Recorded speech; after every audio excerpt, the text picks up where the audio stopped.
I don't believe trade is the main driver of that, but I'll grant that it does happen sometimes. Who cares about bringing in money? Okay, the whole idea of running like a business. I don't really think it's something that you should take.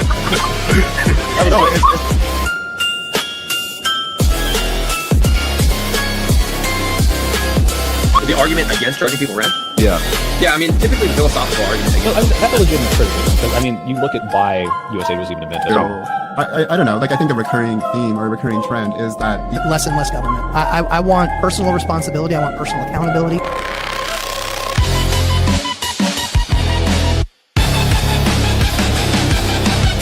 say that I'm like left and liberal. I don't identify as like a communist or any of this stuff. Probably like why would that be revelatory to know that water boils in? About people who are diplomats or ambassadors from other. Did I say that? Did I say that it was theoretically possible to include like it increase? Natural society is a society where it's survival of. You can.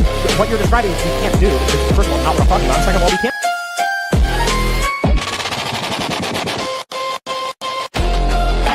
So basically, like, even your Lord and Savior Donald Trump didn't do the best job. That nature, we refer to it as being conscious, or the conscious community. So I think that gay marriage at the Constitution at the Supreme Court level actually... No, but my man just is in the building. And I find it very interesting that fellow believers are... I'm sure there are examples, but these are minor examples compared to the ones that I'm giving. I'm putting down two. Unconstitutional, they shouldn't do it. But now we're arguing about, well, if they do it... This video with a little blonde hair. Yeah, that's what your mom said last night, too. Let's ignore USAID. That's obviously upsetting you, and I get that. Because no, it's not upsetting me. There's a reason I'm successful. There's a reason why I'm liked. This is exactly why Democrats.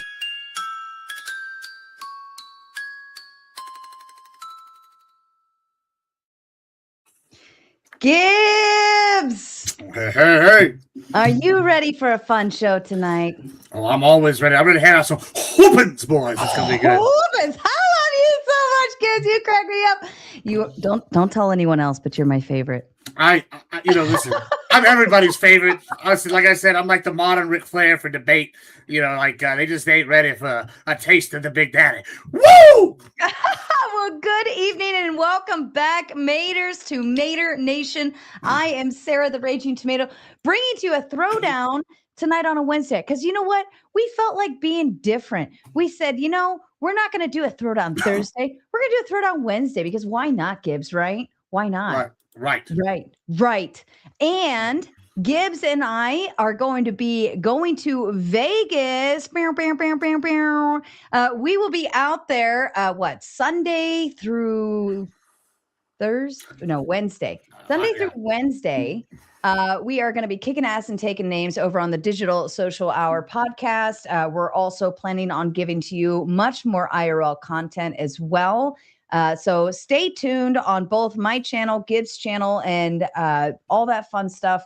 If you're not over on Twitch, okay, everyone that's sitting at home with a laptop right now, you have the ability to pull open multiple tabs. So right now you're watching here, Gibbs and I on YouTube, but you can open up another tab right now on Twitch, and you can go over to twitch.tv, and then you type in Admiral Gibbs, or you type in The Raging Tomato, and then you pull up your little Twitchy doohickey, and then you pull that open on a separate tab. You subscribe, you follow, you get all that stuff, and you have some fun, and you're giving us both likes, views, clicks, all that fun stuff, which is what we need to survive, right?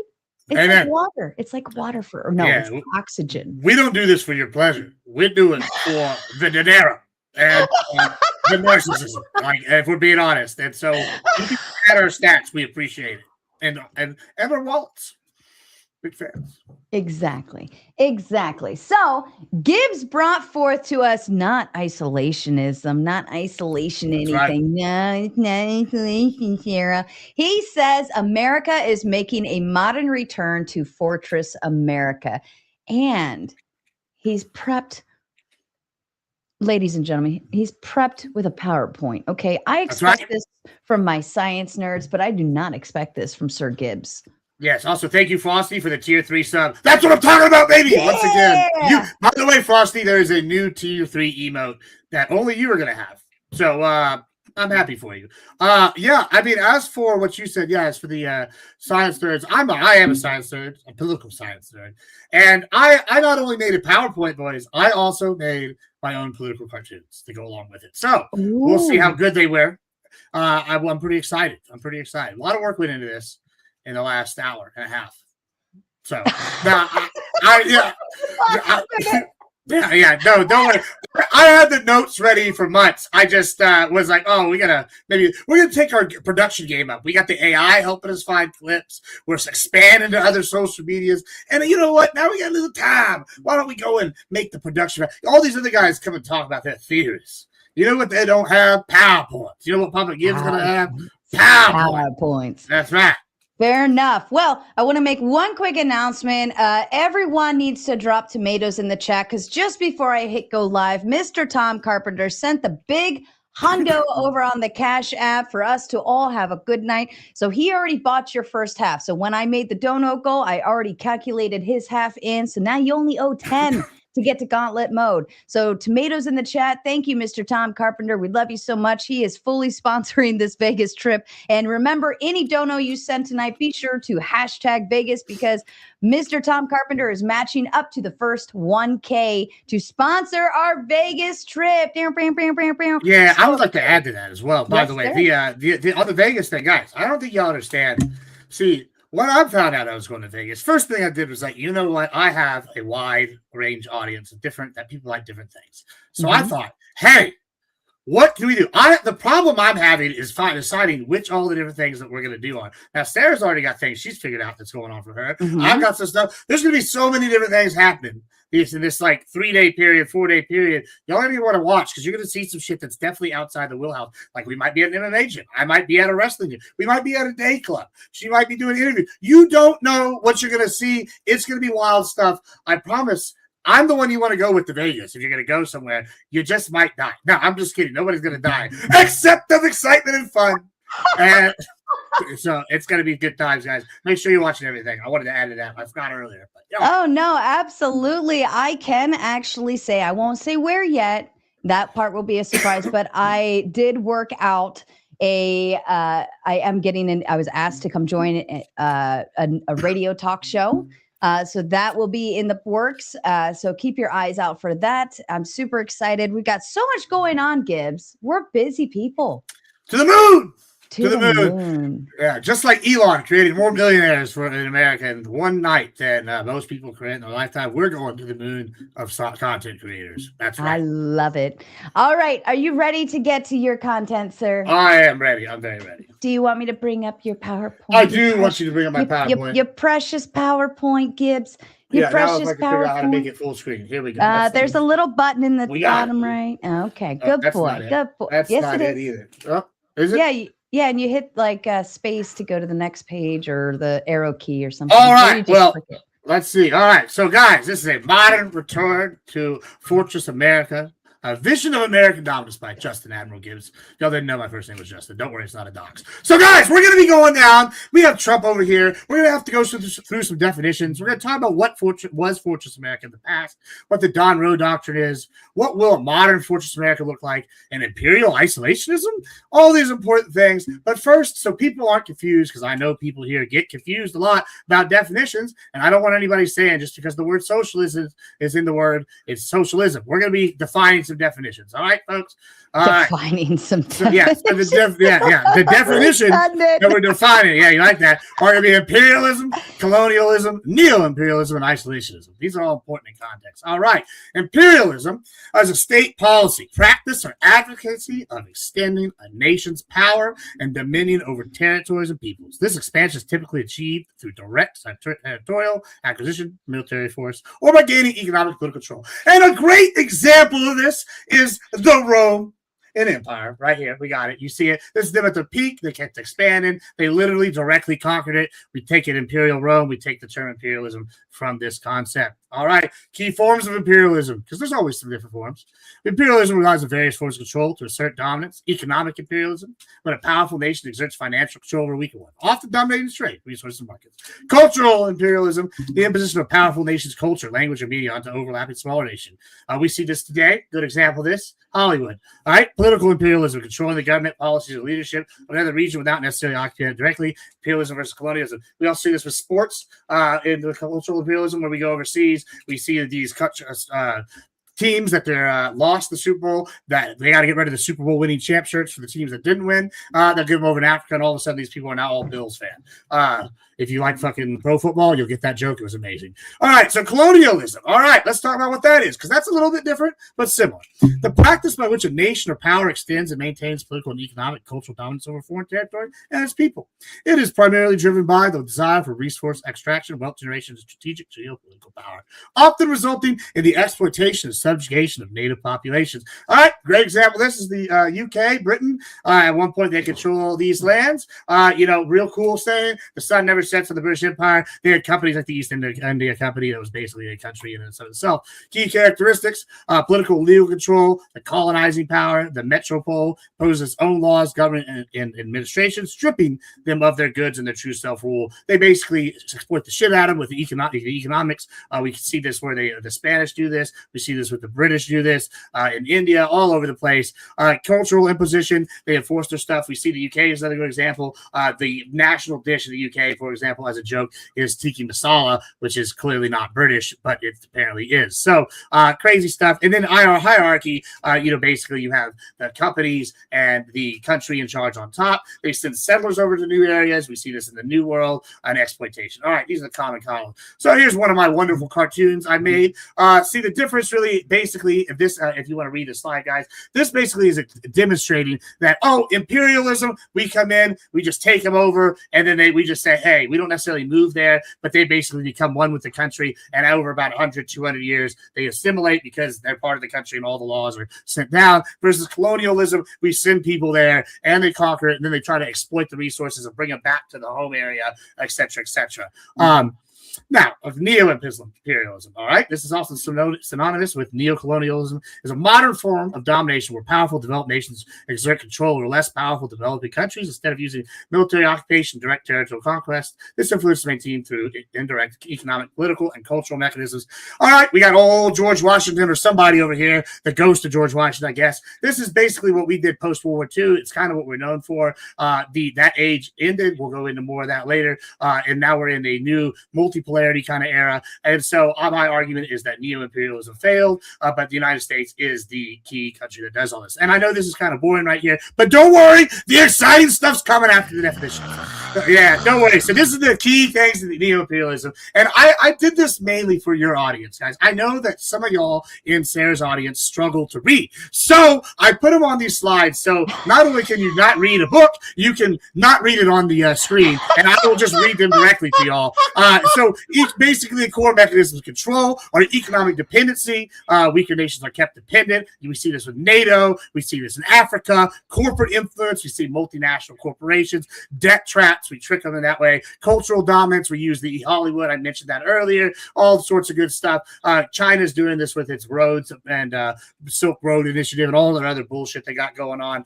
Russia does it a little more aggressively. And yada, yada, yada. So that's all it is. So a good example of isolationism here is a national foreign policy that advocates for country to abstain from international alliances, for economic commitments, and global conflicts, prioritizing domestic advancement and self-reliance. Here's a real good example of this.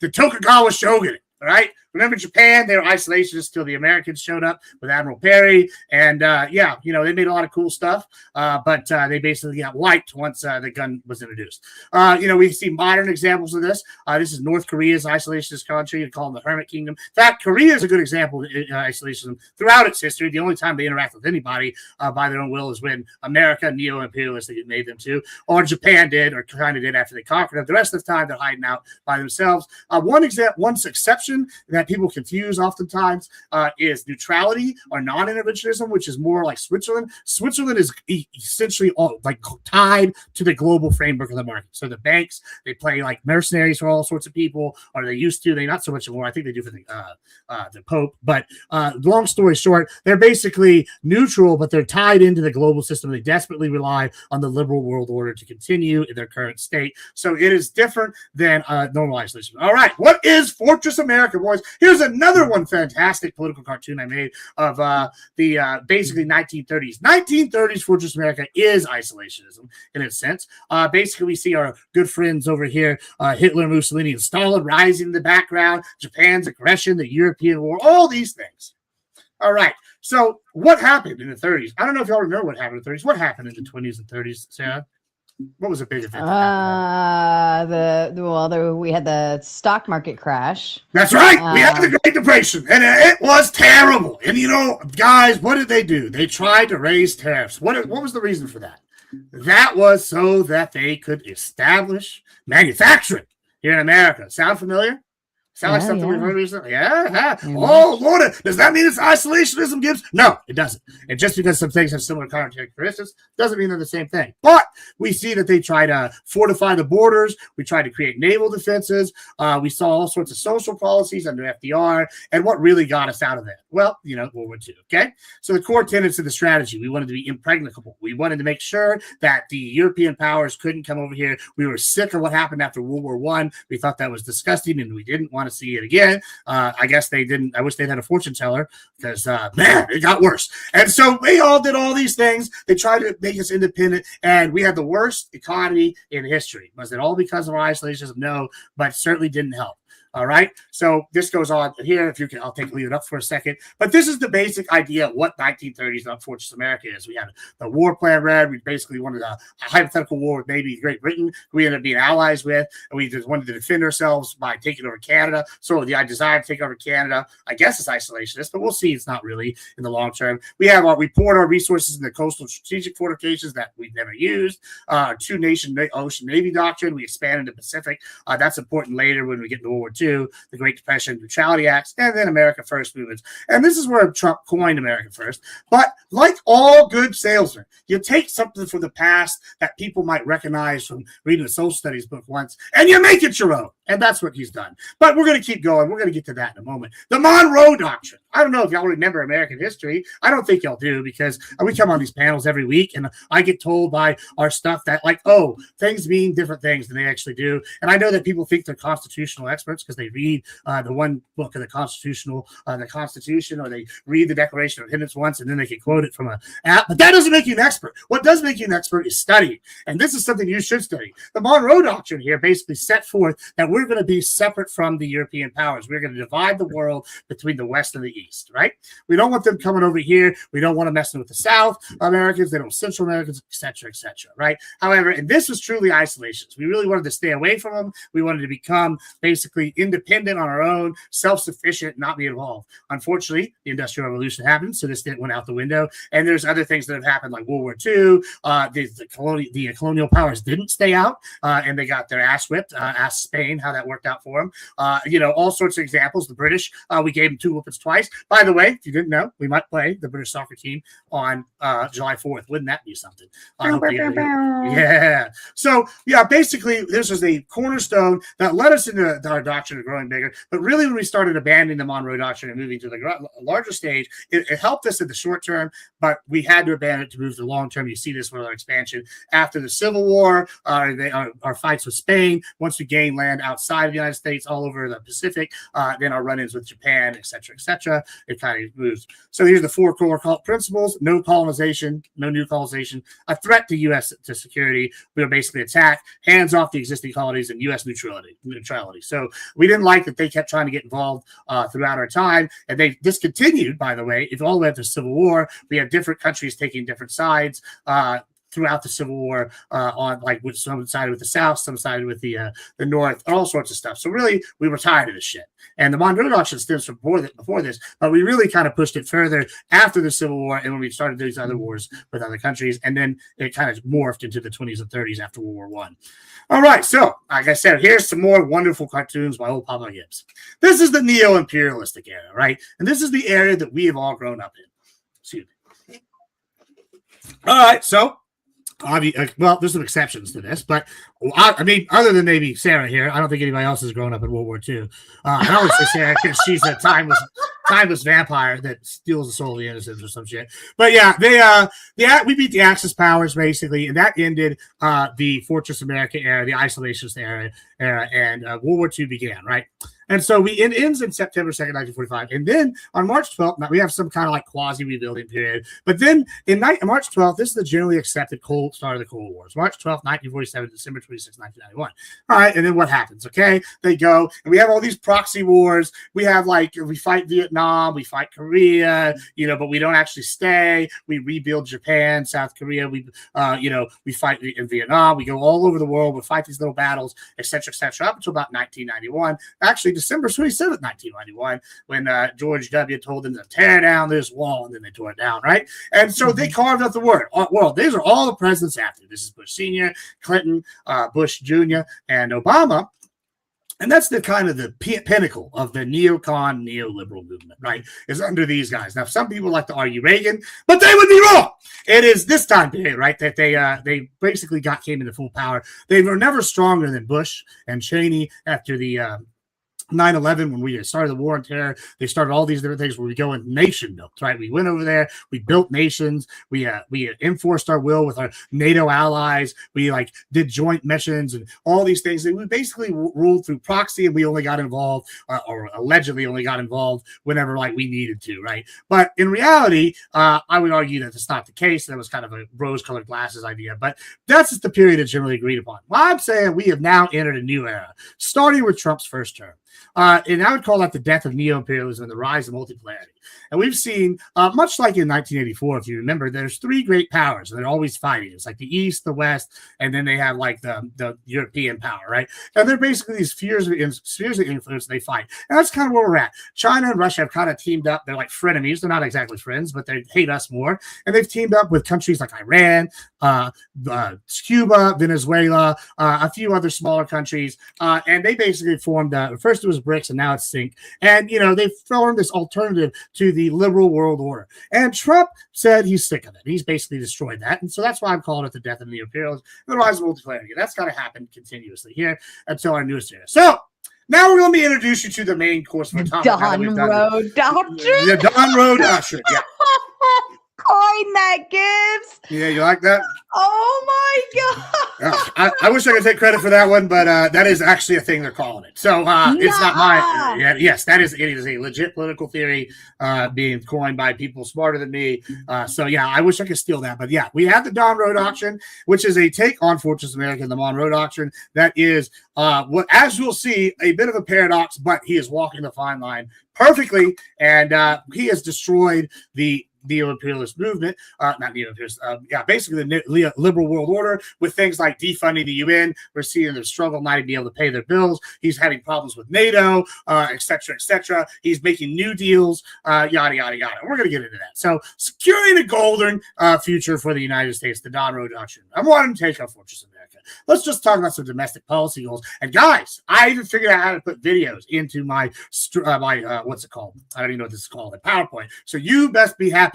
No boomer here. But that's domestic called embedding, Gibbs. Yeah. Thank you. I'm glad that we have someone here to teach you that. I don't know how to do PowerPoint, but you boys, I do know how to fucking talk political theory. All right, so let's talk about this, though. We got reinvigorate American industry and manufacturing, energy independence, military modernization, border enforcement, immigration reform, and make the U.S. self-sufficient. Let's talk about one of these things. Let's see what CNN has to say.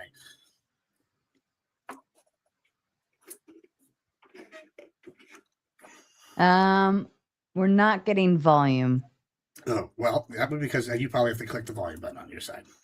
No. All right. When you hit share screen, did you click share audio too? Tell you what, remove your share screen and then start over. And when you do it, there's a little toggle button at the bottom. It says share audio too. Okay. Share screen. Boomer. Okay. Now it says share audio too. Where's this? It should be when you hit share screen. When you go to pick it, you should have like Chrome tab, window, entire screen. There should be a toggle button at the very bottom. It says also share tab audio. It should be right above the share button. Did you toggle it on? No. Okay. Okay, let's try this again. Hit the share screen. Okay. I have slides, PDF, video file, image file, share screen. That's all. Right. But at the very bottom of that prompt, it should say also share tab audio. I don't see that. Well, you know what? We'll just we're gonna power through it. I don't need it to have audio that bad. It's okay. Let me just pull this up. Yeah, it's not. I don't see that option on here. Really? Yeah, the only options I have are. Yeah, I don't even have that as an option. I don't know why. Well, it'll say the like Chrome window, this, that, whatever. But at the very bottom, before you hit the share button, it should say also share audio. Nah, at the very bottom. It's okay. We'll just power through it. Yeah, don't worry. I'm gonna play it and then we'll just talk while he talks in the background so you can see the cool little objects. All right, the numbers. Yeah, basically, long story short, tariffs up everywhere, right? Then, okay, further on, he talks about the tariffs. They're up 60% down on the migration, right? Net migration 60% down. Effective terror rate is up 2%. He said, basically, long story short, CNN, who hates Trump, says he's the most impactful person of the 21st century, and possibly even further back, so probably up to the last 100 years, based off how he's controlled migration. There you go, immigration reform, border enforcement. That goes in ties with that, and because of tariffs, because he's returning and enforcing domestic policy and making us do modernization in manufacturing. We talk about all these things all the time. The industrial military complex, building new factories. We're talking about increasing shipbuilding. I've talked about beef and all the different stuff and how he's done good things for that. The trade deals overseas, all sorts of stuff. See, these are all things we see him doing. Okay, let's go to foreign policy gears. Ensure the United States economic, political, and military dominance. Reduce domestic or dependency on foreign goods. Ensure fair or favorable trade conditions for American businesses. Weaken BRICS/Sync. Weaken international institutions that don't put America first. Test and force allies to carry their own weight and renegotiate partnerships when necessary. We can see this all throughout the recent dealings with Ukraine. We've basically, excuse me, basically, we're giving them our weaker tier stuff. We said, hey, if you want to fund this war with Ukraine, y'all need to carry a bigger load. We basically said, hey, we're going into Iran. Who's going with us? We tested them. It took Argentina sent 2 ships. The British couldn't even get them out of their harbor, right? So, like, we're seeing who was willing to do what. Like the ones that stood with us, hey, we're backing them. There's countries like Rwanda. They've taken over most of France's and the United States contracts in in Africa. We've got the trade deals with them. I don't really talk about it much further, but yes, we have a raw minerals deal with them. There's all sorts of stuff where we're trying to reduce dependency on foreign goods and ensure with the production here at home, et cetera, et cetera. So we're going to get into some of these now. All right, so Trump route for international peace and prosperity. This is what people are calling a land route, basically, which is the land Panama. And this bypasses Iran. As you can see here, it goes above Iran completely, goes through Armenia, Azerbaijan. We formed a deal between these two countries with Trump. Trump basically got this peace deal. These countries hate each other, right? And now they're working together, and we have exclusive military rights to come protect this trade route. Our companies have exclusive rights to work on this stuff with them. We're basically ensuring our control of this route going forward. It also bypasses Russian influence, and if Turkey, who's basically a friend of me, they're like the lowest tier of our friend in NATO. They don't even get the F-35, or they might get it now, but it took forever if they did. But they're basically not our friend. But basically, this puts them more economically in line with us, so that's good as well. Et cetera, kind of thing. So this is one of the first things he's done, and this goes into a bigger overall strategy worldwide, as we're going to see. Panama, this was maybe one of the first things he did. As I had my guest on earlier this month, I had them talk about how Panama, and this is something I don't bring up as well in the slides, but as she talked about on there, one of the things that Venezuela was doing was hiding their drug money in Panama and basically was washing it. So that's an economic reason to go. These countries funded by the black markets. We know North Korea, which is part of this organization, this kind of triad of evil, this organization, this axis of power that's opposed to America. And when I say axis of evil, I don't mean they're literally evil. I'm sure the people there are very nice people. But guess what? Their governments are opposed to America being first, and they want their countries to be first. And I don't blame them. But guess what? They're not on our team. So I'm going to refer to them as the axis of evil for now. And so North Korea, one of these countries, has a giant industry based off illegal trade. Most of their industry comes from illegal trade, or did for a while. I think it's changed now that the Russian war has happened. But same thing thing with Venezuela. They're washing at Panama. We also now control the Panama Canal. We got BlackRock to acquire, which even though I'm not a fan of BlackRock, at least they're our evil piece of shit, and they're not China's piece of shit. Right? Like, I'd rather our evil piece of shit own the stuff around the port and the canal, couldn't think of the word there, sorry, than China. So this is the reasons why. So this is good. So all these things, we took legal challenges. We're also maybe in a process, if things don't change the way we want, to retake it completely.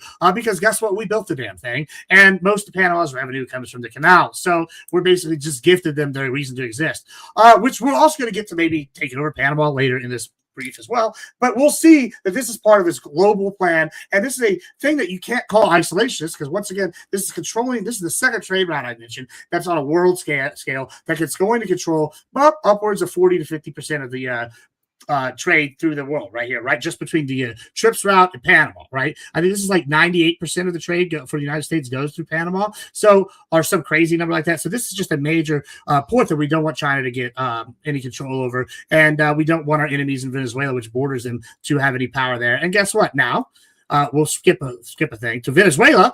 President Trump's goals in Venezuela. We had the oil access. They also, I don't think I listed this here, but they also have a massive amount of rare earth minerals, which we're going to need those going forward. We have the drug crackdowns, so blowing up boats in the Caribbean. He's using the legal precedent set by previous presidents to expand that. It controls migration. There's been massive amounts of refugees that fled this draconian regime in Venezuela, right? Like I literally had one on. I think there's something like 30 to 40 million people all throughout just South America, and that's not even counting the ones that went to Central North. We also, I speak about migration control. Massive amounts of people moving north is dangerous for diseases and pests. We're dealing with one now that's directly caused, as the CDC said, by them breaking the gap in Panama, which is the screw worm. This is a problem. Regime change. We're going to put a regime that's favorable to us and not to China and Russia. Or basically, we're going to put a puppet in there, or potentially annex them. And this is going to give us power going forward. And that screws China, because China was getting something like 50% of their oil from them. All right. Let me go back here to the Strait of Malacca. This is an important one here. The Strait of Malacca, as you see. Are you? Hold on. Are you sharing? Are you? Because what I see on the screen is just your. Have you moved? Okay. Do you want to click your big button again to make it full screen? Now, is that better? Yes. All right. Cool. All right. So we have the Strait of Malacca. This is maybe even the most important deal that nobody's talking about. The United States and Indonesia finalized the Major Defense Cooperation Partnership, the MDCP, to enhance the maritime security and and intelligence gathering around the vital Strait of Malacca. The deal extends joint training, sensor deployment, airspace access line, and use military to monitor shipping lanes more effectively amid rising geopolitical competition with China. We already do. I didn't include the Strait of Taiwan because we already know that Taiwan, this is a hot point. We send ships there to police that all the time. But the Strait of Malacca is more important.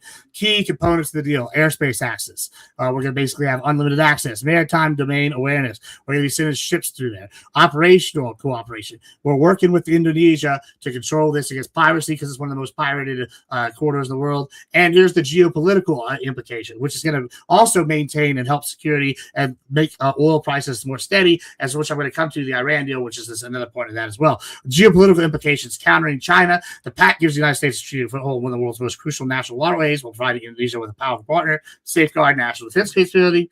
Regional dynamics. This goes a line. We're teaming up with either countries that hate us, Vietnam, us, the Philippines. India is now selling weapons to the Philippines. This is all to encircle China. It's part of a greater plan. International law. We're enforcing our version of international law, which is might makes right, and we're using our proxies while we still have them to enforce this, like NATO, or we have a deal with a similar deal with the Pacific states. I'm forgetting on the name. And then the UN. We're sitting here giving our lip service to them for whatever they're worth to assist us. These are some other important things. The key trade net, Strait of Malacca, is one of the most busy, vital shipping lanes. I'll leave this up here for a second, but this is 2016. All the oil is going through the strait for China. Something roughly 25 to 40% of all global trade goes through it. Energy transports estimated 3 million barrels of oil per day. 1/3 of the total maritime oil flows All right. 20% of seaborne gas, manufacturing goods go through it. China has 80% of their crude oil goes through this, right? Japan, which is our ally, but hey, I don't know if you remember, they surprised us once. So, allies might not always be our allies, right? But right now, little America over there, they get 40%. So it's basically ensuring that our ally, then and South Korea, which also gets stuff from there, is basically protected. And hey, global impact, because once again, we're controlling this route. Hold on, I'm sure my camera's about to do some crazy stuff. All right, we already talked about Venezuela. Greenland, same thing. Basically, Greenland's got it's like open. There's not any infrastructure there. There's only 66,000 people that live there or something like that. And so what we've done is we put a bunch of bases there. One, it's great. The sky is open, so no light pollution. It's good for space command, good for satellites. We're putting space command. We're expanding our military presence as well, our Navy and Air Force bases. Now, this map on the right is talking about climate change. Guys, I guess climate is a changing. They keep saying it is. Or check this out. Here in Texas, we just built this new cool thing called Icebreaker Shipyard. I don't know if you've ever heard of it, but icebreakers go through and break the ice. And these are some new proposed lanes based off either climate change or due to our new tech that we've been able to build with shipping. And these are going to be proposed in Greenland and Canada, furthermore, are going to control all these lanes going forward. This is going to be new areas that bypass some of the old straits like the Strait of Malacca, etc. This is going to empower Russia, but also at the same time, this is going to empower us, Canada, and all the Arctic countries. And getting Greenland is in control of that is going to be key. Also, you'll see that Greenland's got a lot of put on here critical minerals. We're going to need these going forward for all our important stuff. And this, mind you, I know Greenland looks way bigger than it really is up here, but Greenland is a large piece of land, and it's basically become just a giant military base and giant fortress. It's going to be like an aircraft carrier covering the top that we don't have to move, and that's unsinkable. That's something we want going forward as these other countries advance technology-wise. Cuba and Canada. All right. Well, Trump said jokingly after Iran, we're going to come through. We're going to take over Cuba. Right. Well, speaking of Iran, what's going on there? I've talked many, many times this panel why Iran's key here is we're taking over the Strait of Hormuz. We've got the deal. He's agreed today that none of them 300 billion or whatever they keep talking about is going to come from the U.S. He's secured that no more nukes deal with them. These bomb machine. He's taken out their leadership. Basically, their new leadership's more amenable, and if they're not, we'll just bomb them again. So we got them by the nuts, and we control the thing. We were sitting ships through the whole time.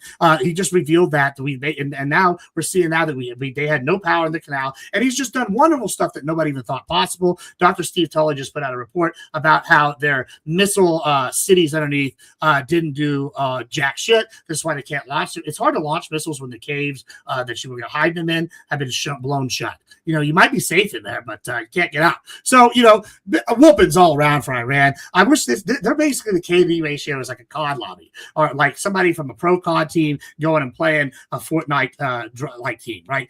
Those kids, the Fortnite kids, they might be able to do some dances, but they're getting mowed down like, I don't know, the Somalian, like the Somalians over there due to all their ethnic rivals. Crazy. Just wild stuff, genocide, basically. Here it's going to continue, right? We're going to control these straits. We're going to control these shipping lanes, and Cuba is another extension of this, right? This controls the way into the Gulf. It stops another ally who's got a very good intelligence system.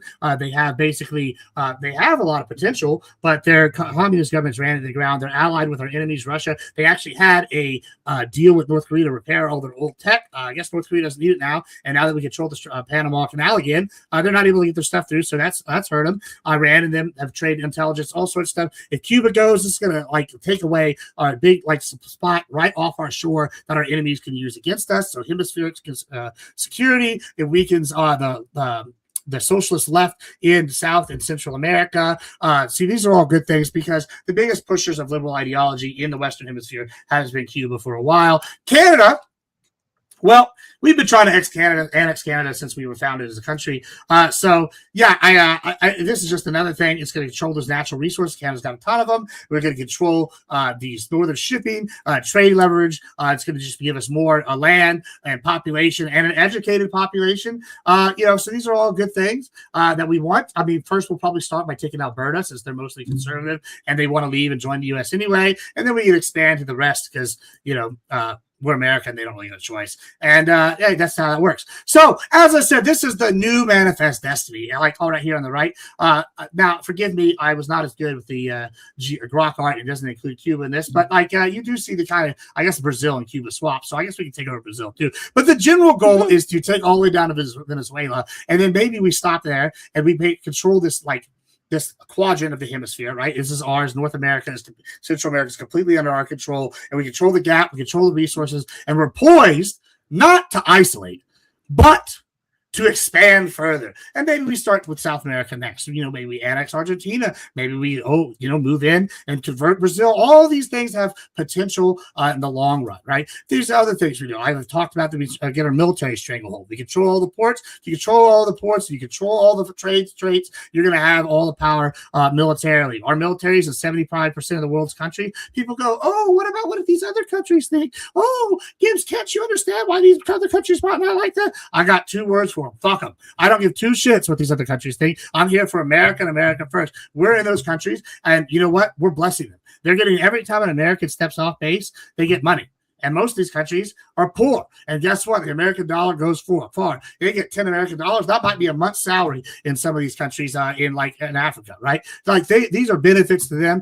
We give them protection and stability for the most part. Now, there's countries, I agree, that we tear up. But it's kind of like, if we go back all the way over here to this other thing right here, carving up the world. Now, I bring this up, the peak of neo-imperialism under Bush, right? Because what happened? The Ba'ath Party started to rise. We started to see Iran, Libya, and Syria coming together to be this, maybe eventually a super country, right? Or one country on par in that region that would be more powerful than Saudi Arabia, maybe more powerful than Iran. They could eventually take out Iran, and they were creating a currency for all of Africa. This was a real threat, and it was controlled by the Ba'ath Party across 3 countries. Well, George W. Bush said, I don't fucking think so. And we took out Saddam Hussein. And now people are like, oh, but that created ISIS. We had to stay there so long. It was so bad. Right? Well, I'll tell you something. ISIS is way less bad than Saddam Hussein. And so ISIS is pretty much gone. And Syria is the weakest they've ever been. And I don't know if y'all know what happened to Gaddafi, but he ended up on meat hooks. So it looks like in hindsight, Bush and Clinton and Obama are completely vindicated. They destroyed the Ba'ath Party completely in that region. Yeah, we had to stay in Afghanistan for 20 years. But, honestly, the biggest problem with neo-imperialism is we don't keep what we kill. If we had stayed there 100 years, yeah, I know the American population might not have liked it. But eventually, they have had 3-4 generations of American culture. This is like I talked about with the imperialism from the Romans. One of the things the Romans did is they integrated their culture. Once they were conquering them, they would give the auxiliary a chance to take lands in other areas of the empire, and then they would expand Roman beliefs. And they would have Roman soldiers that intermingle, and eventually they would become Roman over a period. This is something that we should have been doing as well. I went too far. Yeah, so where were we at? Strait of Malacca, Greenland, Cuba, Canada, Fortress America. All right, so we continue. This is, like I said, here's another illustration. Biggest shipping lanes, English Channel. Well, the English are our proxies. Basically, NATO's our bitches. That's why they're not going to do anything whenever we fucking take over. Listen, their response was so weak. And this is why I keep talking about why we need to reevaluate our allies. We said we're taking Greenland. What are you going to do about it? They sent 11 troops. Right, bro, 11 as bro, what is 11? They're going to just look as the B-52 rolls by. We can literally, if we took out all the fraud, which is let's just say it's half of the projected $250 billion a year, in 4 years, we just took all that fraud. We could give $1 trillion to the people in Greenland. And I think I did the math, and it equals out to $8 million per person. And we could buy them off, 8 per body against their American citizenship, $8 million per person. It wouldn't devastate the American economy because it's not a big enough influx of cash at once. These people could get that. We can also break it up where they get values, stocks, or some other shit. But they'd get $8 million basically, and we could own it, and we could control this land with all these resources, and we could buy it. Or, like I said, we could just go take it. And what's Denmark going to do? Smoke some weed and do some heroin about it? Yeah, okay, cool. I'm not worried. And so I come back to my point. If you see all these areas on this map here, you can see that we now control number 8, Strait of Malacca. The tip of Africa is controlled by South Africa. They, whatever. They're not going to do nothing. They don't even have. Do they even have a navy? India, I guess they got a navy, but they're basically working with us. Australia is our biggest ally. They're even bigger than Israel if we really want to get down to it. We went into that a couple nights ago, but nobody wanted to hear that argument. Israel and the Mediterranean, we control all that area. I don't know if Israel's got a navy, but Israel controls part of that sea. Ukraine controls part of the other sea above it. We control these 2 other ports. right there, the Suez Canal. That's another reason we're not going to just let Israel fucking down, because Arabia and Israel right there next to the Suez Canal, and Egypt. Who knows what the fuck Egypt's doing? But like basically, that's one of the trade ports we're going to keep control of. And guess what? We're going to have to do it because Europe, like I said, they're crashing boats together, and the French had their one aircraft carrier get out. They had to go back to port because lordy, it breaks down. They make fun of the American aircraft carrier because we have the ocean of shit following it. But I got some news for you. At least the ocean of shit got us there, and it's got to get us back. The French can't even get theirs out of port. So, like, and then I brought up Panama. Once again, we can see this is the thing. Now, one thing I want to point out, does this look like isolationist, or does this look a world strategy? Because I don't think I guess you could say the Panama Canal is America, but 1, 2, 3, I mean, all these locations, none of them are remotely in America, and that's not even talking about the Arctic routes, right? So we can talk about what is imperial isolationism. Well, that is the new thing Trump is giving you with the Don Roe doctrine. And I know that people are going to be real confused. And I know people are going to want to go, but you said it wasn't isolationism. Oh, Lordy, you lied to me, Papa. And no, I didn't. Just because, once again, something got something in the name, don't mean it's the same thing. Imperial isolationism describes a paradoxical. Now, do I need to describe paradox there, or do you think we know what paradox means? I get it. It doesn't matter because we're not going to describe it. Geopolitical strategy. I'm sorry, I couldn't wait to do that today. I love you. Yeah, geopolitical strategy, where a nation withdraws from traditional into international alliances, global governance. That's traditional isolationism, but continues to project power and force economic dominance and assert regional hegemony through unilateral action. Imperialism. Wow, does that sound familiar? Let's talk about some characteristics, and you tell me if this sounds like what we're doing right now.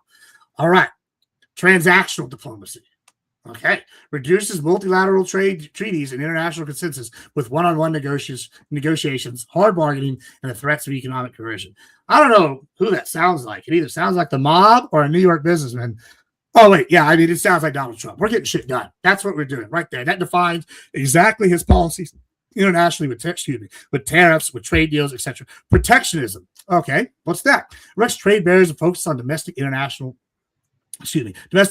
strengthening while simultaneously demanding access to foreign resources and territories. I will give you a great example of this. The beef industry. We made deals with the UK and with Europe to change their rules and regulations in regards to what they're going to accept for American beef, what the standards are, etc., while simultaneously trying to protect American beef. Now, he hasn't done a perfect job, as we've seen by the Argentina beef influx, but he's done a lot of these good jobs while he's cracked down on the border. He's built a new sterile fly thing to help attain screwworm. He's done a lot of things like deals with other countries, and he's really only going to his ally Argentina to supplement some of the beef.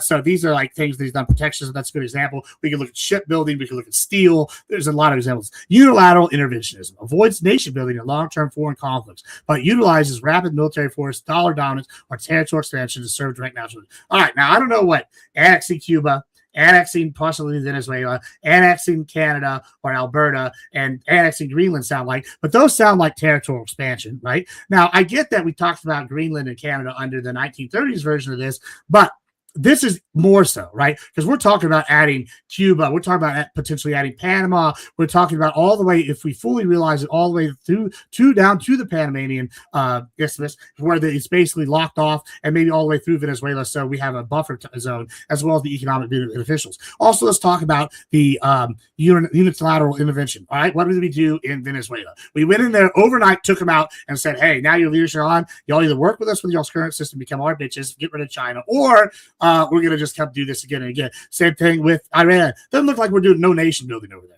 Not under even the worst strategy talks that we've heard. The worst spin by the Democrats about how bad Trump's deal is. Not a single thing has talked about us going and building it. In fact, some of them have talked about how our companies are going to have rights to go over there and rebuild, which is going to be them paying our companies to rebuild the shit we blew up. Oh. So based, yeah, I mean, awesome, fantastic. We're seeing all these examples where we go in, he goes in and blows something up, leaves. He's talking about hitting Cuba quick and then putting their people about, et cetera, We see unilateral interventionism where it's crit strikes, where he doesn't want a nation build, or he's going to just blow some shit up and then leave, right? And then this comes back to spheres of influence. And like I said earlier, the 1984 idea, where they talk about three major powers. This is kind of a power idea that comes back and back again, is basically you have a European, Indo-Europe, Russian kind of zone that's also going to contain Africa. You're also going to have, which are Africa's going to be fought over by all the major powers. You're also going to have maybe if Africa ever got it together, they could be a zone, so it could be 4. But you'll see a Western hemisphere that's dominated by America,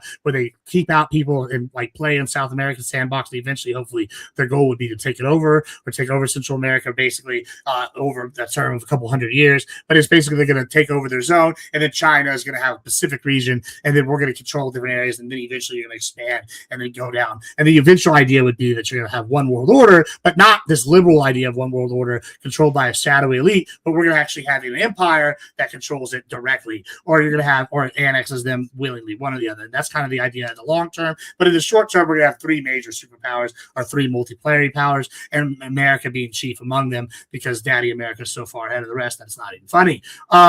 So yeah, this is the Imperial Isolation, and none of this is key difference. The key difference is that we're only isolating to make ourselves self-sufficient, and while we're simultaneously being imperial and setting ourselves up. Think about like when you play Risk or Civilization or Strategy. There are periods where like you want to take over certain countries, right? If you want to be Australia, you have to control your trade route in and out of Australia. There's only one. If you're South America, you got to control Brazil. You got to control, I guess, where Venezuela's at, because their trade routes are in from Africa, and they're from like Central America, right? You control those, and then you exert outward, right? Same thing here. What we're doing is we've gained these areas, right? We control these areas, and we're going to control these spheres, and we're going to just push outward. So what we're going to do is consolidate first and make sure that we're self-sufficient. They can't get to us. They're relying on us, but we're not relying on them, while we simultaneously don't forget our origins. Guys, we're the world's arm dealers. We're the best at it.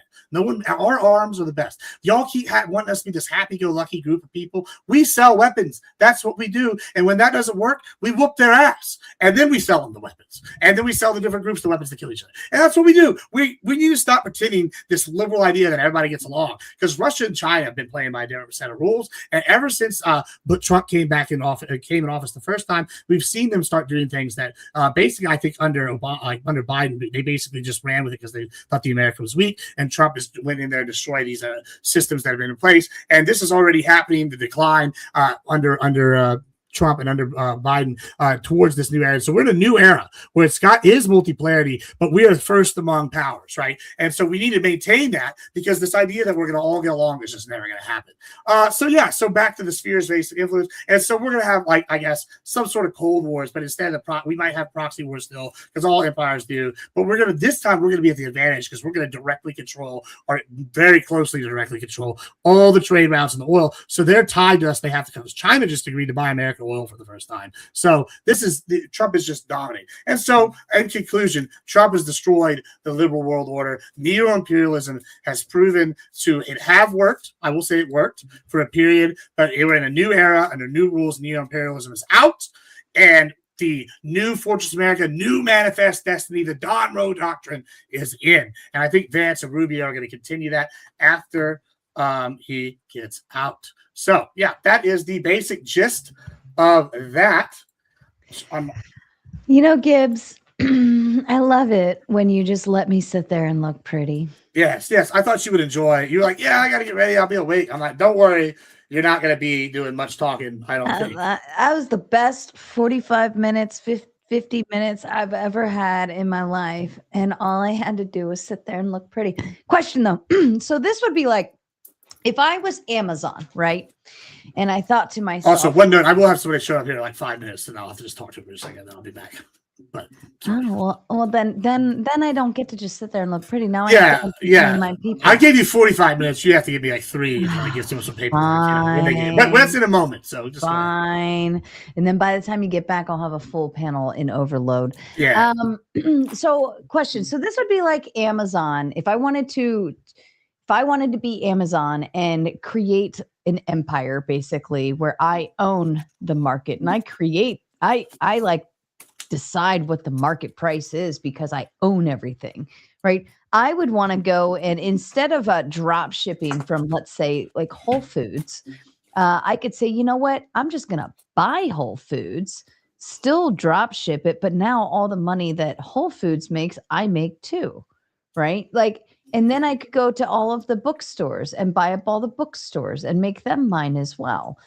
Because instead of just being the third party vendor, like the middleman, I instead would just want to own the market. Does that? Well, yeah. I mean, that's kind of the concept, right? Like that's the difference between what Trump wants to do here is he wants to make us completely self-sufficient, right? Like, so what I'm saying first, like there are like, listen, this is the people are like, this is racist. You blame migrants for the screw worm. I'm like, well, listen, fam, I'm just blaming like general mass travel. Hold on a second. I have to answer my door. I'll be right back. All right, go take care of your stuff. Here, I'll just remove you off screen for a minute.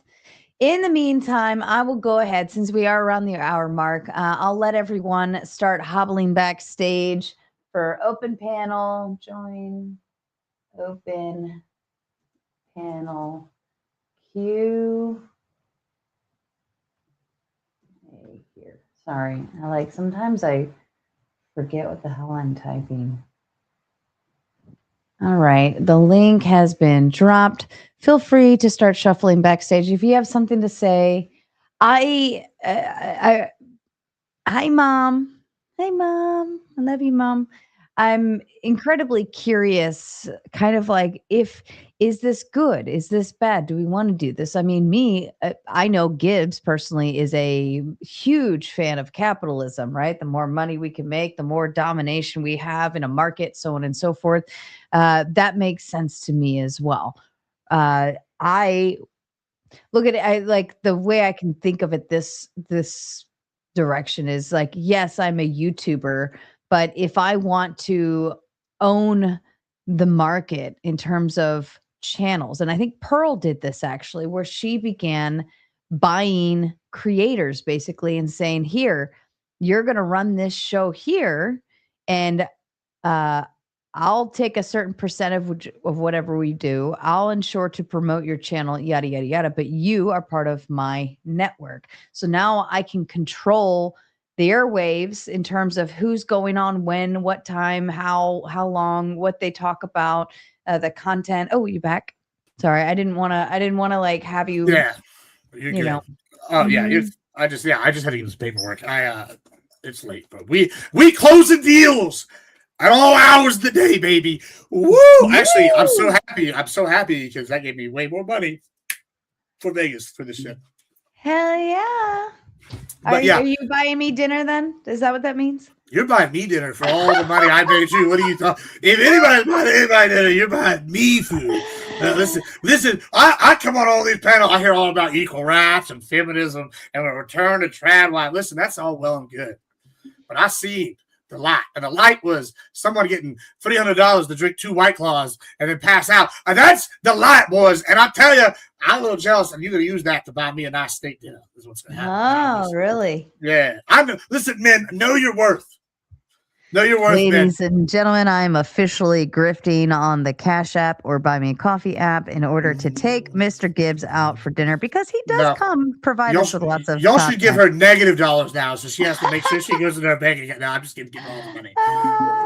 Don't worry. We'll go eat. Papa Gibbs thought about eating some food in Vegas. Don't you worry. I love food. Yeah, boys. Yeah. Food anyway. amazing. Yeah, where were we? Yeah, it's basically like controlling the supply. It's just like, hey, Connor, check this one out. Here's a correction from your stream, correction of mine. Was when we talked about HEB in my last video where we reviewed that debate I did. HEB does a wonderful thing, right? They create their own supply chains. Like, for example, if you want salmon, they have salmon farms and salmon fisheries in Alaska. If you want crab, they got the crab in Alaska. If you want Argentinian red shrimp, they have the farms in Argentina. They have all sorts of farms all over the United States, all over all these different things. Then they bought the shipping capacity. They bought shipping companies. They do all their own shipping and all their own logistics for the most part, right? They want beef. They buy from Texas ranchers and they buy from other. So they buy locally, and they've developed their own independent supply. That's what we're talking about with the Fortress America here. Is America is in a unique position, especially if you can control the all the way down to the Panama Canal. We basically are in a unique position where we can be completely self-sufficient. We have all our own energy reserves. We have all the natural, rare earth minerals. We have natural borders that protect us, right? We have, guess what? On top of that, we got the tech. We got the Japanese working for us. Little America, maybe they get annexed too. I don't know. I'm okay with that. We got basically, we got the tech, Silicon Valley here. We're leading the trade. Taiwan, they need us to survive. right? We got all these things. We're independent. They can't get dues or anything. We forced now with Iran not able to get their oil out. We forced China to come to us. So all these other people, they're not independent. We're energy independent. We're resource independent. We're economically independent, and we're going to be food independent. We got the bread basket. Would you want others to rely on us? That's way right. We have the power play. Yeah, and then this is the thing, is exposed to what people, I know my liberals are going to come in and go, maybe non-fawn, I can feel it now. He's like, get it. I swear, this is not a non-fawn impression because he's not going to say it like that, but he's going to be like, Lord, get it. Don't you agree that when the GDP go down when you're in a transitionary period and you decrease trade overall when you tear people? I'm about, yes, my son, non-fawn, that's correct, brother. But we don't need them. They need us. We have got the best market in the world. They can sell their shit here at a higher premium and make money. And guess what? This is the privilege. They're finding out just right now, thanks to the World Cup, how great America is. They're discovering things like Chili's apps. You know what? I got to be honest. I don't know the last time I had Chili's.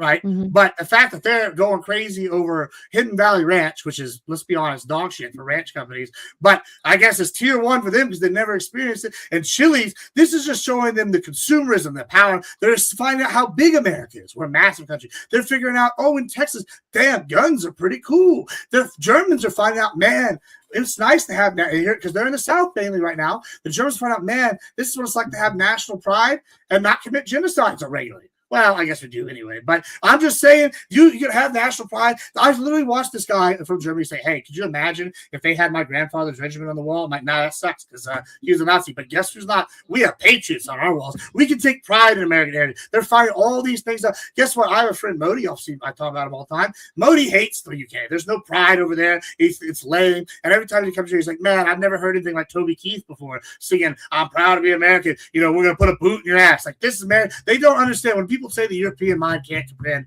this is right. Did you know that people talk about gun violence? Here's a stat. More people die from not having air conditioning in Europe than people die from fucking gun violence in America. Seriously? Right?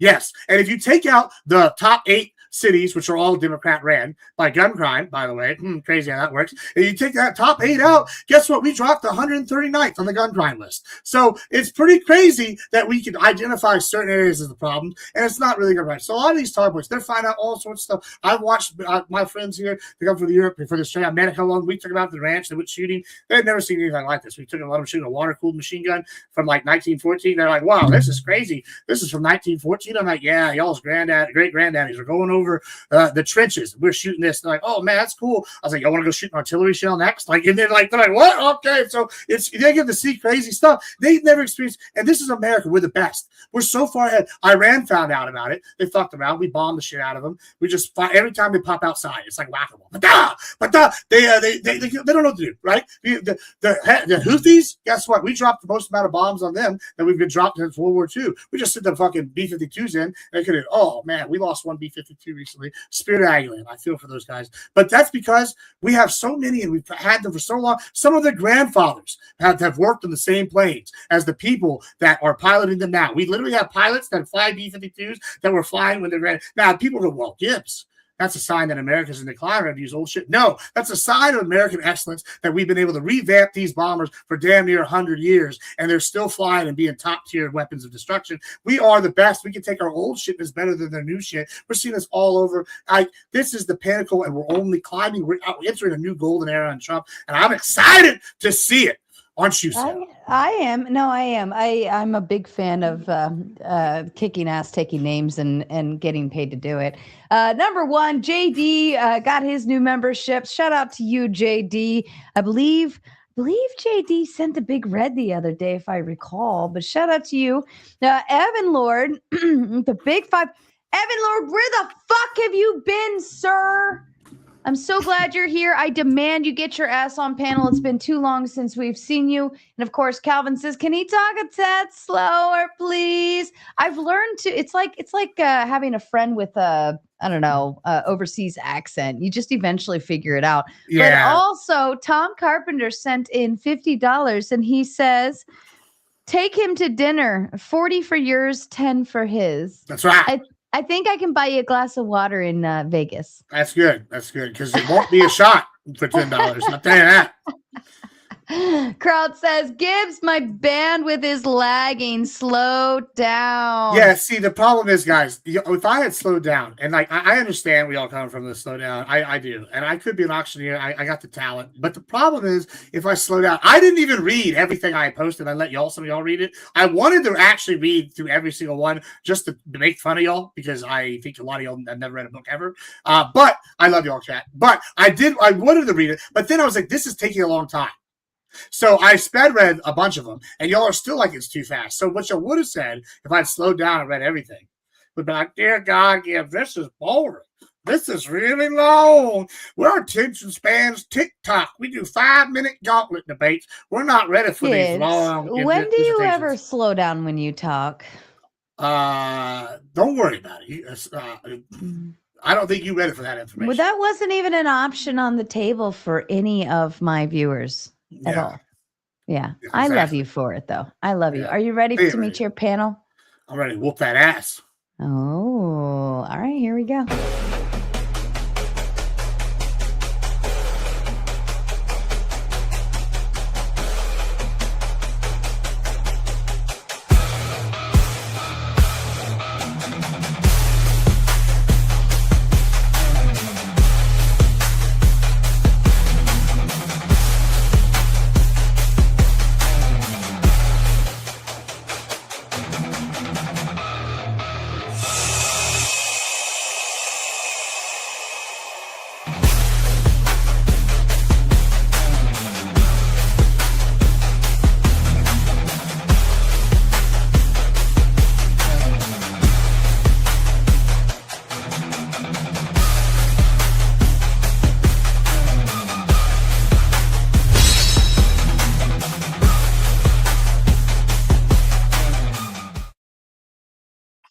All right, and Kraut's already talking shit from the chat, but I love it because he sends in another 10 towards the dono goal. So I believe you only owe 3 more to get to the full-on gauntlet mode because Tom sent that other 50. So he sent the first 100.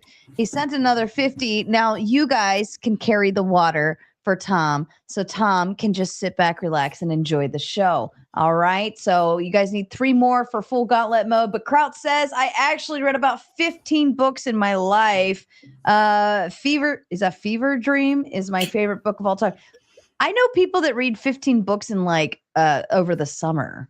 Well, I probably read 15 books this week, but that's neither here nor there. Sarah, you can hear me okay, right? Yes, sir, we can. Okay, I'm actually using my PlayStation app. I didn't misspell that. It's actually spelled like that, the book itself. It's from George R.R. Martin. It's literally I've probably read more than 15 books, but I can only on the top of my head name the 15 books that I actually read. So I only stated 15. Read that book. I suggest anybody to read that book. Right now, I'm actually reading the Dune book. And Balderson points out a good thing here. He says, #Vegas all of your donos because Mr. Tom Carpenter is matching all the way up until we leave. So keep them coming in. I'll probably do Sleepy Tomato tomorrow night, and I'm thinking full open panel crazy gauntlet mode Friday night for shits and giggles is one final hurrah. But you have to hashtag, all right, so we can get that full 1K match. And of course, Frosty says $10 American. Gibbs, how much do you think the war on the West will succeed and the implications that regular people will ally themselves alongside? Well, I think that's really, really a key important thing, guys. And this I cannot reiterate enough. There's some people here that are going to tell you to vote third party or don't vote for lesser two evils. I'm telling you right now, boys, this is a do or die time. If you're like independent or Republican and you're thinking about voting Republican, you get your ass out there at midterms and you vote even if you don't like it. Like, I mean, now you don't got to vote straight party. You know, if I was a Democrat, I would probably not vote for Graham Plantner if I voted the rest of the ticket, right? If I was in that state. But if you can stomach them, I can understand here in Texas, maybe not wanting to vote for Paxton, but Torrico is even worse. The thing is, guys, if we win these midterms or we break even, this is a crucial time in American history. We can actually win going forward and stop the war against the West because a poll came out, I think yesterday, 24% of the Democrats like America. It was 66% saying they hate America versus 74 to 80% of Republicans said they love America. And and then like something like 10 to like 8% saying they hate America, right? Some crazy number. So guys, if we really want to see and change America for the best, make sure we come out for midterms and you vote Republican. Okay, fair enough. All right, let's go ahead and kick it off. And you were first backstage. What are your thoughts towards Gibbs and Fortress America? Dun, dun, dun. So you're talking about expanding the United States all throughout North and even into South America. Potentially. Yeah. Right. So that's the long-term goal. How long do you see this taking, and what do you think that's going to happen culturally within the country, considering you're blending all of these cultures as you go? And this is really the good news is right now is we're in the early nebulous stages, right? So a couple of things. First, this is a key one, right? Latin American immigration has been dramatically different to America than the current situation in Europe, right? There's a similar culture. We have similar backgrounds. Like Texas is basically got the same background as 90% of Central and South America, right? So does Florida. So these are cultures we already know have blended with America generally. We also know most of these people want to come here and work, et cetera, et cetera. I don't think it's going to take quite the cultural shift that a lot of people think they do. There's also large like colonies of people in these countries that are like from like Spain. There's Germans. There's like former Americans from like the 1860s. Well, some of them maybe that were former Confederates, but even then they still keep American values or similar ones. There's a whole bunch of other groups of people down there that are keep similar to American values that are like, well, basically integrate seamlessly. The other thing is I see this taking a long time, right? Just for this portion. I don't have any idea, any illusions that it'll happen in my lifetime, but I could see some of the steps being taken, like in our lifetime. Like we've already seen the controls of the corridors, I think. I'm just seeing potentially him trying to get Greenland. I can see us taking Cuba. I could see us maybe like starting the process with Venezuela. Panama basically could get annexed at any time. Mexico, maybe not so much. It'd be a little more complicated. Canada, we can start with Alberta. I think the process is going to vary for each area. Alberta would probably come in as a conservative state, right? They would just come in as their own state, right? And then after they left, Canada would be bankrupt. We'd probably see the French Quebec want to leave. We annex the failing part of Canada and then French Quebec maybe tries to go back to France or something. And then maybe over time we annex them. Eventually, Cuba, same thing. I see this as an incremental process. I see the first steps being these countries I've listed, these areas I've listed. And then, I think like we're going to take steps to start leading towards that. Now, also, I don't have like the exact idea of what that's going to look like for each country. Like for Venezuela, we can do something like a special economic zone where like after like 2 generations, maybe they're citizens, or maybe the next generation after this date is citizens, or like, you have like 40 years where they like work a certain thing where they get special rights as Americans, but they're not immigrants. And there's all sorts of ways we can play with. We've done this throughout history with other countries. Maybe they're just like a petition to be part, maybe we get Puerto Rico in as a state first to practice. That might be a good idea. I don't know. What else is there? There's another country I'm thinking is the Philippines. They broke away, got their independence, but they're basically needing our help again to stay independent from China. Maybe we re-annex them after their little dictator or Putin wannabe guy dies. But there's all sorts of scenarios where we expand, and I think that's the key part of this is under isolationism you can only expand so much, and like that was basically Canada. Maybe Greenland, right? And now we're talking about taking all sorts of places and controlling the world trade corridors in perpetuity. That's like that in and of itself eliminates the idea that we're isolationists in nature. Thank you, Gibbs. Thank you, Ant. Doc, you're going to be on your best behavior tonight, right? Yes, ma'am. Okay. Yes. All right. So, Gibbs. I want to hear your response. I don't think Fortress America ever existed.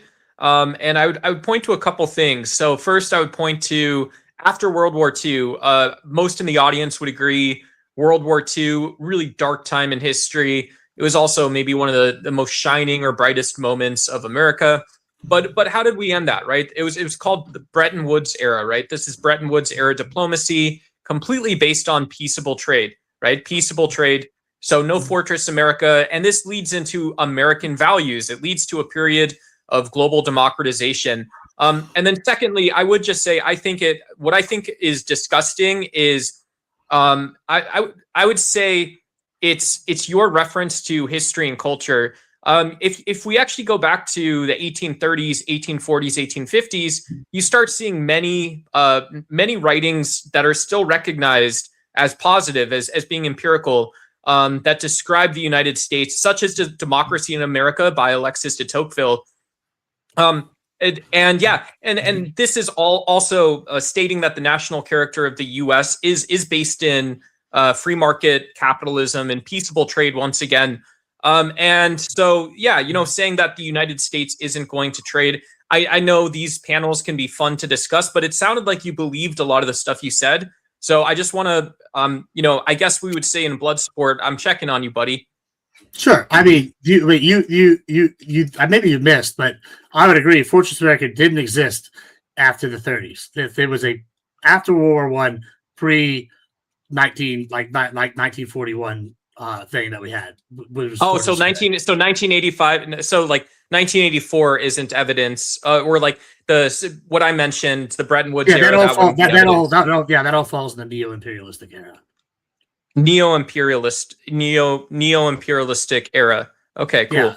But that's new. It would be. I'd have to learn about that. I haven't learned about it. That's new information. Yeah, so I would say from the Great Depression to us, not even the before, like when the other countries were World War I, but us then up to Pearl Harbor is the day that I would say we left Fortress America. We were drug in and we officially committed to not being in the Fortress America. And then I would say World War II is the start of the neo-imperialist era for us, and then that ends. Kind of like things like that ends basically with Trump's first term. But you have several different sections. I've had the slide. If you want me to pull it up again, it is right here. So just to illustrate what I'm talking about real quick, I broke this down. I mean, you could break it down even further, like if you really want to get into this. But I did this just for here we go. Gibbs, Gibbs, real quick, it is just weird because you could. Most people, if you have a passport, and I want to see the slide, but if you have a passport, for example, and you're living in 1960, you could travel to many places in the world that look like trade-oriented democracies. So I'm curious to see what this neo-imperialistic I see it on there. I see it on there, Gibbs. So walk us through this. I'd appreciate your take. World War II is the end of the old powers, right? You see, like the UK is finally kind of like done, right? The Americas leaving Fortress America, which was I will agree, original Fortress America was isolationist. Fortress America now is more of like a step on like a plan to like ultimate imperialism, right? Which is, so we're imperialist isolationist, right? But imperial isolationism, so it's more like consolidating than it is pulling away. So we start with World War II, right? This is when I said that era. Yeah, ends. Wait, Gibbs. What's the information source real quick before you go forward of this? History. Yeah, the information source of this, the slides you're showing. I mean, it's like 50, 60 different sources. I mean, I think you want a glossary? I mean, like I have like for the whole thing. But like, I feel like we can agree that World War II started December 7th for America. It started 1939 for the other countries, right? And then it ended September 2nd, 1945, when we finished off Japan. They signed the deal, right? I think we can agree with that, right? So the Cold War is generally decided for most historical things I've seen to go from March 12th, 1947 to December 26th, 1991. Y'all can fact check these. Like, if y'all want to fudge the dates a little bit, like not a huge whatever. Now, this one, I think the peak of neo-imperialism is going to be the one that's the most controversial because some people are going to argue the Reagan era is the peak. I would argue, personally, based off that the Bush, the Clinton-Bush W years are the peak with the Patriot Act and the War on Terror and our expansion into other countries. I would argue that's the peak. And then Obama continued it successfully, but he didn't really expand it. That would be my argument. And then that ends when Trump is elected on the 20th and takes office on the 21st. And then we see Trump kind of start this dismantling of the neoliberal, neocon, conservative, the neocon, neoliberal world order with like taking out the UN. He tried to take out the people in the United States that were like not his people. You see the shakeups. He kept some of them like bolting around, but then they kicked out. And then you see the rise of Russia and China during Trump 1 and Biden. You've seen them rise during the whole time after the Cold War. Russia died off for a while. They came back and China took advantage. And so you see this kind of spheres of influence. And so the last two, I would say, are my creation, but based off quite a bit of history. And you could probably find other people that would like political scientists that would agree. And then this is a new thing that I'm presenting here is the death of neo-imperialism and the rise of like the new Fortress America, Trumpian Don Roe doctrine, which I think is other people are presenting, but I'm really trying to take a step further and talk about one of the steps on the way to the ultimate Don Roe doctrine, which is Fortress America. Does that make sense? Okay. Yeah. I mean, the reply that I'd offer still is I think it's a cool story. It sounds like a Man from Hightower type deal. And yeah, I don't mean to be boring or a stickler, but I would say the presence of large multinationals, the fact that that's one tangible or concrete piece of evidence. The fact that you can look at many different economic cartels, if you want to call them, or trade alliances, trade agreements, ranging that all falls under neo-imperialism. Like NATO, the UN. These are products of neo-imperialism. Like we set this world order up, and like basically it's supposed to run with our influence. We are the liberal world order is running this, and that would be the neo-imperialism. It's like we're running it through systems instead of us directly controlling it. Yeah. Okay. So yeah, but you do see though that I would assume you're not dogmatic or ideological enough to allow the presence of superseding international organizations such as the UN or a regional group that formed in the 1990s. I'd mention such as the European Union invalidates that again you could go shake hands with people in many countries, including the United States. That's my point. Is the peak of neo-imperialism, right? So the Cold War the Cold War is this idea, right? We have two world powers, right, and that ends, and then we have like this kind of like morphing period where the United States ends, and you bring up the EU, which started what happened in the 90s, right? Or like that. So like EU starts trying to consolidate, but they're relying on NATO to EU. I did bring up the EU. But what does the EU rely on to protect them militarily, right? NATO, right? So that's still a system. Well, it's also but it's no. So it's also you could say that there's two nuclear states as founding members of the EU if you're talking about military power. But you could also say it's global order, right? Why would we have this European Union conversation after the Cold War in the 1990s if it wasn't the case that that even in a relative sense. A place like the continent of Asia, where there's many different cultures, many forms of government, was existing in harmony, was trading globally as well. And so I don't know when you say neo-imperialism era that falls on as a fortress. Yeah, but you're not escaping all that is your original structure though. But respond to the structure though. The logic. What I argue is under neo-imperialism, the EU is a product of neo-imperialism, right? The EU, they basically outsource their weaponry and the production and their military. Excuse me. To the United States, right? So we provide most of it, and then NATO is basically our proxy people, right? We do the same thing in the Pacific, right? Same that we have like Japan and South Korea. We basically agreed y'all are gonna get the production of the United States, and y'all produce shit for us, right? And so y'all can like take that like load. I don't know what that means. I don't know what that means to say that because I don't know what that means to say we produce shit and shit and shit, right? You're not Andrew Wilson. What the fuck are you talking about, kids? We could go. I mean, if you want specifics, I would talk about like tech. I would talk about like technology. We have Taiwan doing the chips. We have South Korea does all sorts of computers. Samsung has tons of industries here in the United States. Basically, they've tied their economies to us and allowed us to offshoot the protection to the United States, and they buy American weapons. They have joint military intelligence programs with America. They have joint programs where they develop tech. They're basically like our proxy states, right? And so things like the EU is by design neo-imperialistic, right? So we want the EU to exist because they can run their economies under one thing and be one block and be organized, and then they outsource their protection to NATO, which is American-led and American-run, and they provide a certain like basically if a tax or a tariff, or they would provide a tithe, basically, right? So they're 3%, I think was what it was. They had to be at 3% for their total GDP spent on defense for most of them. Most of them weren't meeting that. That would go towards NATO so that we can offshoot some of our costs and they can slightly protect themselves, but we've shovel most of the burden, right? And so you would see that that's part of the neo-imperialistic thing. The UN, there's no logic, but you do see there's no logic there's no lot. And sorry, I'll wrap it up and give it back to you and Gibbs. But you do see there's no logic connected to a fortress there. That what you're calling a proxy state is still like in shit, right? It's still like in shit. It's still like one of these like ortho bro styles dipshit arguments. Nobody believes you.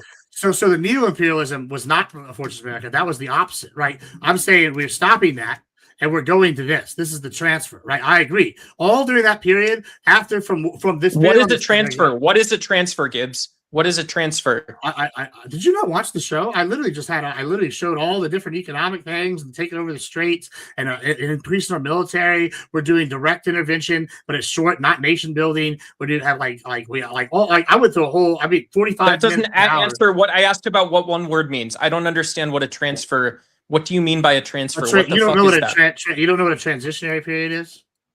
It's like a transfer from like neo. So you're talking about a period of time. So you're talking about so you're talking about. Let's maneuver to the next person, and maybe we can kind of get a new ideal built into that. And then Duck, we'll definitely come back to this. Mad Mapper, I do see your $10 mute. I will actually apply this when we go into gauntlet mode. During Q&A, we don't apply boots. So I will hold this. And when we move into gauntlet mode, Duck will be put backstage for 10 minutes.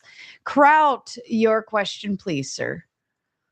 Hey, what's up, Sarah? Boulder, Spin. Again, if I start cutting up, just let me know and I'll use my my mic that I actually purchased with the laptop. But I like my PlayStation 1 a lot better.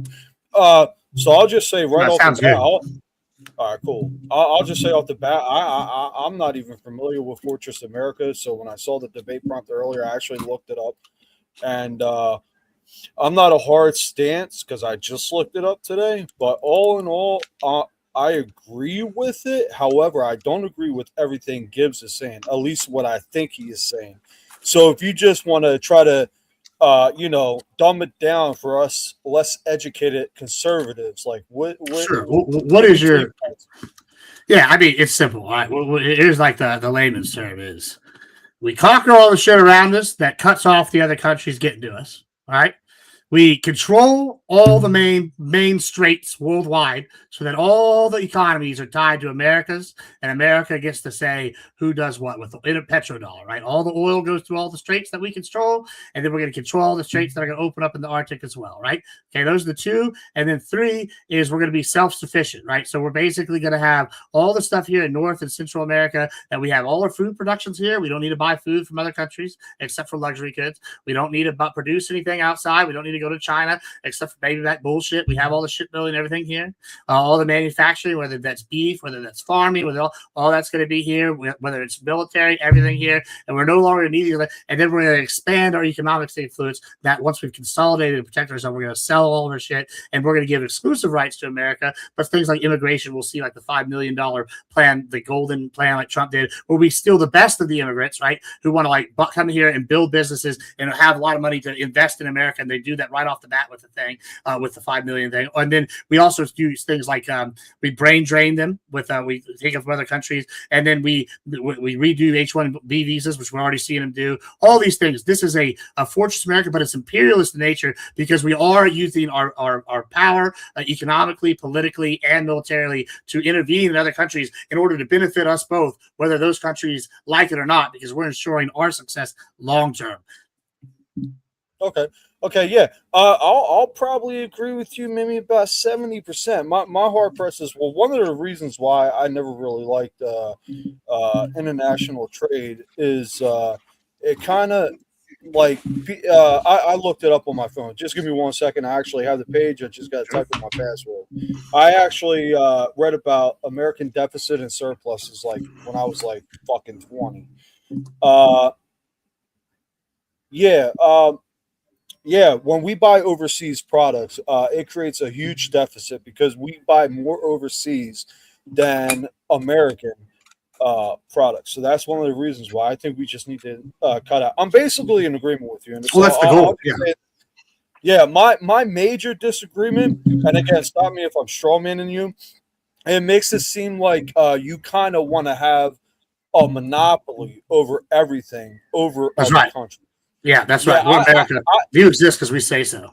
Look, I'm for you, Gibbs. I think we agree on most shit, but I'm I'm like the equivalent of how Malcolm X was pro-black. I'm pro-America, but that doesn't mean I want to see other countries get fucked over. I don't care what happens to them. They don't have to don't get want fucked be a part over. of They that could shit. just get on Team America, or they get fucked over. No, I mean that's not necessarily true because there's laws in the United States to stop companies from having a monopoly. But you yourself I want just companies. admitted. Yeah, sure, but that's different than like. Oh, hold up, Skip. Hold on. Land it Do right you quick. think You a yourself just monopoly? admitted you want a monopoly on America, right? Right, yeah, but hold on. I want America to be the monopoly of the world, and with all these other like corporate monopolies under us, right? I like it because right now, listen, when I have this argument, I get where people come from. Where I was an Iranian, I wouldn't want America bombing me either, right? Like, sure, I understand, and like, there's good to have a heart, and it's good to like want these other countries to be on the level playing field. But like, I got to break it to you guys: these countries, like, they're out for themselves. We're out for ourselves. This is dog eat dog world. China's going to take every advantage they can get to like get stronger. And like, listen, I think America's the best. I want everybody to be an American worldwide. I think that's the secret is we eventually conquer the world. Everybody gets to be an American. It's the best. But in the short term, right, when I'm sitting here seeing hear these people say, hey, I don't want to like be a monopoly in the world. I want us to be a monopoly, right? And in the sense that I want us to be the top tier guys and that we don't have to worry about what these other countries do because these other countries are always trying to be number one. It's lonely at the top. And if you want to stay at the top, you got to sometimes be doing a little bit of bad shit. And I'll be honest with you, we have debates on these panels every night about religion and morality and all these shit. And I got to tell you something, all morality, even Christian reality, Norse, all boils down to might makes right. Guess what? The gods are in charge. They're all powerful. They are the most mighty. They made the rules, and therefore your might makes right. Guess what? We live in the world. We don't see the gods, but we all see humans. And guess what? America right now is the most mighty. So we're making the rules, and I want to make sure the rules stay to where we're always on top.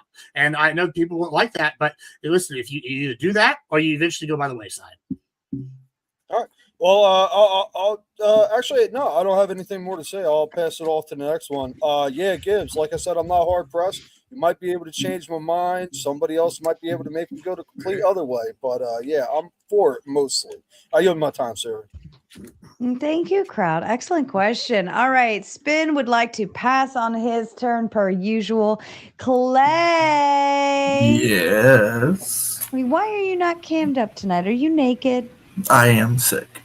Oh, you're sick? Oh, yeah. no. It's a rare thing for me. Yeah, it was earlier today. I'm getting better, but I didn't want to miss. So, I'm just sitting at the computer. So, that's fair. That's fair. Yeah. All right. Your question to Gibbs. It's okay. Now go ahead. Don't look at me. Don't look at me. Thank you, Gibbs. Thank you, Tomato, for hold on just a sec. Oh, you hit the mute button, Clay. Better get better, prick. I apologize. I had to answer the door for a sec. Yeah, somebody's checking on me. Thank you, Gibbs. Thank you, Sarah, for being here. Thank you to the chat, and I apologize if I do this slowly. I do appreciate you coming up and telling us about your views on the Fortress America. And I actually don't really disagree with much of anything you said. We may disagree on which direction that may go, Gibbs, but ultimately, yeah, no, I see it. I'm kind of curious, though, the difference here between this and just essentially globalism, like the idea that, America rules the world.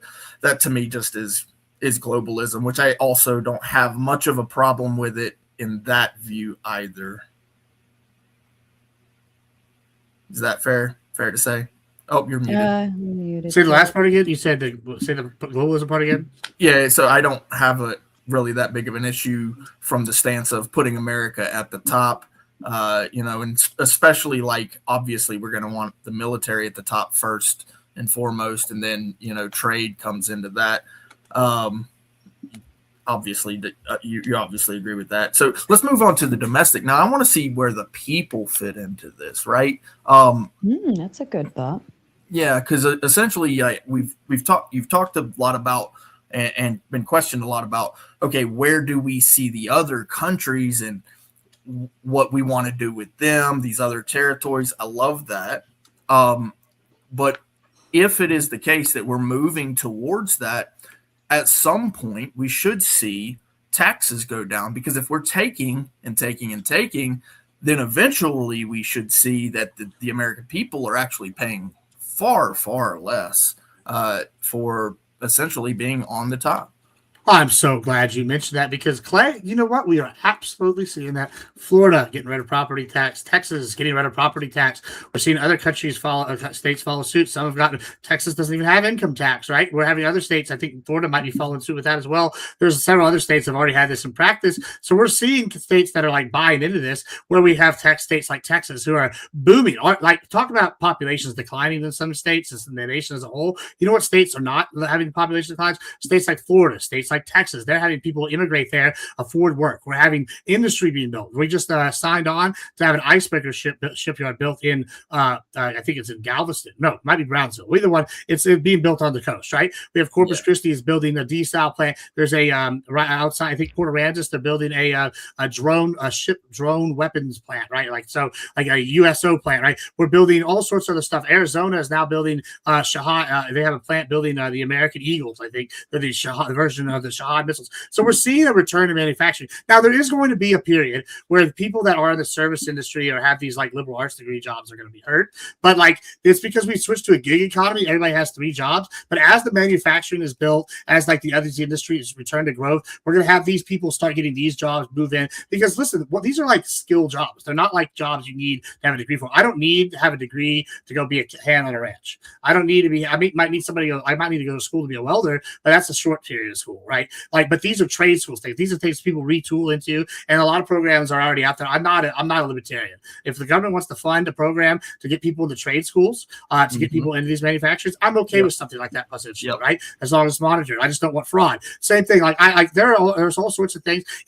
I'm okay with supplementary programs potentially going with my tax dollars to help people that are trying to get into these industries that are leaving these gig jobs or these like liberal arts degree jobs. Like, I want people to move into a better America. I don't want just Democrats to get left behind. This is not like a fuck you to like them. But I think a large portion of them are the ones who have these gig jobs and have these liberal arts degree jobs. So, there is going to be a period where some people are hurt, even Republicans, but it's going to, as we transition back to manufacturing and building the stuff at home, I think we're going to see a return, and the GDP might contract for a short period and then restart expanding again as these manufacturers rebuild. So that's the long-term goal. It's the pain that comes before. No, I agree with that. And yes, the pain now, the pain later. I mean, the current system will be pain later too. Yeah, I think the current system is untenable, right? Like, I think we're eventually going to have some sort of reckoning with the gig economy service industry. Absolutely. Yeah. Service isn't, it's not producing, it's just that simple. No, and it really, in my opinion, does depend on where we go with those outside influences. So, these ideas, they're good ideas. Now I do have a curiosity on why exactly it was that you brought the Monroe Doctrine up. Now, really, from my understanding of that, that's just essentially a president stating his intent. What is his vision for the future? What are his policies? What is he going to do moving forward? But really, the constitutional power in a lot of these cases still lays with the Congress. So because of that, I want to know your take on the constitutionality of it, on whether the president essentially should just write an executive order. I know we've had this conversation, but it's your time now. So why it is that the Constitution is king, and that the power that's vested in the Congress, in my opinion, maybe not in your opinion, ought be vested in them. And when I say that, what I mean is some of those things that perhaps in the past hasn't necessarily been respected. And there's other things than war that are congressional powers, right? So there are obviously treaties, we know about that, but then there are some economic things, the foreign aid, right, as well as the immigration itself. Those things actually lie vested in the Congress. So why it's important for the president to recognize his limitation by still trying to state his vision for the future. It's fine that the Monroe Doctrine is applied here. I like it. I like that you brought it up, but just still understanding, the constitutionality, the separation of powers there. I don't. Okay, maybe I don't understand the issue that you're having, because I know that you're trying to focus on the constitutionality of the executive, but this is the problem. Always. So the Monroe Doctrine, right, is put forth by two presidents, right? It's put forth by John Quincy Adams and James Monroe, right? Right. All right. Okay. And Monroe is also the person. I don't know if you remember this, but he's the one who appointed stuff. And then whenever they had the midnight appointments, basically, and then we had it was Marbury versus it was Madison, right? And part of this just had to do with Monroe, right? All these things. Yeah. These people all that shit happened in the same all this time happened. Yeah, all this happened, right? You remember those? Jefferson, Now, the Constitution states that the president is the commander in chief, right? He's in charge of the military, the armed forces, et cetera, right? He's also in charge of executing the laws. And this is part of the reason why I said, hey, go sure you go vote at midterms so we get some change, right? I get what you're saying. However, I got to be honest with you. The Monroe Doctrine has been one of the most pivotal pieces of American foreign policy of all time. We followed that for nearly 160 years. Yes, right, 100, right, and then we even still refer back to it, right, regularly, right, Indeed. as a defining principle. So whenever you say, the constitutionality, I mean, that's great and all, but the Constitution is just a framework, and there's a reason why we have legal precedents and we have precedents set over time, and then we go back to these over and over again. And the Monroe Doctrine is one of those, right? Just like judicial review established by Thurgood Marshall, right, is a precedent that felt forward, set the powers of the judiciary, right? So we have these things that we use over and over and over and over again. And so when you're sitting here worried about hey, where these two clash, this has been litigated in the Supreme Court many times. Yes, right. This is not something that's confusing. So the idea that we have any kind of issue. Legal. The idea that we have any issue with the Constitution, the Monroe Doctrine, but it's not law, right? But it's not law, right? It's just a precedent. It's just something that happened, and now we. It's just presidents. It's political it's not theory. Law, right? Yeah, it's just theory. It's theory. It's understanding where the vision is. Yeah, so if you come in our backyard, we fuck you up. Like we did. Yeah. Which actually serves the purpose of Fortress America the way that you're talking about. It's exactly what you're talking about. It's the envisioning that you're explaining, which is exactly why you brought it up. I love it. But the Monroe Doctrine is isolationism in and of itself. The Monroe Doctrine is not. He talking about whooping that ass. Right. Yeah, that's a key part there. No, that's perfect. I just wanted to make sure that people understood the difference between the Monroe Doctrine, because you did bring it up, and I love that you did, and why it is important versus whether it's legal or law. It is legal, 100%. It's it's like I said, it's a statement, and I love that a statement is there. I want to hear from these politicians, including the president, where he sees the country going. So this is very good. That's it. I'll leave it at that. And I'm gonna hang back. I appreciate it, Sarah. I'm gonna go lay down. Thank you so much. Yeah, I hope you feel better, Clay. I really appreciate you coming on, even though you're not well. All right. Thank you. Bye-bye. We love you. Better, all right. And by the way, to the chat, you owe 10 more bones. Get 10 more bones so we can go into full gauntlet mode. Bad Gemini. What's up, Admiral Gibbs? I also wanted to say in the chat, I see you. This guy complaining. There's pop up. Hey, this guy complaining about me talking, but I didn't know that being in the question and answer portion. I guess I could just not answer the questions. Right. You are the featured guest of the evening. The goal is for these people to come ask you questions.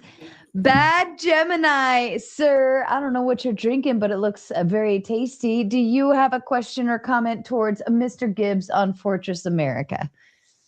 When I have questions, that's normally when I'm dating. But when people talking reckless, I have statements. So when it comes to AG, he can't put Florida in his mouth and be inaccurate. First off, I'm in Florida. these property taxes, they're not going anywhere. Just because they talked about it, tried to push it forward, all that, they said no. So we got these property taxes. It's here to stay.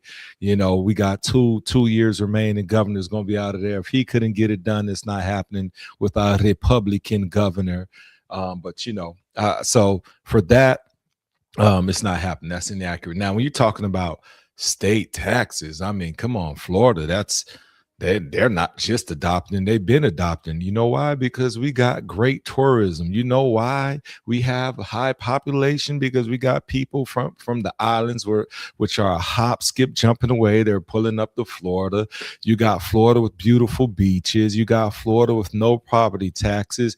You got freaking Disney World, which people seem to love from outside of Florida. You throw Busch Gardens in there. You throw some darn a little bit of cattle, a little bit of citrus, and all these things in Florida is the perfect mix. So that's why you have all this action in Florida. But it's not a matter of us having to even worry about taxes. 2 weeks each year, they do a no tax holiday for parents and their kids. It's like, hey, you can buy these items, and camping equipment is part of it, first aid, newborn stuff, because it makes so much money off of tourism that they can afford to give you a tax break. So, you know, am I ego stroking Florida? Yeah, because we get all these Florida man stories, but you have a lot of snowbirds and all that like the frequent Florida. So if you're gonna talk about Florida, you got to do better than that, AG.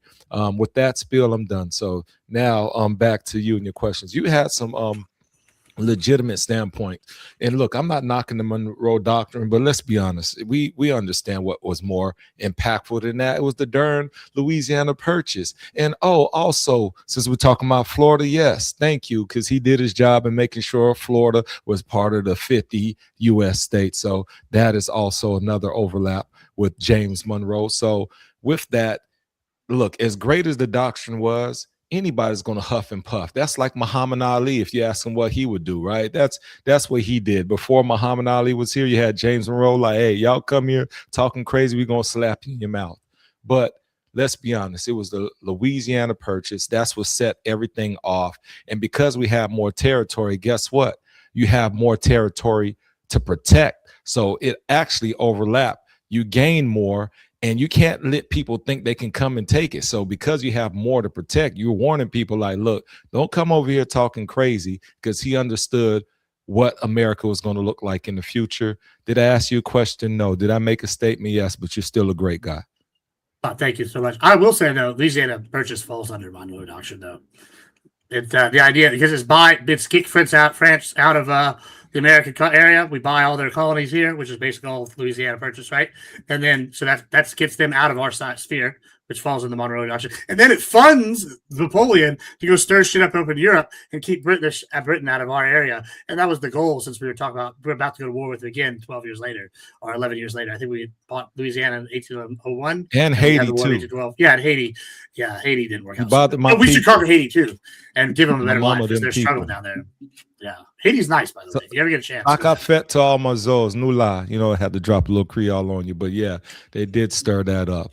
But you're right. You know, it's the shoo and get away. But let's be honest. Did we really need the Monroe Doctrine to do that when us just rebelling against, you know, UK, Britain, all of that was the first signs, because everybody tried to come back and say, hold on, we can't let this be a demonstration for the whole world. Let's come over here. Let's have this Boston Tea Party. Let's do all this reckless behavior. And so really there was precedence prior to that. Now, was it put in writing? Yes, in terms of the Constitution, but was it more like vocal of like, look, these outsiders, like Constitution, right? Declaration, it's more U.S. centric. But so to your point, well, yeah, that's what I'm saying. Came to the outside. Yeah. So I get that. When you talk about U.S. centric, we had that documentation for days, right? That's the Union. But this was the first time a president said, we're not going to focus on U.S. centric. I think we're okay over here. We're building this thing.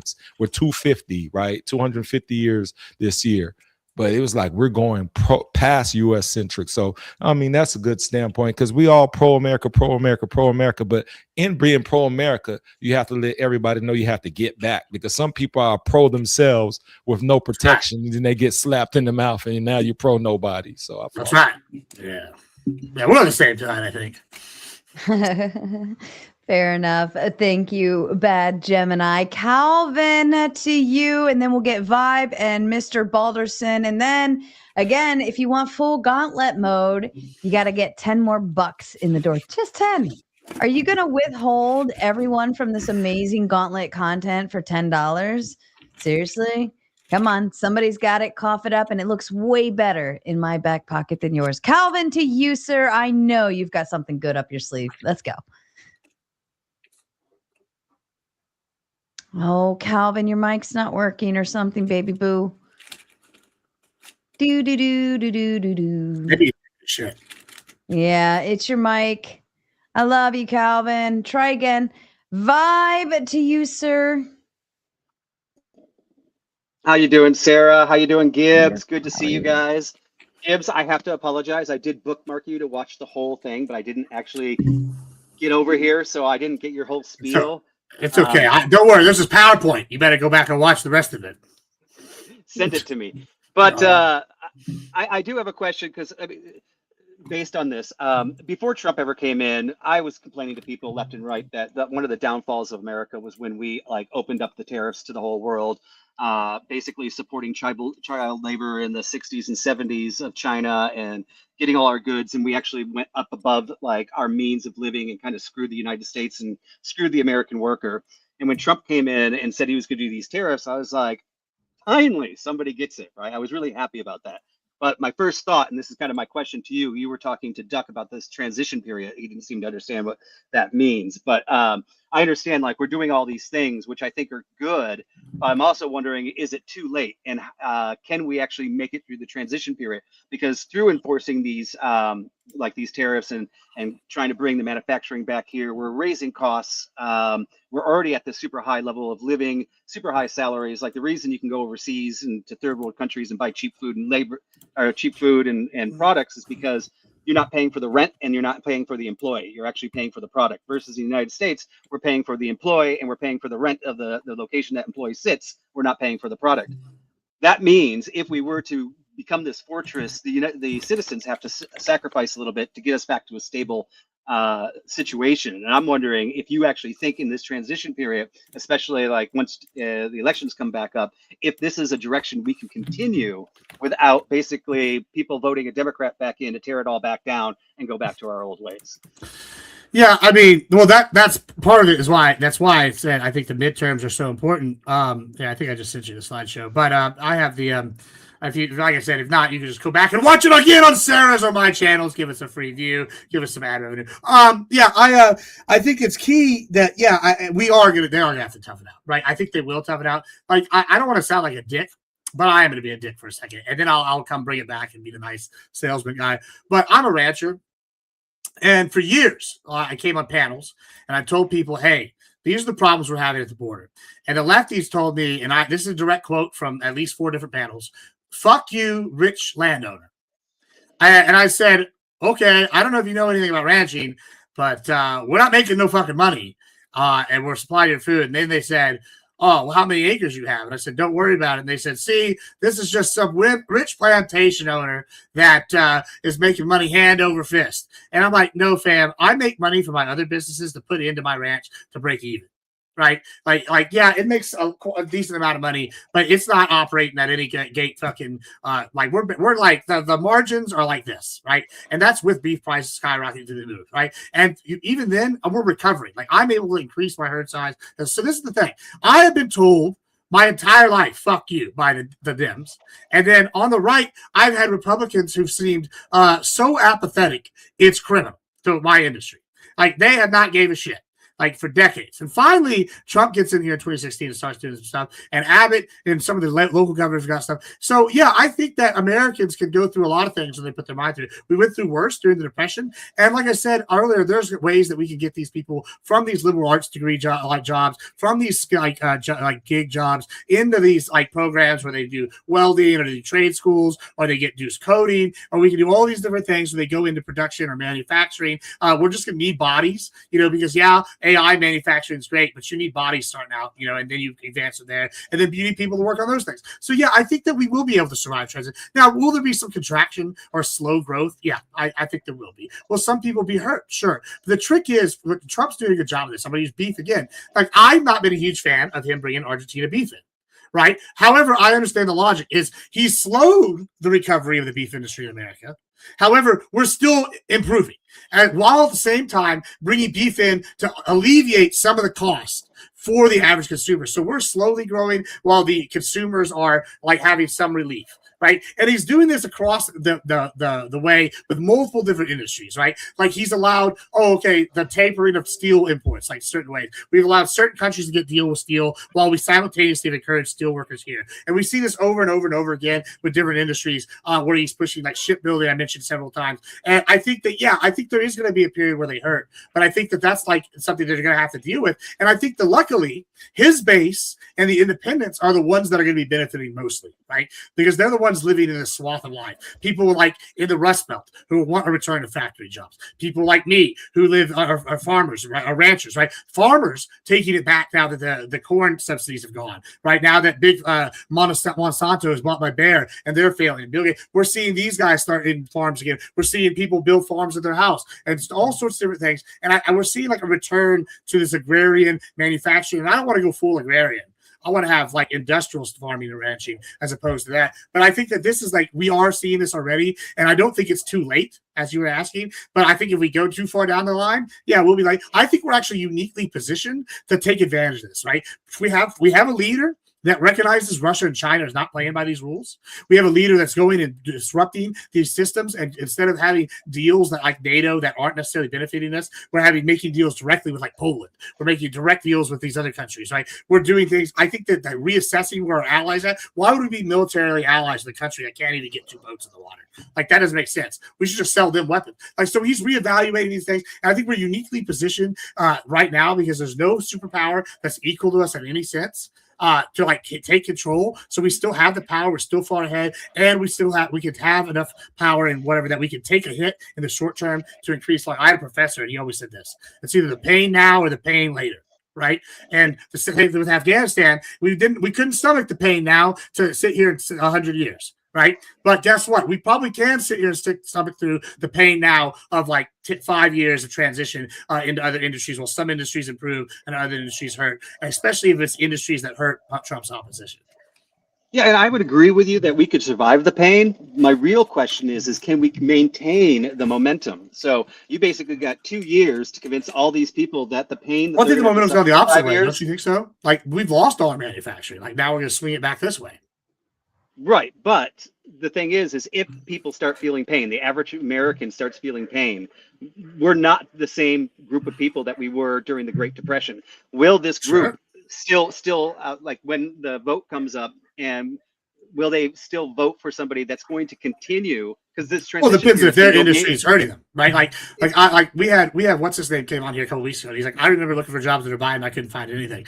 I remember COVID. I was working my businesses, but I was picking up gig jobs because it was just everybody was hurting, right? I go do Amazon Prime Flex or something for like a day, like, all right, this is my drinking money this weekend, right? And like we all did shit like that. Now, like I don't have to do any gig jobs ever. Like I probably never will have to again. Well, people that couldn't find jobs have found jobs. We're seeing the job growth numbers actually increase, and then they don't have an 800,000 revision, which is basically they lied about jobs under Biden. We had 40,000. Which is a reasonable number considering we're talking about millions of jobs created, concentration. So we're seeing like the real numbers. We're seeing the like lies and the Dems.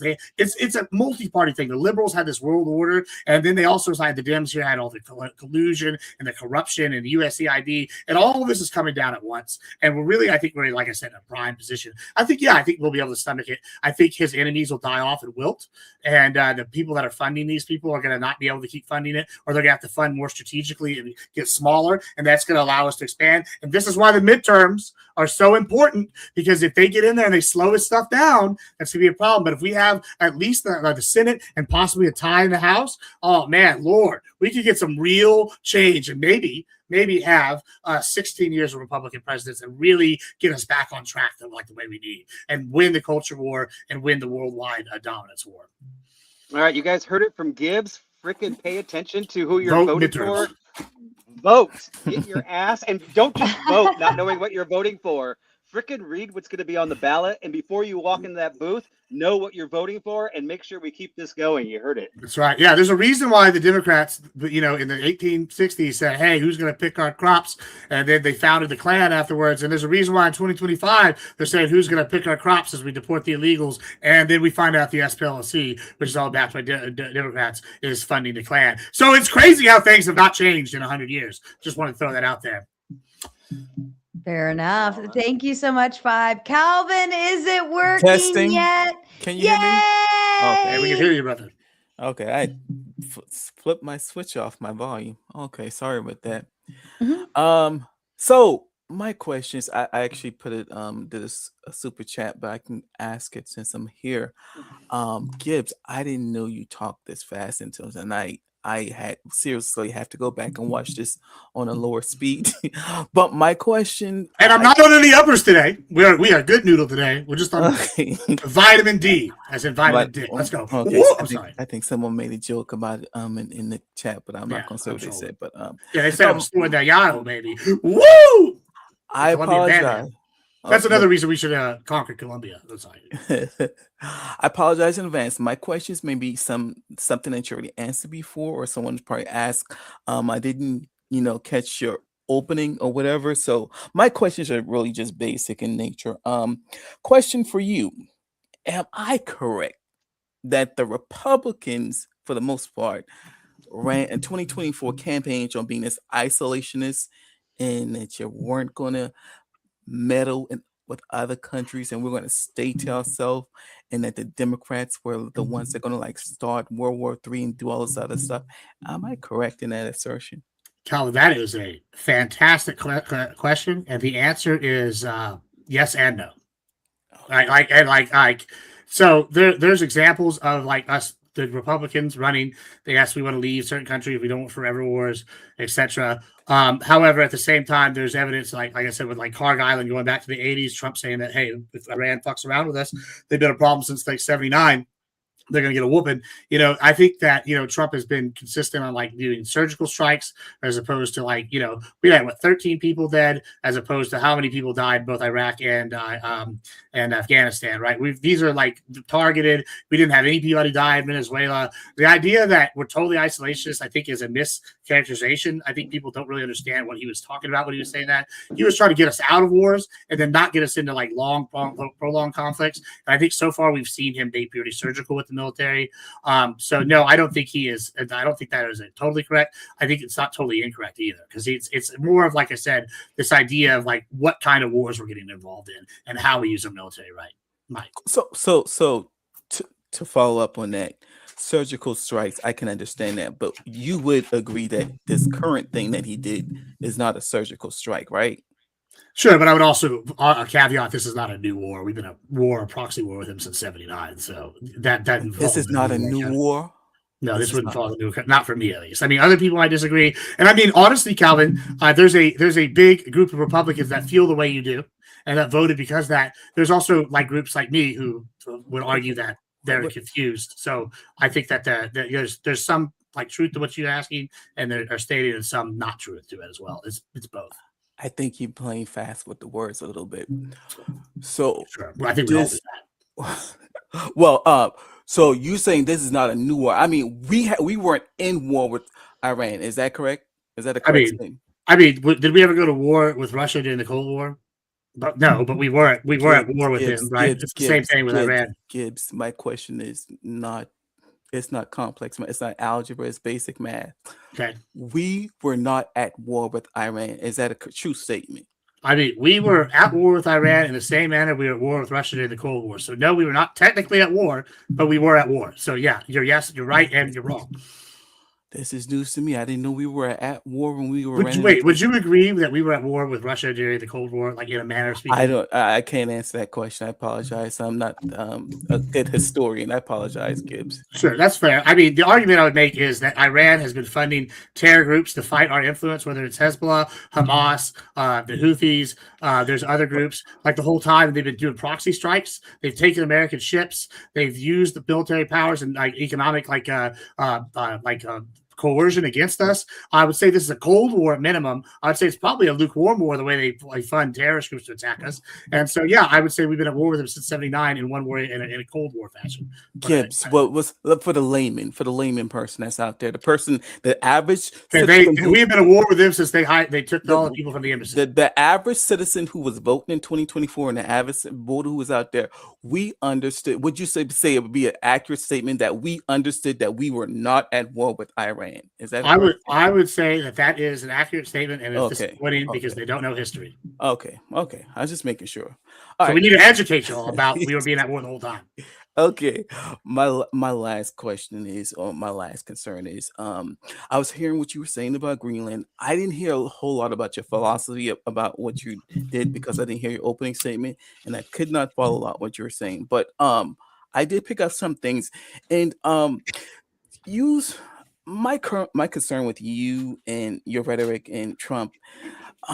You guys are making it seem like we are a bully on the global stage. We are a bully. Say it again. We are a bully. Okay. You agree. So, my question: nobody likes bully. Yeah. Okay. My concern, my concern for America is nobody likes a bully. Nobody likes a bully. They root against the bully. So. And we can't fight everybody. We can't. Well, that's debatable, to be totally honest. But okay, I'm saying we can't watch every door, every corner, every person in America. If somebody wants to get us, if they want, if the whole world teams up against us, we would maybe. It's probably like 60% likely. Yeah, we would probably end the world before we lost completely. Like that's how fucking ahead we are far ahead of everybody. We can't if someone can stop put some mines up and mess up our economy all the way over in Iran, I'm certainly they can do a lot more to injure us by the whole world teaming up against us. I don't see. I'm not saying we win. I'm saying it's like 40% chance we win, and then like higher percent chance we just take everybody else out with us. I mean, there's not going to be anybody winning that war. Like mean, we're that far. But your argument, we can even win against Iran. We was asking NATO for help, so I don't see how that's safe. Well, I did cover that. We tested them because we knew they wouldn't do it, and they failed. And now we're renegotiating our alliance with the right people over there that have the ability to fight, like Poland. Well, right. At least if you sitting up there sticking your finger in your friend's eye all the time, every day of the week or whatever, you don't expect that friend to be there for you. You're right, and they've been sticking their finger in our eye for years, living off our fucking goodwill. And now they're getting a taste of the dick. No, and they're not liking it. That's crazy. No, that's not the truth. That's not the truth. It's the truth. I mean, have you ever talked to a French person in France? They're like, fucking Americano. Like, they don't like you at all. These people think they know better than us. They're like, oh, you have guns. We have a healthcare. I'm like, bro, you don't have AC. Shut the fuck up. Well, that's low light shade stuff like that. That's how people play. But on a global stage, I mean, I haven't seen this much contention since Donald Trump stepped in the scene. There was from my vantage point, there was a whole lot of harmony amongst NATO or whatever until Donald Trump stepped on the scene. So to say that, to get mad, I wouldn't get mad at these people for doing that, because if you're gonna talk disrespectful and do disrespectful stuff, like you said, you applauded them trying to take Greenland. I'm just saying you can't expect our friends just to be there for us when we want them, if we're gonna talk trash to them like no. I think they've done absolutely what I'm prescribing the U.S. should be doing. Is they were getting all their military stuff like basically supported by us. We were doing all the military work for them, and they had to do the bare minimum. Okay, they were able to have social programs because of that, right? That's benefits to them. More power to them. They were doing the right thing for those countries. However, now we're going, you know what? You've been living off the teat of America for too long. It's time to renegotiate and see who's talking about actually partnering up and doing the things that we want you to do, or who's getting booted to the curb. Okay, I mean, I agree with that. If they've been taking advantage of that, I don't have a problem. Even Obama, you would agree. Obama said, they weren't doing their 2% and all that stuff. You're the you're more experienced or knowledgeable in this area, so I'll give you that. But I just wanted to bring that up. I guess you're not even concerned about being perceived as a bully, so that was my only. No, I think that back to the bully thing. I think this is the last thing I'll hit you with is that, like, yeah, we are the biggest bully. We are the bully. But like, if you could tell me one sport or one organization or anything where everybody likes number one, no, most people want to take out number one because they want to be number one. Like, I don't blame other countries for wanting to do this, but the idea that we're all getting along is bullshit. Like, China's going to look out for number one first. Russia's going to look out for number one first. These are the people that are like carving up their spheres of influence. Russia proved like the annexing the Crimea and all the stuff in Georgia that neo-imperialism is done, right? The idea of this world order where we all get along, liberal world order, that's done. China's been doing stuff with like this stuff in Nepal back in the day. They've done other stuff that's threatening to take Taiwan. They're moving their own moves. Like, they're trying to get stronger. Like, these countries look out for themselves, and this idea that we're all getting along is naive. At this point, it's time to stop playing the game like we have competitors that are trying to move up in the rankings, and we do have them. Well, I don't want to hold up too much time, but Gibbs, I would say what you're saying is not altogether accurate. That's not, I mean, at least from my vantage point. Yeah, China is going to look out for China. Russia has been looking out for Russia, but in terms of our allies and whatever, we never had this. Is there a dog running around, Brian, or something? That sounds like somebody needs to put ice in a drink. That's what it sounds like. Look, let me tell you something. I need to do as soon as I finish here. I've never been ready for a video in my life. I gotta get some ice and take a piss. That is ice. That's what I hear. Let me tell you this, Calvin. Hush your face for a second. First off, when you talk about this bully, hold on, because we're almost done with Q&A, Gemini, and then we go into full. No, I was not going to disrespect him. I was going back to AG and stand on topic. I'm behaving. Hold on, we're only doing just one at a time right now. We lost Brian. Something happened. Calvin, I wanted to give you a second to finish up your thought before you were interrupted by ice or whatever it was. I wanted to say, Gibbs, I hear what you're saying, but prior to this day, our allies did not deny us access until Donald Trump came on the scene. That's just objective facts. So to say what you said really doesn't add up in terms of whatever. We are becoming a bully more so than ever before because we didn't have this situation with our allies until Trump stepped on the scene. And that's all I'll say. Yeah, I like I said, I disagree. I think that I'm excited to get into this. Hopefully we get more because, like you said, your perception is like most people would say we weren't at war with Iran. I would think that's a false perception, but I understand why most people see that. Most people, the average person says, "Oh, I don't see direct bombing." I get it, right? But like I'm sitting here seeing a realignment. Like I don't necessarily see the idea that we need to always be friends with the same people that we're always friends with, right? If we maybe came to a deal with Ukraine now, they're the drone gods of the world. Maybe we make a new deal with Ukraine. Now they're military strong, right? They're pushing Russia out. They got position power. Let's negotiate there. Maybe we make deals with other people. India's making more deals with us than ever before. Like we're making deals with people that we never made deals with. Poland is dealing with us directly instead of NATO for the most part now, right? The Baltic states have their own organization that wants to deal with us directly instead of NATO. So we're making new deals outside of this. I think that we've made to reevaluate alliances that I don't think have always been beneficial to us. I think they were beneficial in the past. But now it's a new era. I think neo-imperialism worked for a time, but the times have changed, and it's time to capitalize on this change in times. I think that's where we're at. Perfect. Thank you, Calvin. Brian, welcome. Just in time for your turn. I don't know if you've been watching so far this evening, but Gibbs is discussing Fortress America and Trump's kind of plan and what he's doing to make moves in the benefit of America.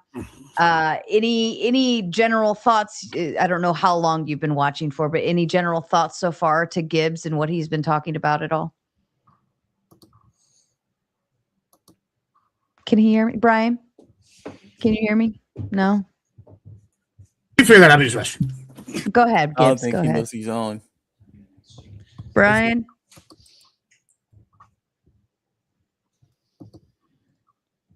Earth to Brian. Earth to Brian. Yes. Hi, everybody. Sorry. When I take my laptop out on a trip and I change some of the modifications, I never put it back to the way it should be. So sorry about that. Yeah, no worries. I know all about that, especially when my power goes out and then suddenly all my settings change. So yeah, my ear set thing isn't working either, so it has to be charged. So I'm doing everything through my laptop right now. You got to get a pair of plugins for instances like this. It helps so much. But Brian, I don't know how long you've been watching for, but Gibbs, who just stepped away to use the restroom, has been talking about Fortress America and what Trump is doing to kind of set up America to build on kind of, they're calling it the Monroe Doctrine versus what would have been the Monroe Doctrine. And we're setting ourselves up in ways that America just benefits. We're not necessarily allying ourselves with people, but we're going and making our places out there, like the trades, the ports, and so on and so forth. So I didn't know if you had any initial thoughts of anything that Gibbs has been talking about so far, or if you want to maybe add a thought in, or wherever you are on that. Well, to be honest with you, the last 24 hours, my focus has been on all the breaking news today. So I might be the wrong person, but today I've been talking, of course, about this deal with Iran and how Trump is continuing to fuck America, for lack of a better term. So I don't know if you guys have been discussing that at all. But that's Gibbs, what I've did been you doing. tap into Iran? I think you tapped into I Iran. did tap into Iran, but let's why don't I hear your take, because I'm ready. I can read up and make sure I'm up to date while you tell me why I'm wrong about Iran, all these good jazz. Well, I don't even know where to begin. First of all, we heard for years about Obama, with this $1.7 billion to Iran, which, by the way, wasn't taxpayer funded money, and it was frozen dating back to the 1970s. But now apparently all of a sudden $300 billion with the USA helping to facilitate that is just fine. The Strait of Hormuz was opened 4 months ago. Now they're tolling. And just to open up the Strait of Hormuz, we're lifting sanctions. I say we, I mean the Trump administration, lifting sanctions on Iran, helping to build up their infrastructure again. We're talking $500 billion. And then we're supposed to just believe, oh, no, we're not furthering our nuclear capabilities. They provided no evidence to the American people that they have been furthering their nuclear capabilities. It's very simply put, and even people on the right, the far right, agree that this is a disaster.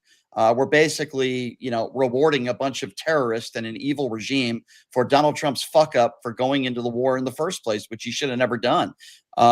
We were better off 4 months ago than we are, even if they signed this agreement, which I believe they will on Friday. It's complete desperation on Donald Trump's part. He wants out of this war. It was fucked up to begin with. They didn't think it through. And because of that, now they're going to have, $150 billion in infrastructure, which they're going to rebuild, and Trump helping to facilitate $300 billion for Iran, where I heard for years all these people complaining about the $1.7 billion. Well, Obama, you said that's a good question right there. You bring up $300 billion. You said it's the United States is going to help facilitate that. That seems like an interesting word choice. Is there any reason why you use those words exactly to help facilitate that? Well, sure, because that's the language that was used in the 14-point plan agreement. They're not just handing them $300 billion, right? But Donald Trump is. They're not. The U.S. isn't giving them $300 billion. No, how are they getting that $300? An international community is coming together, maybe releasing some of their funds that we have under our control, and the international community. Would that be a fair assessment of how they're getting that $300 billion? We're also unfreezing any funds that were available to them to begin with. Also, after Scott Bennison said that if they shoot any missiles, that we would just use that to pay for the shit. And then infrastructure coming out of our own pockets is somewhere estimated between $120 and $150 billion to help rebuild. I also read that we're going to be having American companies help rebuild that infrastructure. So it seems like non-American money is going to help fund infrastructure being rebuilt by Americans. That seems like more money for America coming back. No, it's not more money. Right? It's certainly American not more companies making money by building reconstruction. I don't know. I don't know where that was in the fine print in the 14-point plan. But what I will tell you is that basically Iran is getting rewarded if you read this plan for going and closing the Strait of Hormuz and now reopening it with tolls. We were better off 4 months ago. We were told also that this was about uranium. This was about enriched uranium. Donald Trump said today, forget about it. Not that important. It's underneath some mountain. That's literally what he said in a press conference today when we were told this is why we went in there to begin with. I think when you read this plan, it's very simply put, unfortunately, we lost. And Iran won. They're getting basically everything they want. Everything they want, they're getting. And it's really unfortunate, besides the fact that this is, ruined our economy. You look at gas prices, you look at inflation. So wait, was the tolls thing in fine print? Because it seems to me like that's something that they said they're going to be discussed at a later date, whether them and Oman are going to get control of the tolls, if they're going to get control at all. And if they don't, and then I feel like Trump also said if they try to get nuclear weapons, which they agreed to this, if they're not going to have nuke weapons at all, if they do any of these things, what is going to happen? We're just going to take out their current crop of leaders and put a new group in there. Yeah, that's exactly what we want, right? Yeah. That's how awful that worked out. Donald Trump's been talking a tough game every day, but in the end, he's giving in. And as I mentioned before, the Strait of Hormuz was open 4 months ago. We were in a better position than we're in right now. Iran is holding all the cards, and yes, you're right. In 2 months, there's going to be this reassessment. So what? Who cares? We're taking Iran at their word with anything. And by the way, this also has nothing to do with Israel. Israel's supposed to be our allies, and I don't defend the Israeli government. Do you agree that we're like a net exporter of oil? Yes. Why don't you take a look at? Yeah. So let me ask you a question. If we shut down the Strait of Hormuz and China, who was getting 50% of their oil from Venezuela, and they were getting, or 40%, and then they were getting about 50% from Iran. And then we control the Strait of Malacca where they get 80% of their oil go through. And they just in May agreed to buy U.S. oil. This seems like that's going to raise the U.S. economy because Iran, their biggest customer, would be China. If Iran's not selling to them, we're taking up their market share. This just seems like, I don't know, the American empire version of Rockefeller economics. And we know that worked out really pretty good for Americans and Rockefeller. And I feel like, why would you not want us to sell American oil abroad? Why do you want Iran to have a bigger market share than America in this regard? Well, first of all, as I said before, Iran is holding all the cards here. They're in control of the Strait of Hormuz, and they have more power now than they did 4 months ago. And I would say, number two, look at where the economy is at right now. If you want to look towards the future and say, hey, this could be good. This could be good for the American economy. This could be good. Everything has been bad since this war started. Inflation up, gas prices almost twice as much as they were when Donald Trump first took office. And every single day, I've heard it every day from Donald Trump, they're begging to make a deal. No, they're not. No, they're not. Donald Trump is begging to end this war. You got the midterms right around the corner, and he has given in. You heard what Mike Pence, and by the way, I am not a Mike Pence fan, but you heard what Mike Pence said yesterday with Caitlin Collins. Mike Pence says, listen, you already made the decision to go in there. We're already in this war. Don't give in. That's exactly what Donald Trump and J.D. Vance have done. They have given in to this evil, murderous regime. Now, I don't think we should have been there to begin with, but this has been a complete and total disaster by every standard. I feel like, once again, by every metric, first KD ratio, that's a metric most people use, but it's like 1,000,000 to 1. Two, we've just completely destroyed their conventional military, wildly successful. They have all their new tech that China and Russia supplied them has proven to be bogus between this and Venezuela, worthless. That's increased our sales abroad to other countries that are not even in NATO or whatnot countries. When we talk about oil, they're buying our oil, increasing our market share. We shut down a solid competitor and member of BRICS/Sync. This is wonderful news for us, and overall, it increases their power abroad. I don't know why that would be a bad thing. When you say that these leadership has been great, the leadership is gone. The Ayatollah is gone. Arguably, his son might be dead too. Yeah, Listen, we have this. We know that right now. This is a report from 3 weeks ago. This is a report from 3 weeks ago when they were getting attacked. We know that their military was in a state where they had their mid-level people operating autonomously because they couldn't get any orders from their higher-ups because we were bombing them so quickly. This was reported on in the Jerusalem Times. This was reported on the U.S. military stuff. This was reported on in national. I don't know. I don't know where. I can give other sources. I don't know. I don't know exactly what right-wing publication you're reading that from, but let me just give you some actual facts. It's got to be a right-wing publication. This was some. I was about to name some foreign ones, but I guess they're all. I'm sure the Indian Times is definitely a right-wing foreign publication. One reasonable human being that can read this 14-point plan and look at me with a straight face and say, this is good for America. This is wonderful for America. This is a country ass whipping.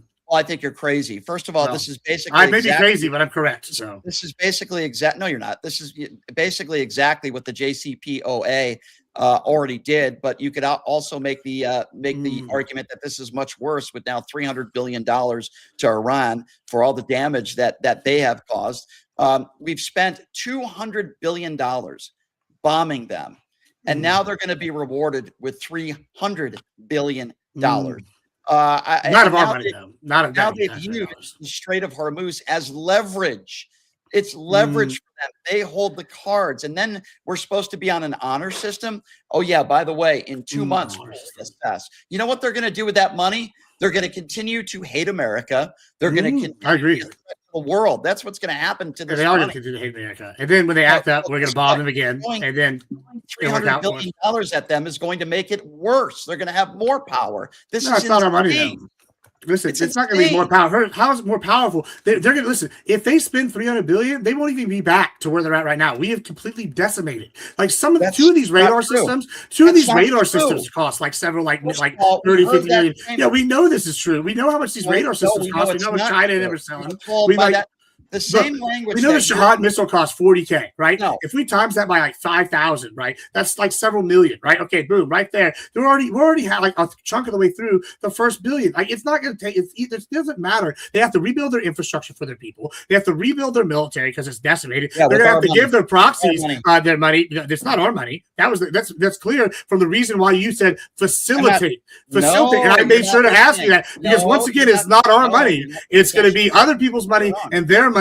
And if they bomb other people, we know Scott Bennison said they're not going to get as much of that money. These are all things we know happened today. I mean, you can try to spin this however you want. But I'm not. Okay, here's what I would ask you to do. I'm not trying to spin anything. I read the 14-point plan. Apparently, you didn't read it.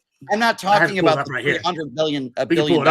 I read it. Other than the $300 billion, there's also around between $100 and $150 billion that is going to help them with restructuring. That's what I was saying. And listen, that verbiage that you're using right now, the verbiage you used that verbiage. I was just quoting you, and I asked you specifically why you used that verbiage. I didn't. It was a good tactic, though. No, facilitate. The facilitate word was used when it comes to the $300 billion. I'm talking about a completely separate entity, and I think you're confused. The 300. No, you are. The $300 billion that I'm referring to has nothing to do with infrastructure. Okay? These are once again your words. We can go read back and watch the tape. I mean, they're like the 150 billion is another thing, which I refer with this one right here today. That just happened in the last 5 minutes. We can rewind. We can rewind your words. See a clip coming. Let me put a little pin in that, and I will 110% let the two of you get back to your battle zone here shortly. Balderson, I wanted to confirm, sir, because I know you've lost your voice. You don't have to say anything. I wanted to give you the opportunity to either pass or ask a question, but I don't want to force you to talk because I know you're all you need your singing voice. Yeah, my voice is wrecked. I was just going to say that was the best impression of Oh Father from The Boys that I've ever seen, Gibbs. Very good. Very good. Thank you. I was going for it. All right. You know what that means, folks. Number one, you have hit your dono go, so we will move to the gauntlet here in just a second. So let me read this. Bad Gemini, is it your birthday today? No? 2 days? Tomorrow? Why are you not talking? Is there a dick in your mouth, sir? Of all the people, you can do that, especially because they already addressed me as looking like an R&B singer from the 90s. You don't have to add questions to my legacy. But no, that is not. Don't confuse the people. Hey, no, I just got to say real quick. Prerogative. Birthday was 2 days ago. Oh, 2 days so ago. You know. Well, then birthday. I will give it to you. Ready? Are you ready for it, Gemini? I'm ready. Hey, sir. Hold on, Kraut. Happy birthday to you. Happy birthday to you. Happy birthday, dear Bad Gemini. Beam, beam, beam, beam, beam, beam. Happy birthday to you. I always feel like I work at like, I don't know, what is the Applebee's or something. Like, let's sing happy birthday. All right. Kraut makes it in the Big Ten, says hashtag Vegas. Yes, keep hitting the hashtag Vegas. I think we can get rid of about 70 people, maybe 80% of international trade. I also have a counterpoint for Gibbs on his proposal for America holding a monopoly on trade. All right. Hold that. Put a pin in it.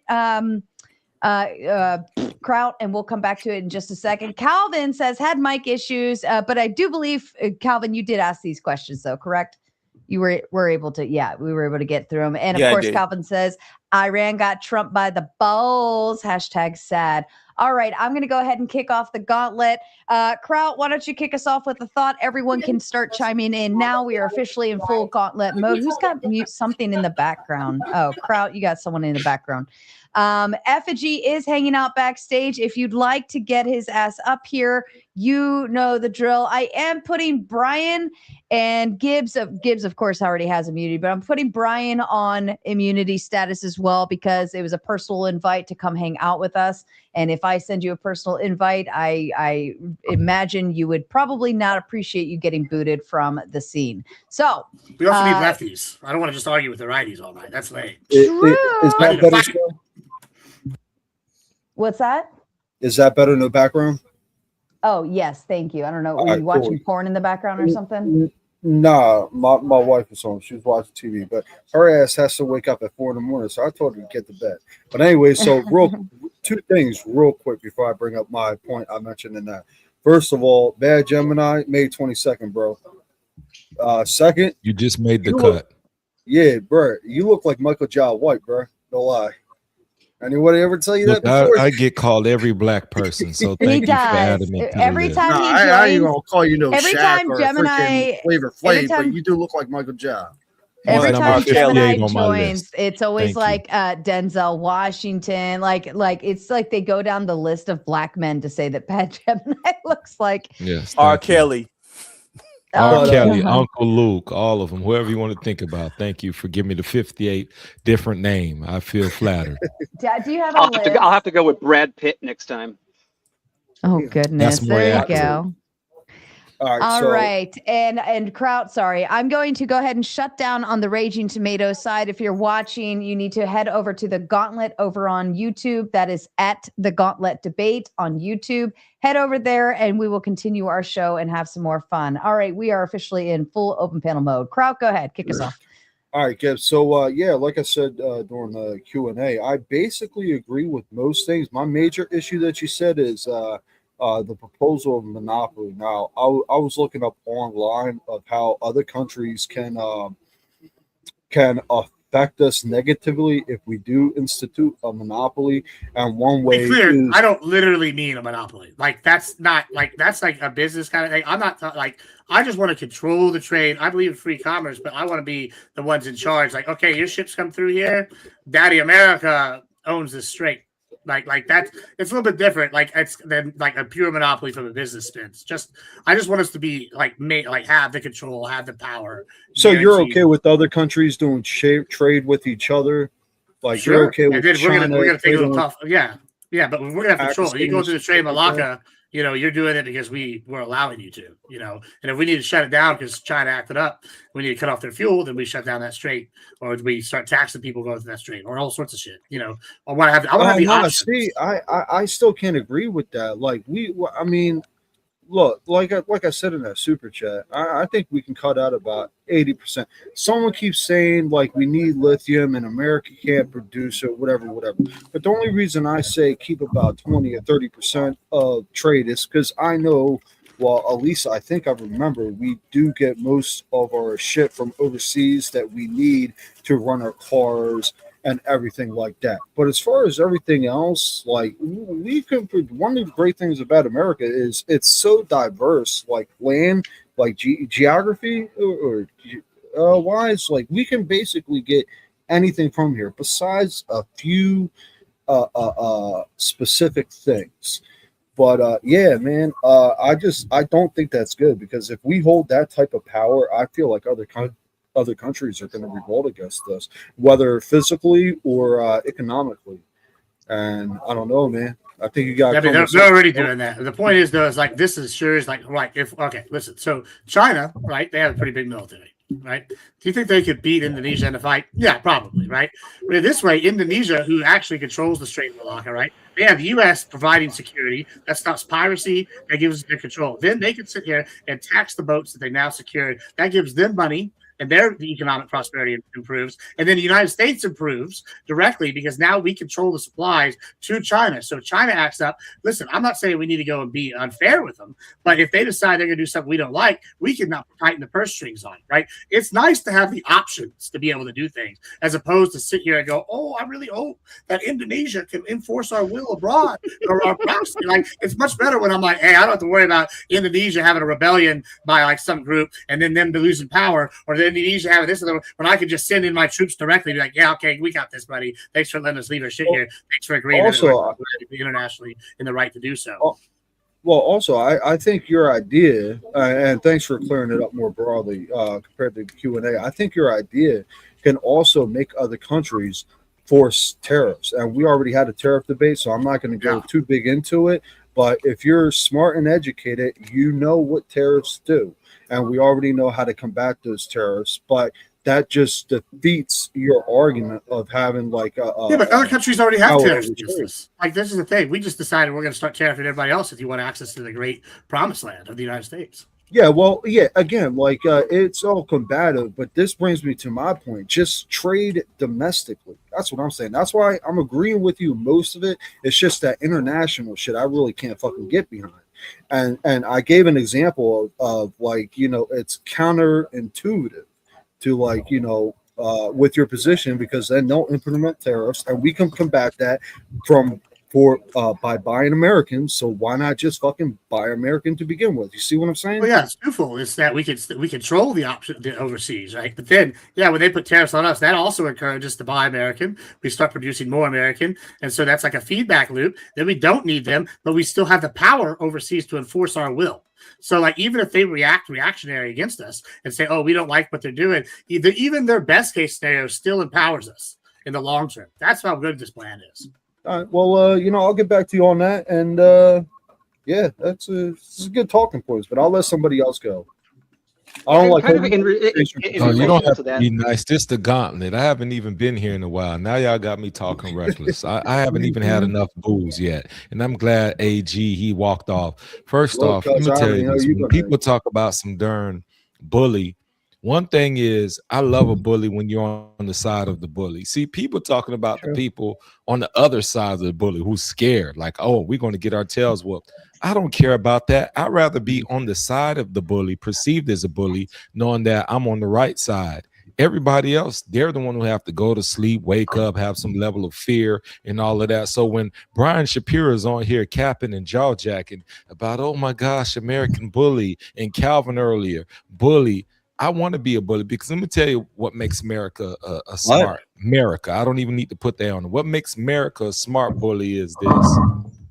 When you defend enough people, they got your back. See, y'all acting like America is the bully that's just fighting everybody. You know how you have the new, but we're just going to fight any and everybody. No, when you defend all these other countries, have alliances with these countries, and have their back, they remember that. Not saying they even have the manpower, but what happens is, you're not going to be an isolated bully that's standing by yourself trying to figure things out.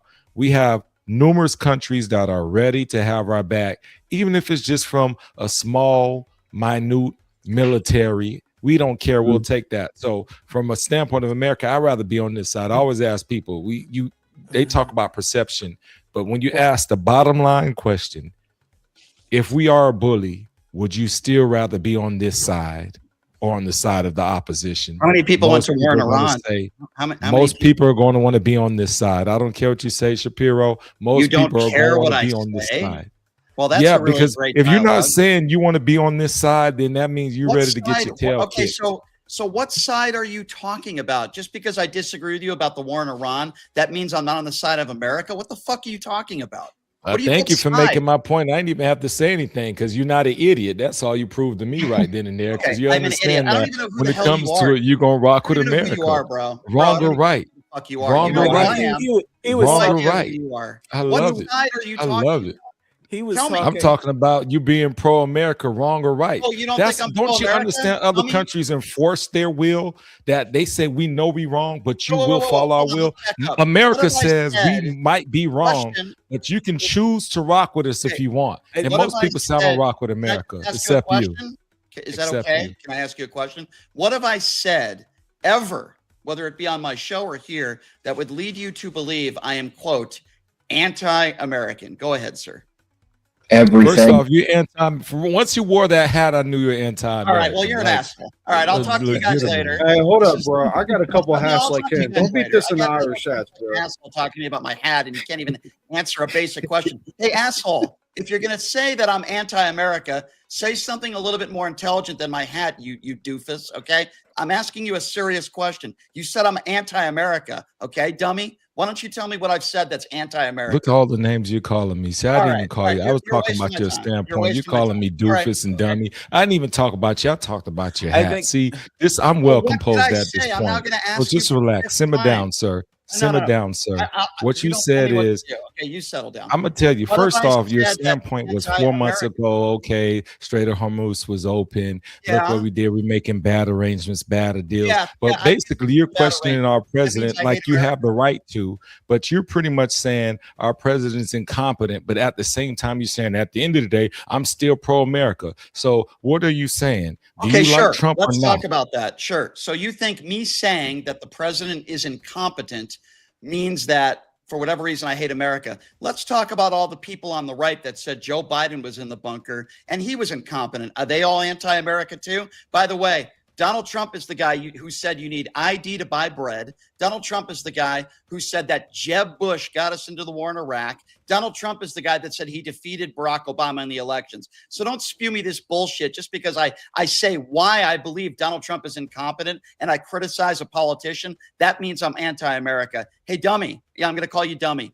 I love America, and there's no other country I'd rather live in the world. But that doesn't mean we don't live in a democracy. It doesn't mean we don't have freedom of speech. And it doesn't mean I can't disagree with the president of the United States, who literally doesn't like people who look like you. It's make America white again, not make America great again. Okay, pal? So if you want to frankly, that's fake news. He's won a lot of awards from African Americans.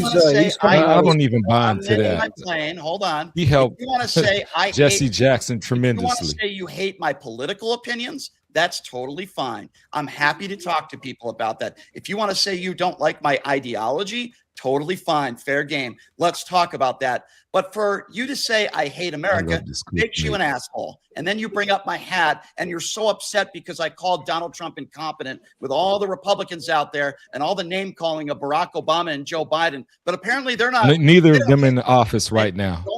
Only Brian Shapiro hates America because I criticize your orange turd. Well, guess what? I'll continue. You're orange right now. It shows your shirt. You're orange red. You did just turn into Yee when he gets assaulted by his outfit. Look at I it. mean, You match your said Bush shirt hates right black people. That's how Trump he hates you black got. people. You get any more upset, you're gonna be my color in 10 minutes. 20 seconds. Last thing I'll say, guys.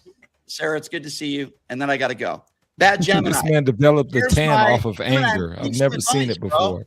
Gemini, I'm trying to help you. I'm gonna call instead of the angry tan. Where's angry man? We have the angry At least tan let here. him talk. At least let him talk, Gemini. Sorry if you're upset, Gemini. Let me just finish 20 seconds here and then I'll go. Here's my advice to That's you. what she said. I think that's funny.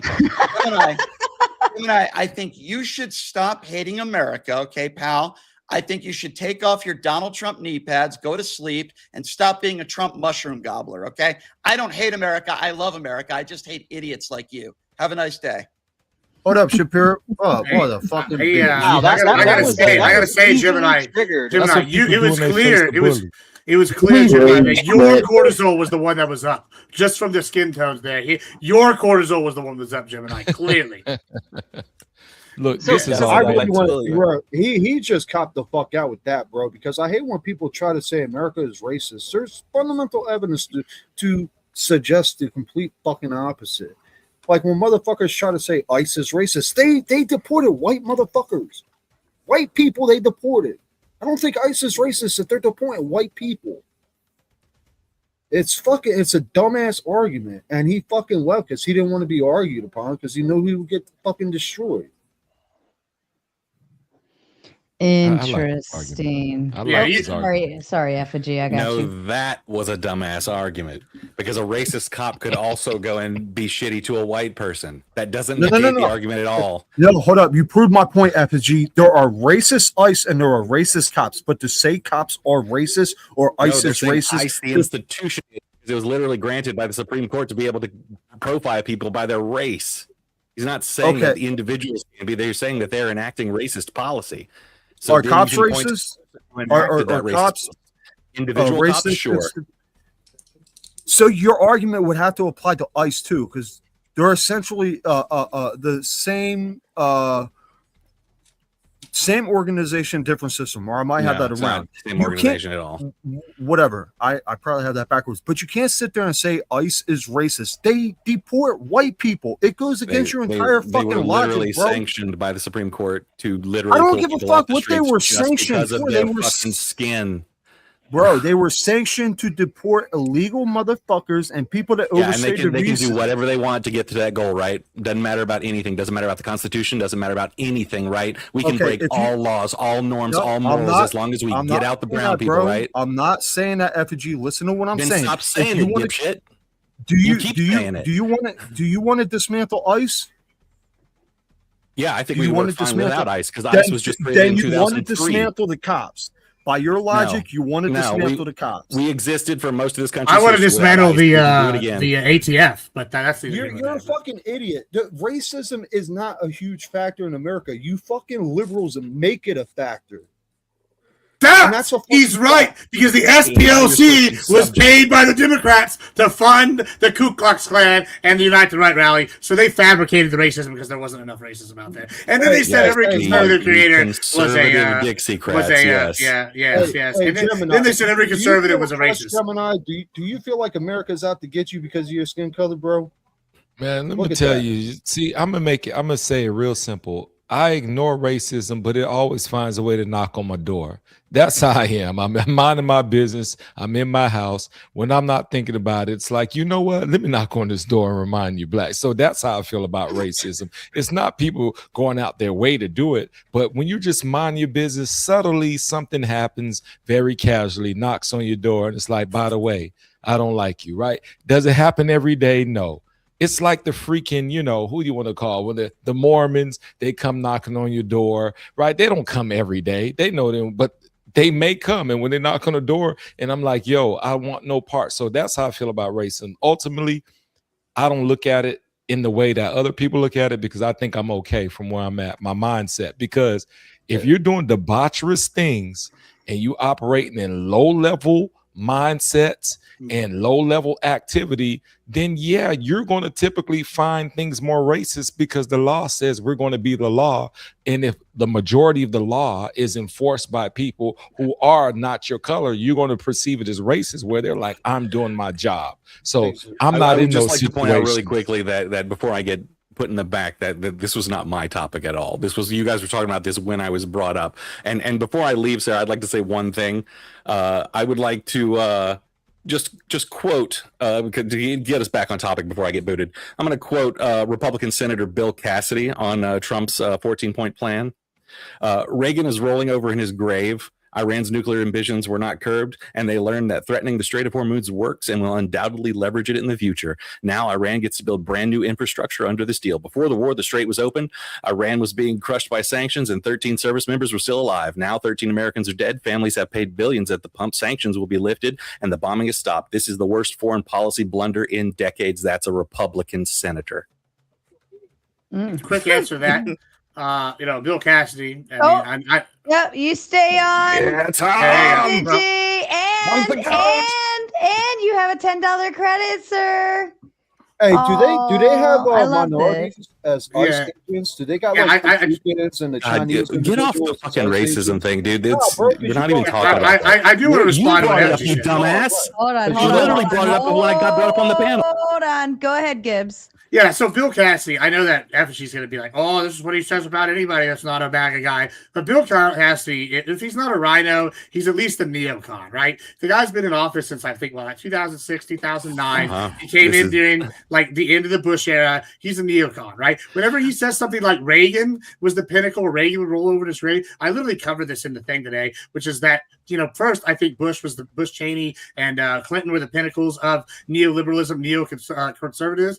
But a lot of them, the other group of people that think that the pinnacle would be Reagan, right? And Who cares? It's just a Republican and showing you that even your own kind are eating each other over this. Yeah, but so is Massey. Massey voted against Trump on all the major bills. Yeah, but then this is the purity churn. Like, it's not a purity churn. But if you have guys that are neocons, that's his base. Are not Republicans when they've been there. I'm not saying they're not Republicans. I'm just saying he's a neocon, which is what Trump is trying to do. Overboard every time they disagree. Just throw them overboard. Are you disagreeing that there's different factions within both the Republican and Democrat parties?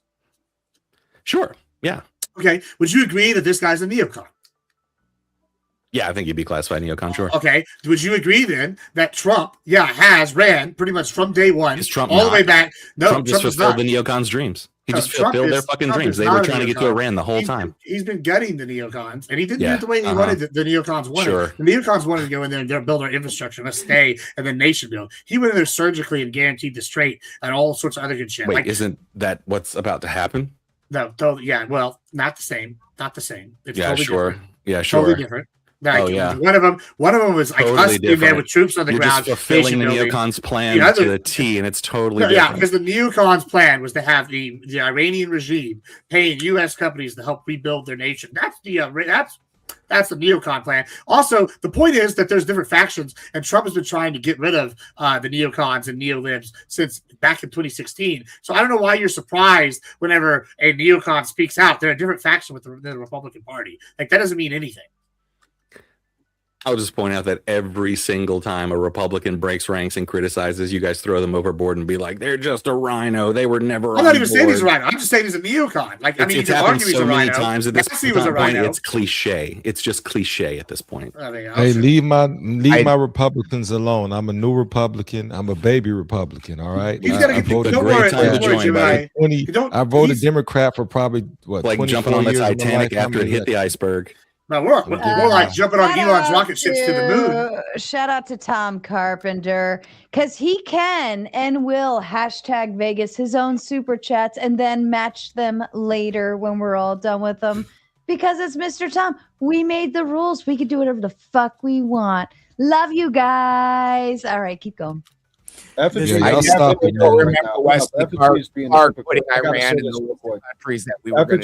a hypocrite. Hold up, it's real quick. He's complaining that's all we do. We call Republicans to switch sides, rhinos, bro. Your entire argument is racism. That's all you fucking do. Stop being the racism think outside the facts, bro. No, I'm pointing out your hypocrisy. Not even being a hypocrite. That's not hypocrisy. Explain how it's hypocrisy. Your entire arguments are racist. Those are two completely different subjects. How am I being a hypocrite about not the argument you're talking about? Do you know what words mean? I know a lot more words. Effigy just revealed the racist that you are. That's what he's hinting at. For some reason, he must have some insider information. He's waiting for you to drop some N-words on me. He's waiting for you to just go Cold War. I mean, the Effigy's past that. He's like, you keep bringing it up. He would have already called me the N-word twice. And he may say it on a notepad that no one is reading, but he's not doing it now. So shout out to him. We're the real secret racists. Yeah. I mean, considering we're so good at being secret racist. All the black people. Hey, let me go fund the KKK's cross burning. That's not racist. Gibbs and I will be out in Vegas, who are all now Republicans, ready to kick ass and take names. We're going out there to Digital Social Hour podcast for a debate. So be sure, because we have to fund this, okay? This is the only way that I get places and do anything is because of you guys. So fund it and continue doing hashtag Vegas and all your donos, just like the Darlene, Texas bully mom. Gentlemen, I really want a sandwich. Would any of you be bothered if I step away for a moment to go make a sandwich? Go eat. Hey, a greedy woman. Hey, go ahead. I don't mind a greedy woman as long as it ain't for money. For food, I can feed you, but I can't give you my money. I'll take it. I'll be right back. Hang tight, but you guys continue. Mr. Balderson's here. Now listen, Mr. Balderson does not have a very strong voice right now. So if he so much as whispers into that mic to shut the fuck up, you will all shut the fuck up. Thank you. I'll help you, Baldy. She's leaning on your strong beard. That's what it is. It's like, yeah, he has no bass in his voice right now, but he's going to intimidate with his beard. Is there anyone besides Gibbs that thinks favorably about this memo that was just released? I haven't read it. Okay. What about you, Vibes? Did you think we got the best end of the deal? No, well, so the deal isn't officially signed. There's still some negotiation in there. Where it's at right now, there is enough. Actually, it was signed 2 hours ago. Is what was it? was reported. But No. I mean, I could be wrong. It's the But agreement Access to negotiate the agreement. That's what was signed. Okay, Yeah, sure. and there, this could be really good for us, depending on how we decide to interpret it.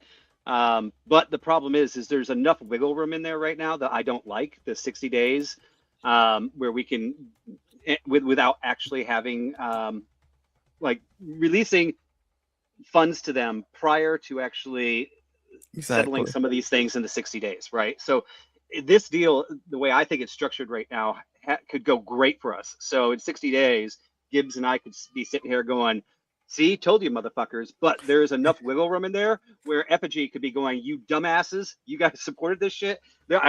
So I'm not totally comfortable with it. What do you expect to happen in 60 days? What do you... Yeah, I mean, I would like to see, like, in the next week that we do something on better negotiation on knowing exactly what the nuclear deal is going to be. And actually, I would like to have full control of and basically a seat on the board of the company on what happens with the Strait of Hormuz and not giving them the full control back on that. I don't really care about building their infrastructure. I agree with Gibbs. The amount that's going back is nothing compared to what we've already taken. We can always go back to war again, but I'd rather not. I'd like to get it settled up in this one. But yeah, I feel like we could have been a little bit more strict on this, and I think we should have bombed them a little bit more for a better contract, personally. Well, that's the problem, Vibe. This was not unilateral. This was a bilateral agreement. We did not impose our will on them like you guys said we were. That's not what happened. This is a bilateral agreement. That's why we did not get everything that we wanted, and that it's really favorable to Iran. Yeah, well, and I mean, I think it doesn't need it. I think it could be more equal. I think it's more favorable to Iran right now. But at the same time, one of the concessions that is in this deal is essentially saying we don't want another Iraq, right? So, like, if we do continue going in there and interfering more, we're then going in for the long term to take over, basically rebuild the government there, right? This deal right now allows them to maintain their sovereignty and maintain their government, which is a good thing. We've definitely have made a statement that, like, if they decide to do what they've been doing for the last 40 years, we're not going to tolerate it anymore unless we get a new president in 3 years that, you know, is another Joe Biden. Then they'll be like, this is our opportunity to jump in and start doing what we used to do, right? I would like some more. I would like. No, you don't get to talk like that. You don't get to talk like we're the tough guys and you're not the tough guys. You guys are negotiating a deal that's shittier than Obama's, straight up.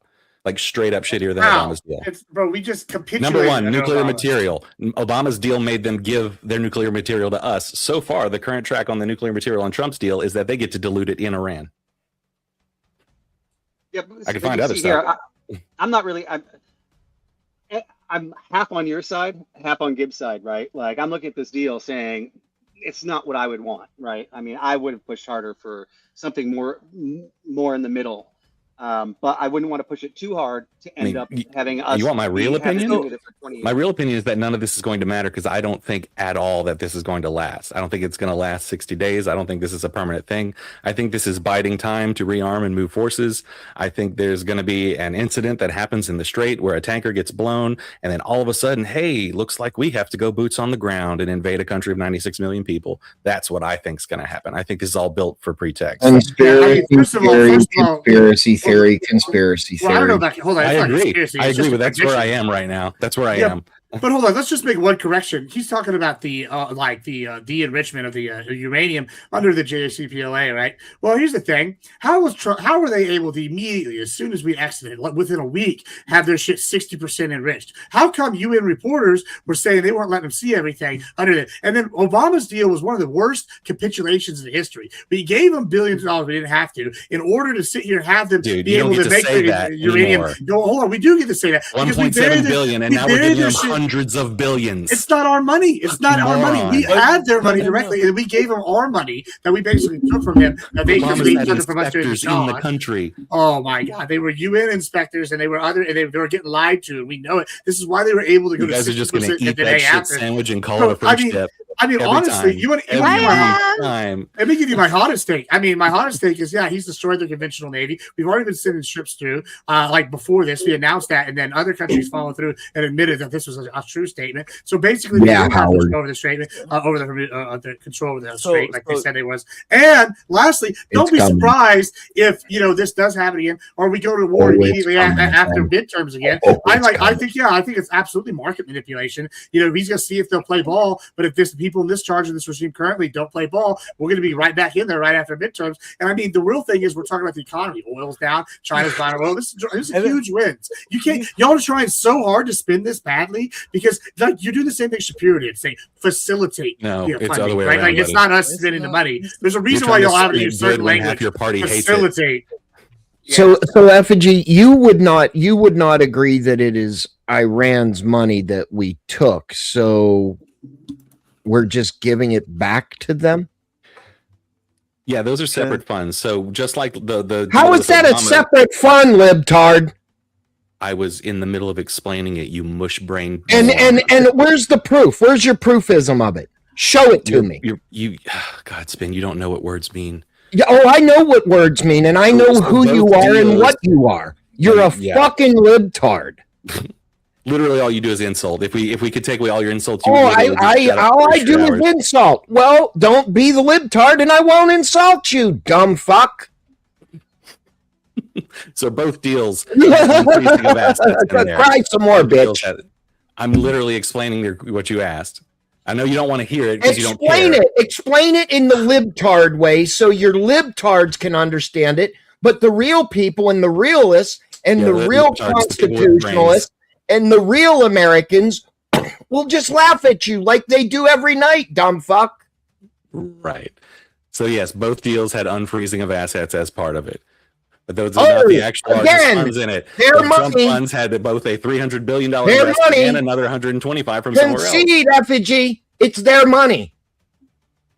I said that 3 times. Well, there you go. Slow? So where is it our money? Where is it our money, Effigy? It was the other Where is it, dumb fuck? Tell me or shut up. Is he? Does he not understand English? Is he having? I understand English. It's their money. Only we're just giving it back. Only the 2012 are.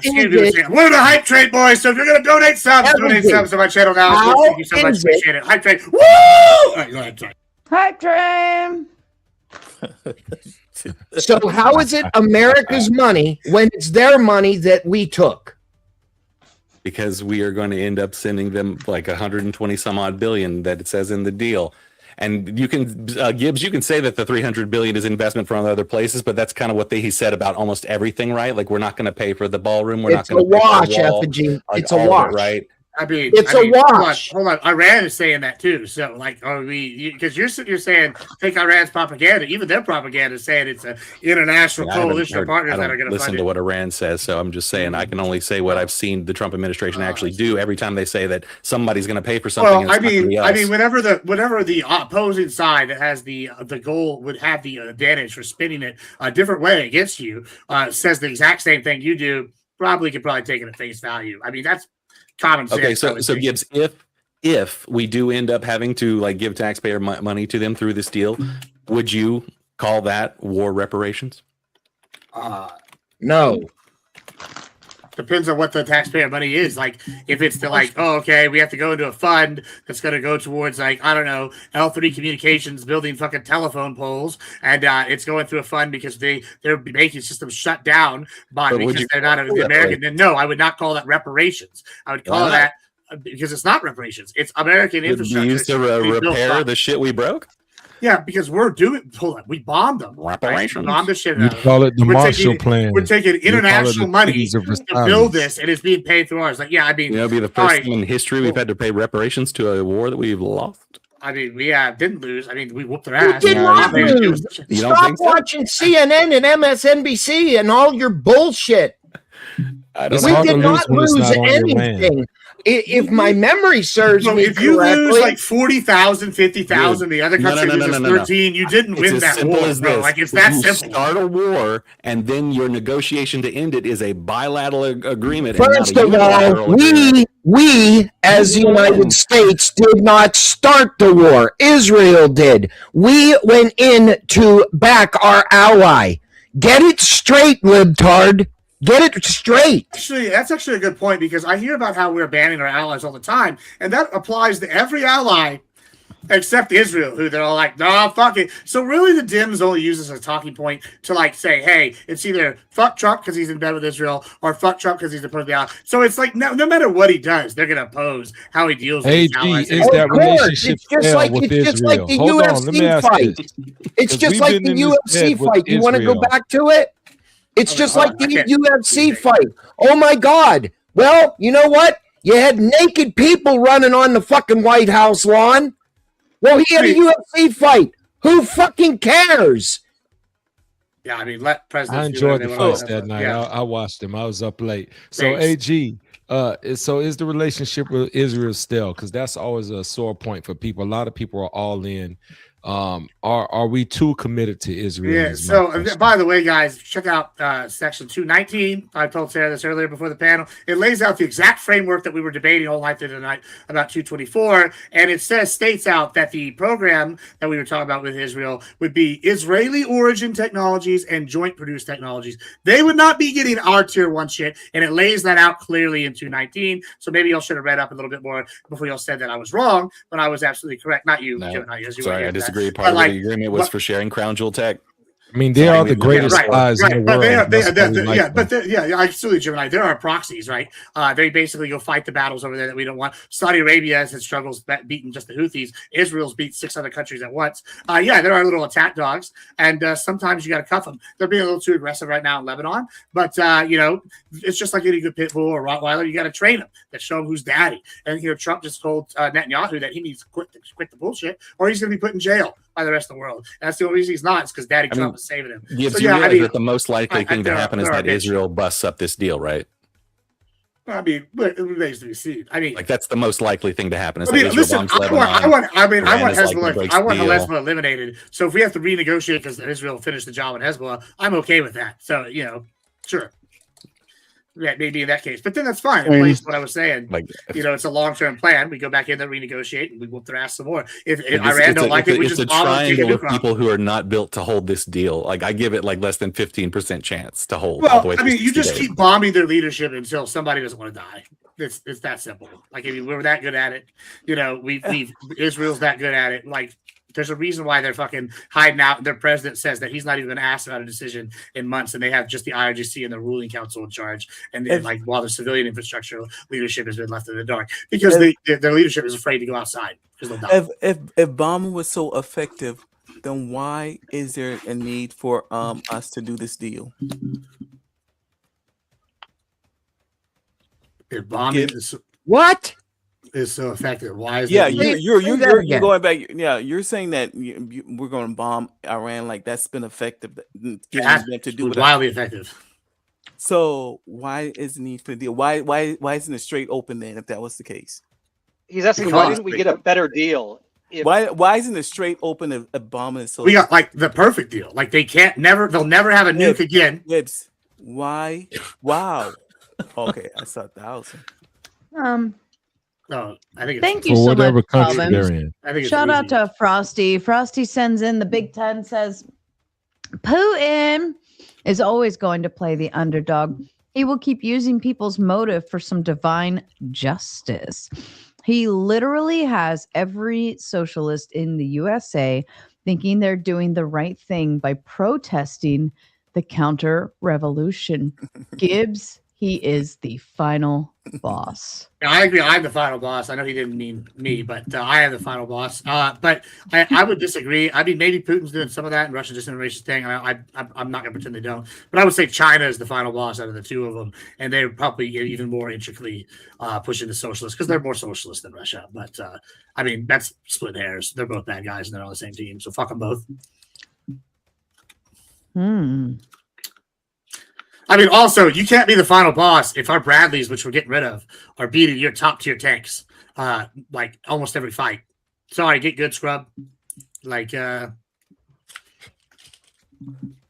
your tank's not a tank unless it can kill someone from 3 miles away. Like, come on. Yeah, the Gulf War. Thought of that. Get with it. Yeah, unless it's World War II and we're using the old fucking Sherman method, which is, hey, we can take out 4 Shermans, but a 5th one's coming around that corner. You know, well, I personally don't like that method as much, but you know, whatever. So what? So Effigy, your side of the aisle. Yes, and keep embarrassing yourself. Go for it. Keep embarrassing yourself. You just conceded to me. Shut up. You just repeated literally what I just said. Come on, Much Brain. Come on, you got it. Come on, let's go. You can be faster than that. Come on, use that wit. So your side of the aisle wants to give money away and just don't care where it comes from. That's so right. We just why like would hauling you dump trucks into the street. We're like, dump it. Can I get the thought out, Effigy? No, because you just are full of random straw men. You're like, your side likes to. I am a random straw man. Oh, no, I'm calling you out on your bullshit that other people aren't doing. Then you point to that thing as though it's true. That's what making a straw man is. That's all you ever do. Whenever you start a sentence with, so you like to, so your thoughts are, so your beliefs are. No, I tell you what my beliefs are. Every time you try to tell me that, you're making a straw man spin. I'm trying to help you. Oh, this is me helping you grow. Here, I'll help you out. Your side of the aisle wants to give money away. The conservatives are trying to save money and stop giving it to stupid Republicans people. raise the So deficit why would way you more. care if Trump is responsible we are for giving 1/3 of the national debt. reparations? 1/3 of the national debt is Trump. 1/3. Oh, and Jesus, 1/3 of the debt stupid. wasn't Biden either. No, Biden is nowhere near 1/3 of the national debt. Are you dumb? I am far from dumb, sir. Far from No. dumb.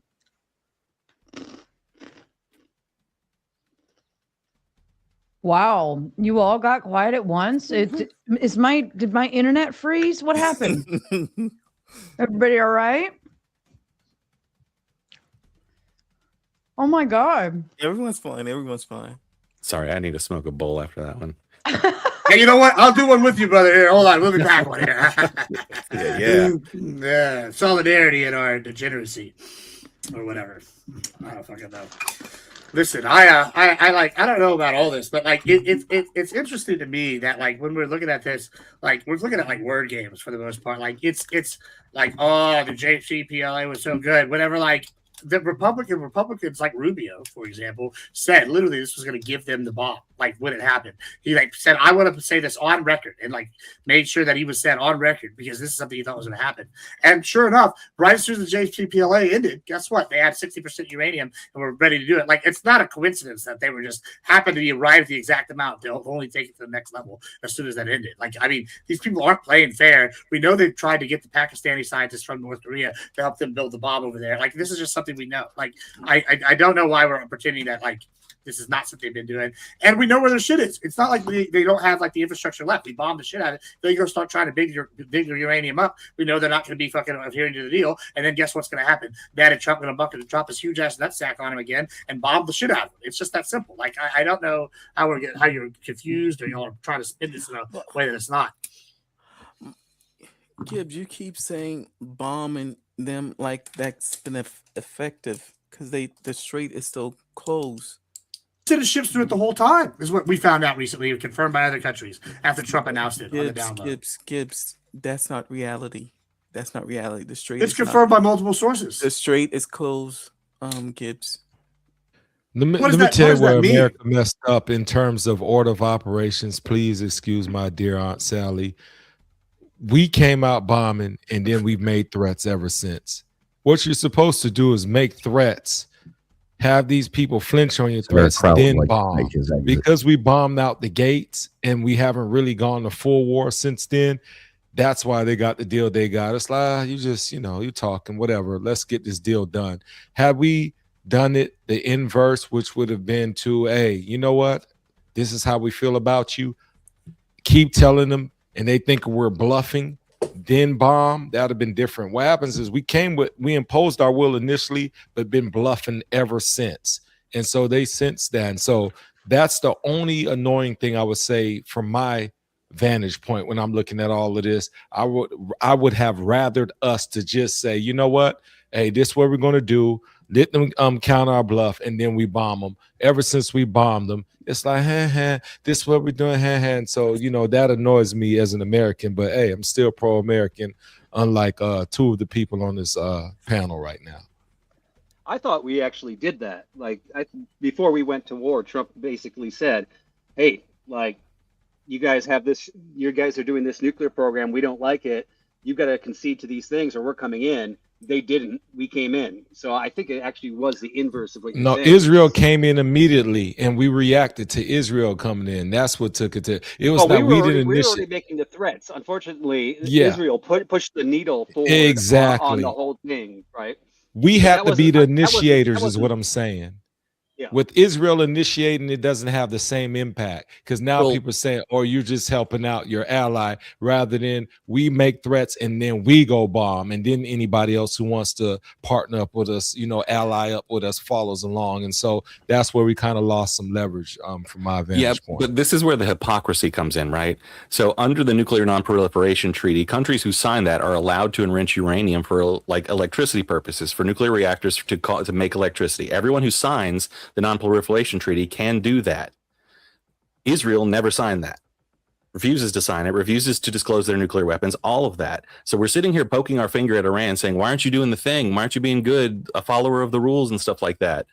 And the people we're essentially teaming with against them don't follow the rules either. So there's no good way to sit here and wag our finger at anybody, because no one's following the rules that we made. Well, and I know that's splitting hairs a little bit, but that are actually following the rules. The United States isn't following the rules. China's not following the rules.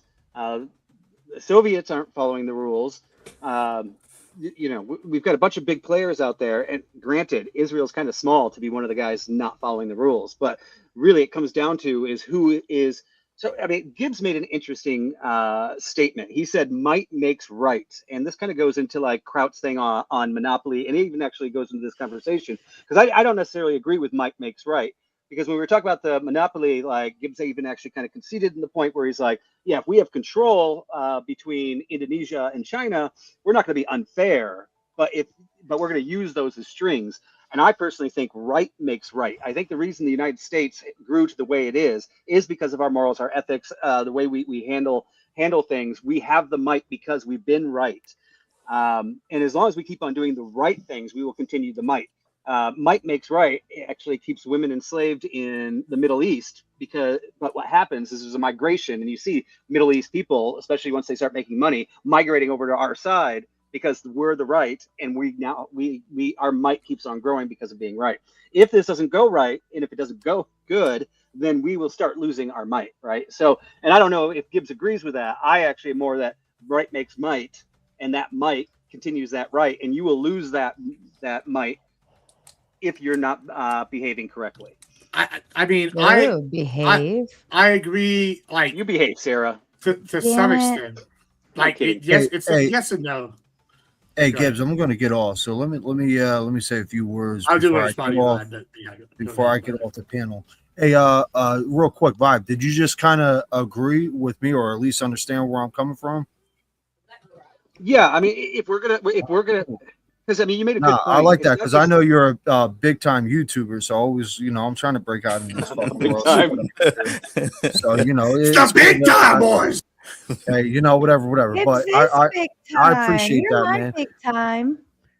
But you're all yeah. big So times. I actually raise a toast because I'm about to agree with Effigy and then I'm going to disagree with him. I agree with Effigy about he basically said like nobody's following the fucking rules and this and that. And I totally agree with you, Effigy. So people can run statistics all day long. And that's what these young fucking liberals fail. You can run statistics, but you also have to have experience and know history. And history shows us conservatives, for the most part, they want us to earn our fucking money. Democrats or I'll say liberals, the far left, wants us to fucking hand shit out. Free shit for everybody. You get a car, you get a car, you get a car. Actually, both sides want to hand out free shit. It's who they want to hand it out to. True. I'll look that up. As far as what you were saying though, Vibe, I agree in the sense that like I think the system we've discovered is the right. Like I think the manufacturing, the logistics, like there's no country we have examples from World War II and other examples where Rommel, I think Rommel, one of his aides said, "Oh, I knew we were going to lose when we were scavenging for food and taking it from areas." And in the United, we saw some kids in the United. They said, "Where did you get those candy bars?" They said, "Oh, the U.S. soldiers were just giving us candy bars to like get our buy our Goodwill." And he goes, "What do you mean?" He goes, "Oh, they were giving all sorts of stuff away." And he goes, "Oh, if they have this kind of logistics, we don't have a chance." And same thing. We have other examples where throughout times where they find our logistics on the other side, and they knew we were going to win once we got there, right? I think that we've created a logistics and technological monster and a professional military that's put us ahead. In that sense, I think that is the right. Just like the Romans had the right where they would adopt other countries' tech, like the Iberians, where they would do the exilia and they'd send them. I think those were right systems, right? Mongols had a very liberal style of leadership. You could be any religion under the Mongols, right? As long as you paid the tithe. But if you fucked up, then they would wipe you out. I think that was right. So I think there are systems that are better than others.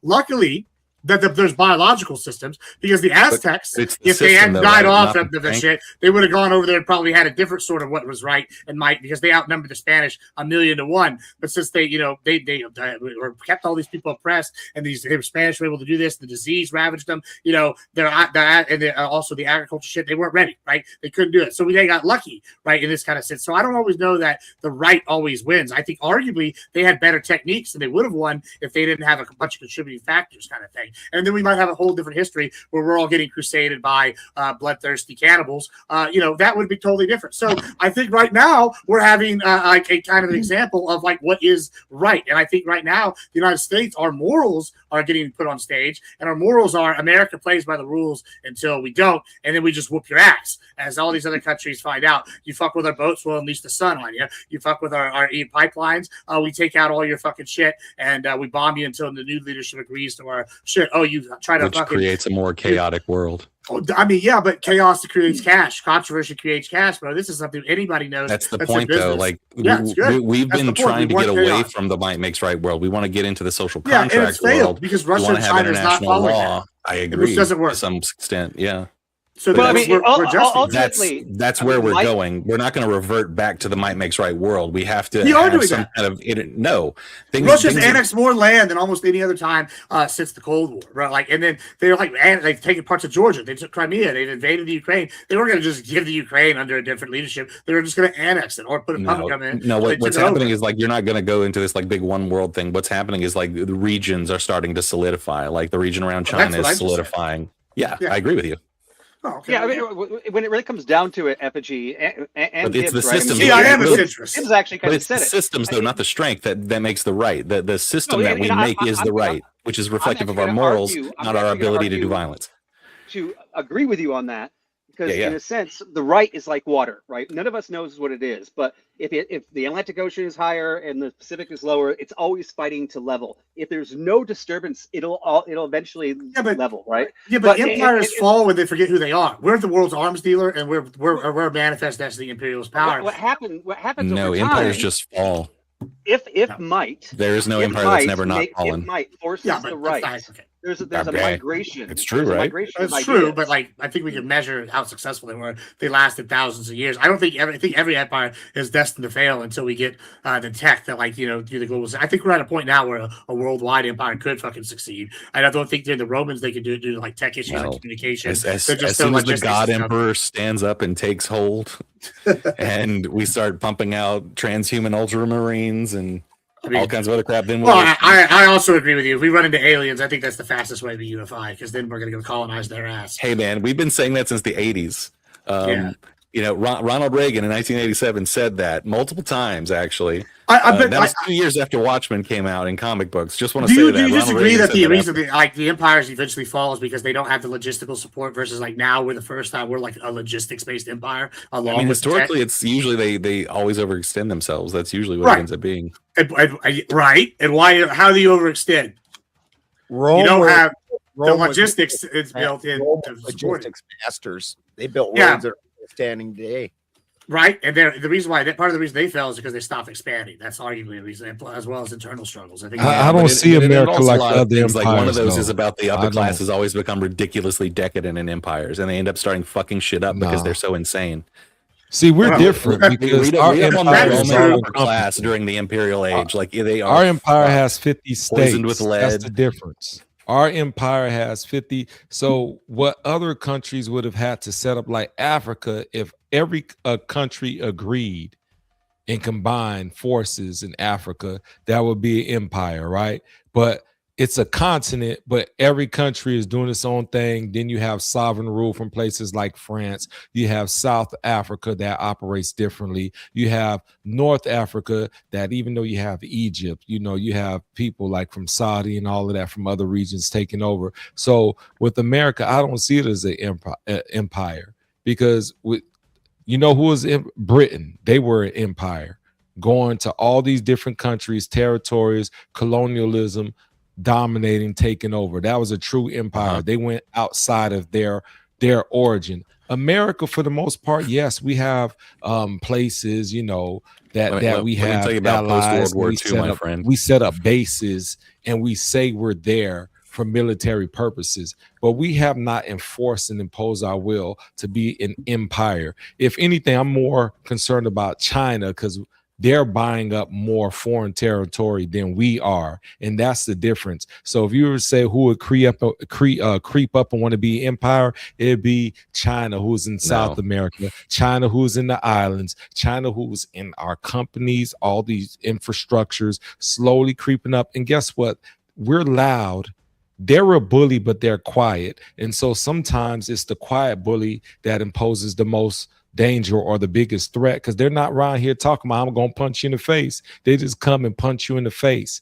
Not saying I'm concerned about China, but I'm saying if we had to look at it, the USA versus China, what is more built in terms of being an empire? They're doing it differently. We talk the talk, but we're enclosed within America. We haven't really gone out and said we're going to set up, because if we're an empire, guess what we would do? We wouldn't be having this discussion about the Strait of Hormuz. It would have been over with. We would have taken it. That would have been that. We'd have set up shop. We wouldn't have been working any deals. No. That's what countries did. Empires run back into in the other day. problems as well, right? The empires had to fight wars as well, right? But they went and took over, and they Also, kept China's conquering nowhere and close, dominating. man. So Like why China can don't only we just spread go take the economically. straight in? So why don't we just Because go it take would- the it straight would- right now, F&G? Because you would sit there and have to occupy it, and the strait It doesn't is up matter. We do against that Iran. in Yes, certain it countries matters anyway. because it's up against the mountains of Iran, and they can just sit in those mountains and lob missiles down on our ships all day long. And you want to just Empires took sacrifice those American threats lives all to the do that? time. Empires imposed their will. Cool. They If did you're that. if you're cool with soldiers dying, that's foreign you. I'm not. territories. They It's did not it. me. We talking about America, though. Obviously, it's not you. But I'm saying, why don't, if we want to truly be an empire, why not just go there and take it? If you notice, everything is a negotiation. Is there are tactics involved. I mean, if it's a we were truly negotiation while the operating largest like that, we'll army take in it. existence sits right behind you, right? It's a negotiation while more nuclear weapons than in any other country, like times 3, like are right at your back with a nuclear triad. It's a negotiation. It'd be So a are we a negotiation modern if you were day on the other side of the empire table to you? alone, and I was on the other Are- side of the table with a Effigy, football are we a team holding modern day bazookas. empire in your estimation of America? A Are modern we day empire? modern Yeah, day empire? absolutely. What makes us an empire? Our influence extends pretty much the entire globe. We basically run protection on trading routes. We have toppled and installed people in countries that are not even in our sphere of influence. We dictate trade terms to almost everyone that's in our sphere of influence. I mean, do you want to go on? Like, I mean, the Romans built Yes. So roads. with all that said, does we that mean basically we're built controlling the countries. world? Britain controlled the world at one point. Does that? Are we? You could say that we're a benevolent empire. I can agree with you there. Do you think U.S. controls the world? Influence is different. I'm talking about control. Yes, we understand the influence we have. No one has controlled the world. You get that right? Just like it sounds. That's what empire. The Roman Empire. The Roman Empire didn't control the world, buddy. You get that the Roman Empire was only around the Mediterranean, right? Like it wasn't the world. I'm listening to you. There's the no world empire that's ever controlled the world. So why would the British Empire have? You think no one else existed when the Romans existed? You think China didn't exist? Why would they have it in South America? Why would they have it throughout Europe? There was a different mindset. Why would the Roman Empire extend even? Do you agree that every empire in history, basically the ones we're talking about, they've all gotten bigger as time has progressed? Like the British Empire was larger than the Roman Empire. Yeah, America's empire is larger than the British Empire.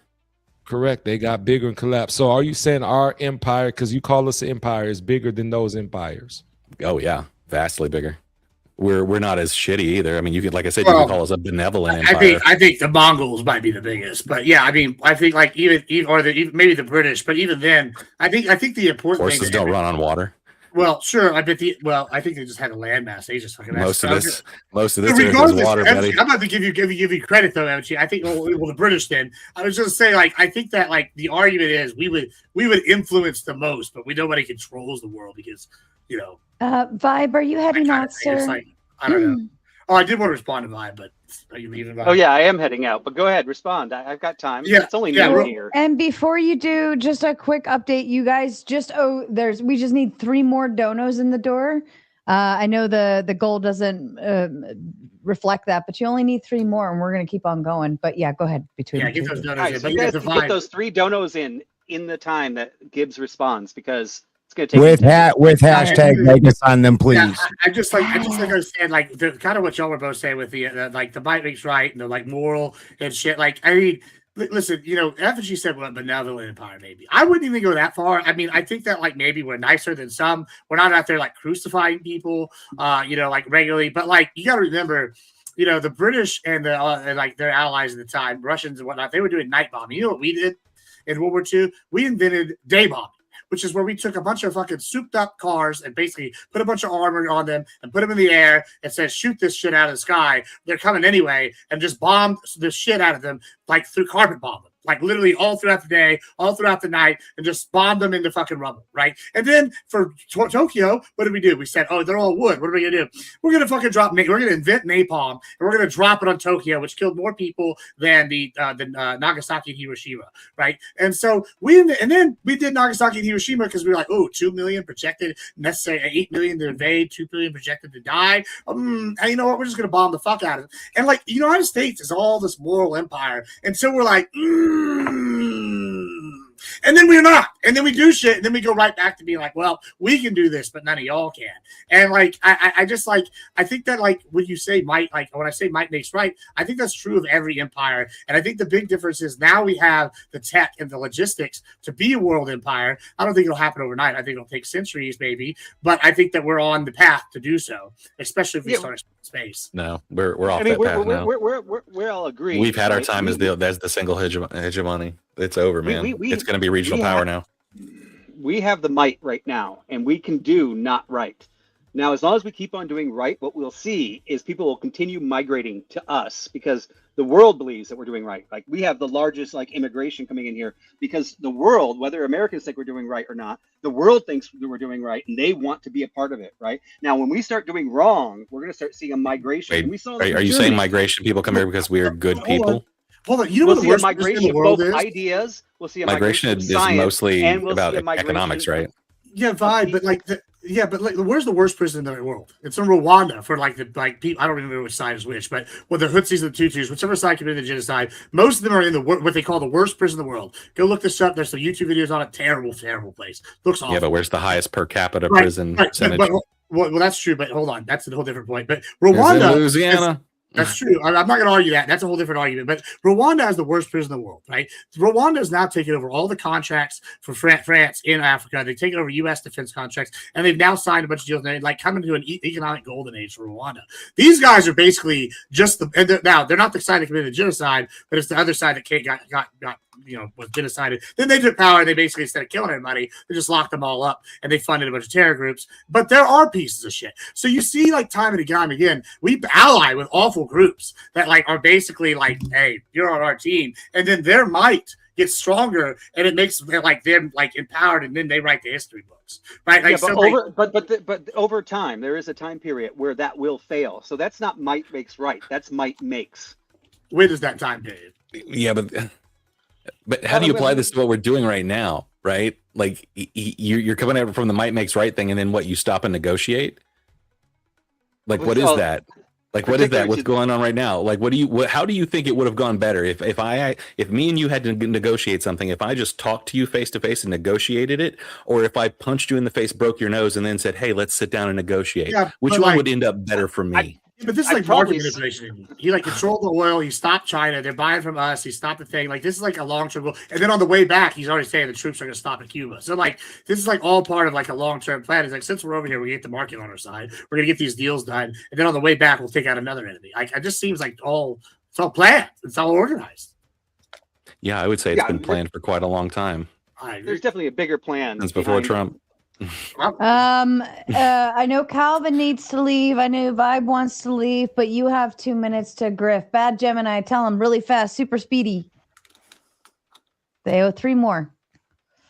Hurry, we don't have a lot of time. We gotta get around the room. Let me tell y'all something. Run Sarah. Look, let me tell you, this woman, she cute, she fine, she do her thing. She out here in these streets, YouTube streets, Spotify, Apple. I don't care if she's there or not. Just look for her there. She'll be everywhere you want her to be, because that's what a great woman does. Run us this money. We need it ASAPidly, right? That's right. I added a whole extension on it. Run us the money. Vibe, tell them they owe 3 more. Let's go. I already said it and you guys failed. So that really sucks, because I had higher expectations of the maters out there. I know you guys have it. You can reach into your wallets, and actually you don't have to reach into your wallet. Click that freaking little button. It's just a button. Just click the button. Donate. Click the button. Click the button. Spin, are you taking a shit? 3, 2, 1. He's taking a shit. Calvin, tell him real quick before you go. Calvin's taking a shit too. Everybody taking a shit right now? Is this a shit break? Effigy, I know you won't fail me. Give me that money. Give me that money. I know y'all got that money. Give me that money. Give me that money. Right now. Give me the money. Money's mine. Give me the money. 30 seconds and go. Oh my God, 30 seconds? Nope. I can't even say money that many times. Money. Just money. I don't know. Money. I came on here and debuted my theory crafting segment right here. Y'all got my first theory crafting special. You even got a slideshow. Y'all better open up them pocketbooks, boys, and give money now. Right fucking now. I'm tired of this shenanigans. It'll take it too long. Too fucking long. Gibbs doesn't want to go anywhere. This is his show tonight. I'm going to whoop that ass all night long. And we were supposed to have the show last week. Oh, they failed. All right, we're going into hit it or quit it mode. You have 15 minutes to get one big fat red dono on my screen or bust. All right. Okay, I'll give grace here. Motor City just sent 10 bones over on the Cash App. Okay, so if somebody drops a 20 in the next 2 minutes, I will give grace and I won't require a full 100. You're almost there. All you need is $20. I don't want to put it on you to pay 100. So I'll give you 2 minutes. 2 minutes. All you got to do is 20 bones.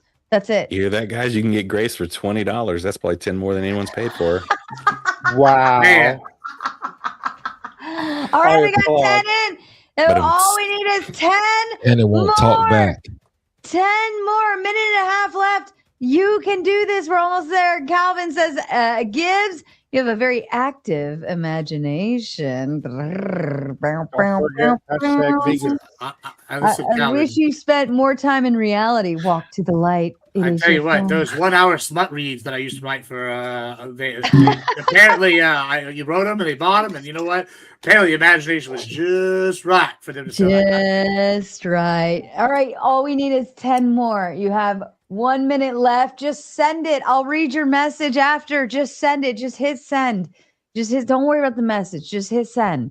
Just fucking hit send. You can type it all in the chat after. I'll read it out loud. Just hit send. 10 more bones. 10 more bones. Probably less censorship that way. Exactly. Exactly. Oh shit. I don't want to go into hit it or quit it mode, guys. I'm giving grace. 1 minute. 1 minute left.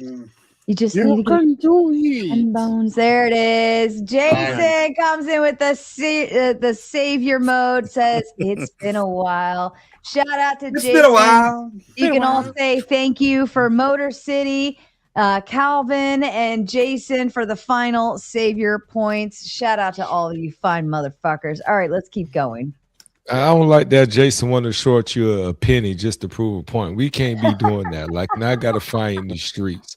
Like, we're not going to do it. It's like going to the store, $29.99. Like, put some tax on it. Going to do that might be you. that might be the YouTube's fault. I've tried to donate it. It's just that $9.99 sometimes on that. If you go in through, if you're on the phone and you do it, it'll do $9.99 or $4.99 or $99.99. But if She's you a do it good on the desktop, you can select the exact price. So it's not a him problem. It is a YouTube app problem. Y'all So, do right by my girl. A penny short, dollar later, penny short, all of that. Yeah, I remixed it. You know, in some countries, it's illegal to not include the tax on the price. Really? Yep. You have to put the price tag on the shelf. That includes the whole amount that you will pay. I don't want to pay the Sarah tax. It's just like, yeah, we need to buy Sarah in Florida. We can't be paying your prices up north. It's overinflated. You're not worth that much. Not saying you're not a decent person, but I refuse to pay full price for you. You're welcome. Well, but you're paying for the show. Okay. I just so happen to be here and benefit from you paying for the show. My sponsorship said I can't say anything flattering to you, so I guess we got to get back to political banter. All right, go ahead. I'm listening. I love you guys so much. I'm so excited. Gibbs, are you excited for Vegas? I'm so fucking excited. I'm always excited, first of all. Second of all, yeah, listen, I'm more concerned that I'm gonna try not to die. Like you know, I've been doing good. We've been working on the weight loss. We haven't drank in like since Memorial Day. I'm like, man, I'm gonna go ham in Vegas. And I know once I start drinking, I'm gonna be like, oh, this drink sounds like I'm gonna be out till 6 a.m. And you know, and then I'm just gonna be like, oh, and we got Vince to be doing at noon. Whoa! It's gonna be rough, but it's gonna be good. Oh goodness, you're starting to scare me. I'm You're a supposed manimal. to be my bouncer. Yeah, you'll be fine. We'll just throw you on the shoulder and carry you around. Yeah, don't worry about it. She's all right. All right, we got and then we'll like have to like hotel rooms to get you in the room, just like dump you in the room and like code leave. All right. You'll go check on her in like a few hours now. You know, it'll be all right. Oh my God, kids, I'm so concerned. Have Uber Eats come check on you. Hey, knock on the door a few times so she wakes up hungover. Yeah. We got food coming. I was less impressed with Vegas than most of the people I know.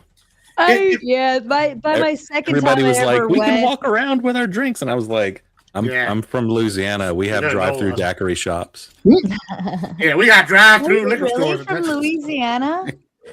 Huh? Are you really from Louisiana? Yeah, I'm from Louisiana.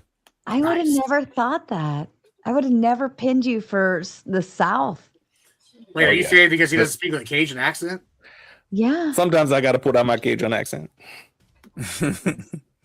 Oh yeah, man, I'm Cajun from the deep swamp. So he probably know how to cook. He ain't doing that Are white you people are you a raging Cajun? That's what you now. I did not go to Nichols. My brother did go to Nichols. Yeah, though. but you're a fit because this is the raging tomato, so you're now officially the raging. I guess I'm the raging Cajun. The Raging Cajuns might get mad about that. Though. They might come. They're the college football. You don't Yeah. be taking people's names. They come with them. Now it needs a Cajun avatar. Yeah. Just have Gambit on there. Gambit moving around. That works. Aww. All right. That's why he's got the fire in the background. Where did we leave off? I know. See, Texas Bully Mom, she's catching me. It's so weird to know. Never would have guessed. Neither would have I. Like, I would have never pinned you for the South, Effigy. Oh yeah, deep south. Really? Souther than south.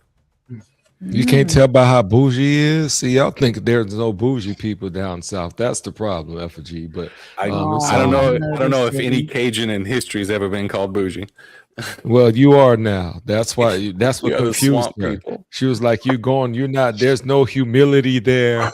This guy's not meek or humble. He's a turd, and half the people can't stand you." So she's like, "There's no way you can have Southern hospitality." So I you know what? I can agree with you not being confused in that instance. Yeah. So I have to agree with Effigy though. Fucking Vegas is such a piece of shit dump now. Like that place was awesome in the 80s and 90s, and you felt like a king when you were there. And fucking now Vegas is just a hellhole. It's like Escape from LA. When we were there were fucking helicopters every night searching for people.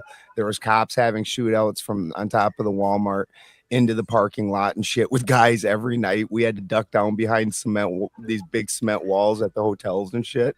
And you can't walk between two casinos without getting like 100 cards for escorts. Well, I mean, to be fair, you get those just at the casinos too. You just sit at the bar. They're gonna just come up to you if you're a single man.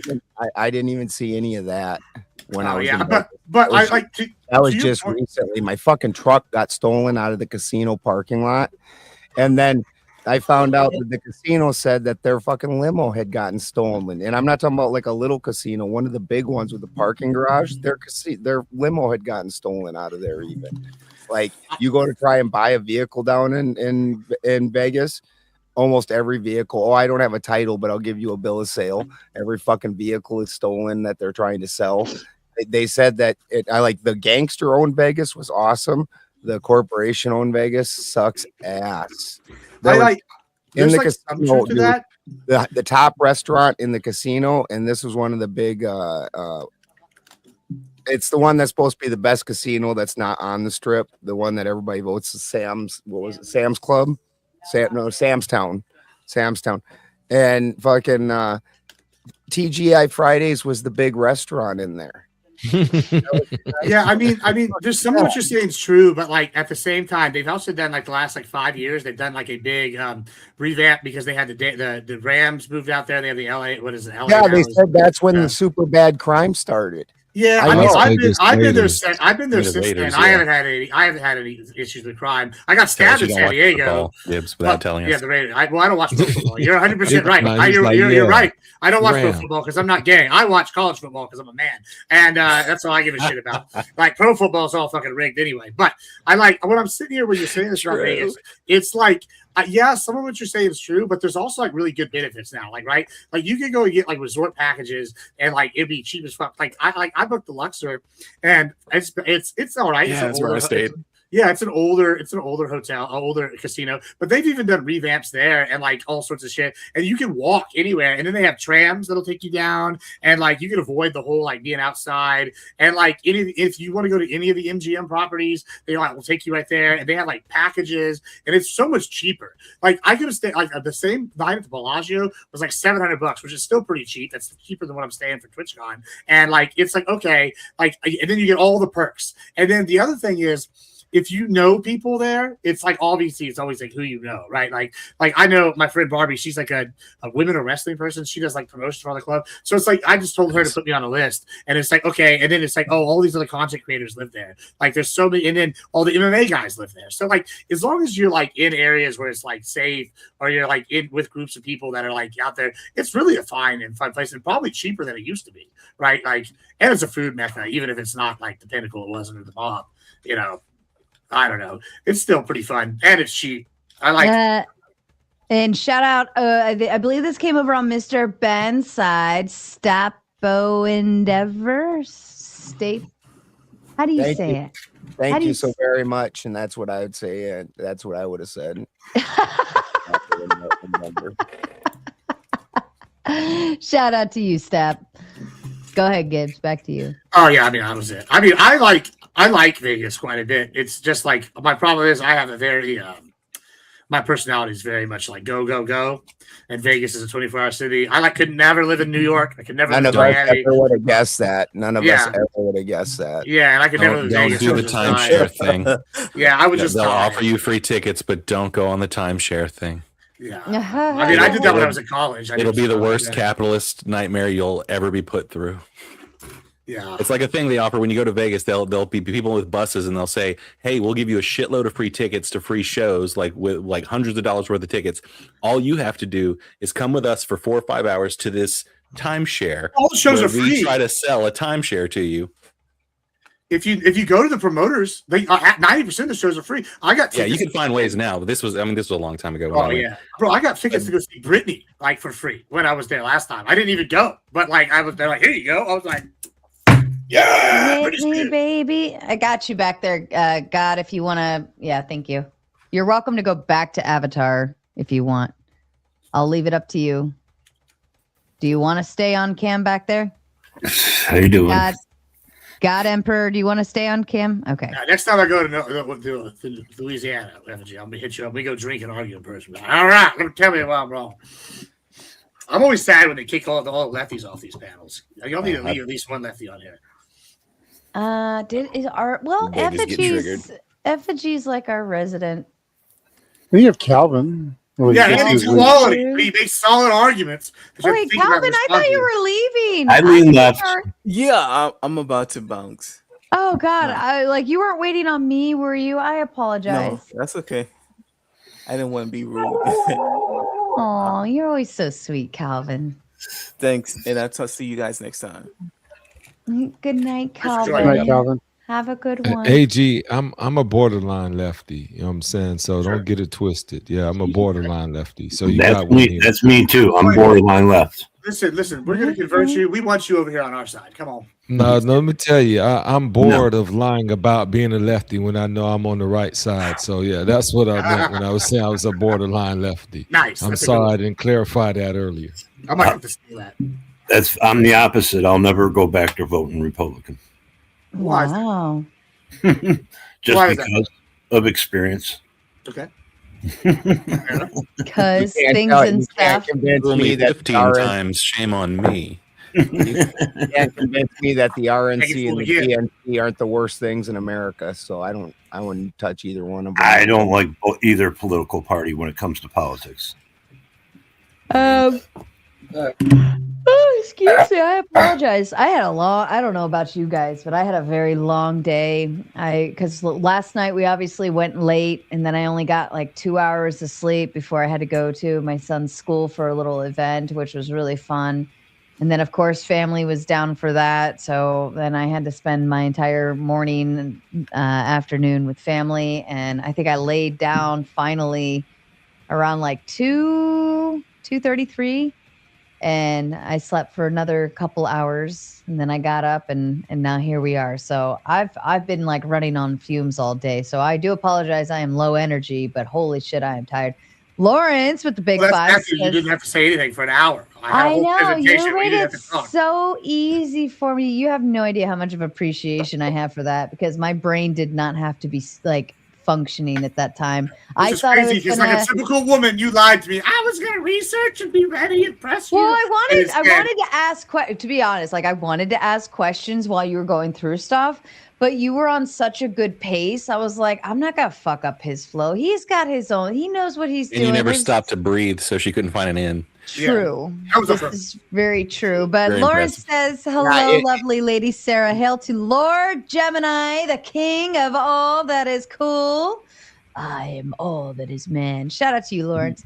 But yeah, you had a flow going, and I know when you get on one, like I didn't want to be the person to throw you off track. So, and you had a whole Hey, PowerPoint. Sarah, that's a lot of yawning by you. That's a lot of yawning. Look, I know AG is going to say something, but I had to address this while it's on my mind, because I'm not saying you're old, but I'm just saying you're at a different place in life. Let me just say that, at a different place in life, because there would have been a time where Sarah was like, yeah, I had a long night and I only got 2 hours of sleep. That would have meant a whole different thing, but now it just means she's yawning again. Dude, she's you out have here no being idea. responsible. When I was in my 20s, like I was working anywhere from 2 to 3 jobs at any given time and going to school, and I had my daughter, and I still was high functioning.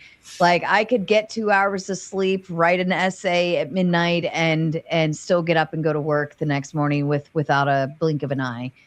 Now, like it's the roughest thing ever if I get anything less than like 6 hours of sleep. It's detrimental. It throws me off. It's like I'll make it work and I'll do what I gotta do, but it hurts. Yeah, we can get you an AARP card. We hear you. We're gonna get you all the pancakes you want at Denny's. We're gonna get you everything for cheap. Just let them know. Just tell them you're 65, but you look this great. They won't know. They Just send let you them know. application at 55 now. Oh, Yeah, you're my God. 85% of the way there, Sarah. Keep pushing. We got your back. I'm Get all okay the with free it. I'm okay pancakes. with it. I'm all and right with coupons. tapping into old people benefits. Like if I feel old, why not just get some gain from it? Enjoy you know your what I mean? sugar-free syrup. We just want Enjoy to it see while you that part can. of life with you. Grapefruit juice. Trust me, I worked 10-hour job and then bounced at night. So I know the Oh, long God. hours. That's a lot. Yeah, it was just a long day, and I didn't mind it because it was family stuff, and that's my favorite kind of thing, and it was a special day for my son. So I was just even staying up late last night with you guys. We still kept going. I was okay with doing it because I love it. And I didn't mind kind of biting the bullet on that one. So, but yeah, just how much I love you. If you didn't know. Except for Motor City, he takes Metamucil. He'll stand up late and all that. I'm against He's just all drugs. I smoke weed. That's it. super old He stuff. said Like, I was like, they still Metamucil, make and he that? says drugs. Hey, you know I don't when you're take none of actually that old. shit. You know when you're I don't really e- old, when you can actually accept that you're old, when you know I- why people need fiber. Oh God! Or you drink cranberries juice and shit like that. And with that, today's episode is brought by. With that, today's episode is brought to you by plums. They clean you right the fuck out. Another way to avoid eating fiber, I have discovered, Yeah, is that's just true. chugging I a bunch mean, of caffeine right after you eat. Then your body just doesn't digest it, and you just shit it all out. Who needs fiber then? These are the healthy ways. Yeah. Coffee does its job. I will give you that, especially after having a cold glass of water. You wait a little bit, then have the coffee. Yeah, that's science. That is Or if I have best. like a real upset stomach and like none of this stuff's working, Here's the tub's that. nothing, I'll go chug some coffee and we'll just like shit that bad boy out. Yeah. Rage mode. Yeah. Yeah. Dude, magnesium is really what most people's problem is. If you took magnesium, then it would clean you right out. That's what we used to do for the MMA and wrestling. We would get magnesium pills, and we would take them the day before, and we would just be like in there in a sauna suit and like run into the bathroom and just shitting or just laying down, and then like sweating and then shitting and then sweating and then there's a reason why kidneys fail sometimes when you do weight cuts, but definitely didn't know that. Shout out to Vibe gifting out 10 Gauntlet memberships. Congratulations to you, lucky lottery winners. The gift that keeps on, the gift that keeps on giving. I love it. My favorite. Thank you to you, Vibe. And I hope you're enjoying your summer. Yeah, Balderson, I know you were raised by your grandma, because any grown man that has dried plums, like this is not a casual buy. Nobody's putting up at their local grocery store and saying, let me get this bag of dried plums. So shout out, back in the day when you were a young kid and your grandma raised you, because you grew up in the potpourri, sitting on the back of the little toilet, all of that, dried plums, prunes, all of that. So you had a great life. Used to make rhubarb everything. She was actually my great grandma that I hung out with all the time. Oh, rhubarb pie. Oh God, yes. Never got a taste for rhubarb. Yeah, my family's long lived. I've got 8 grandkids. My oldest grandson, with the way the girls are looking at him, he might be a great grandpa soon. Ooh, yeah. You deceived all of us. I've accepted and embraced the fact that, now that my daughter, she'll be 17 soon. Like I'm putting it in my head, like next year we start the process where any given moment I could become a grandma. Yep. like that's hard to digest. Oh, dude, it's the best. It's the best. Grandparenting, dude. Like my first grandson, it made me lose so much hair. But then, you know, my daughter That's was just great to tell Sarah that, but continue. But she won't lose the hair. I don't think she had male pattern baldness. But then she was young, so when her and her it's now, you know, her husband, they need to develop their relationship, and she used to drop him off every Friday night, and then he'd hang out with me all weekend, and she'd come back, pick him back up on Sunday, and we did that for years, and it's just so damn much fun. Like being a parent, you it's your job to care how they turn out. So you're like you have to care about the way things go as a grandparent. You're more stressed.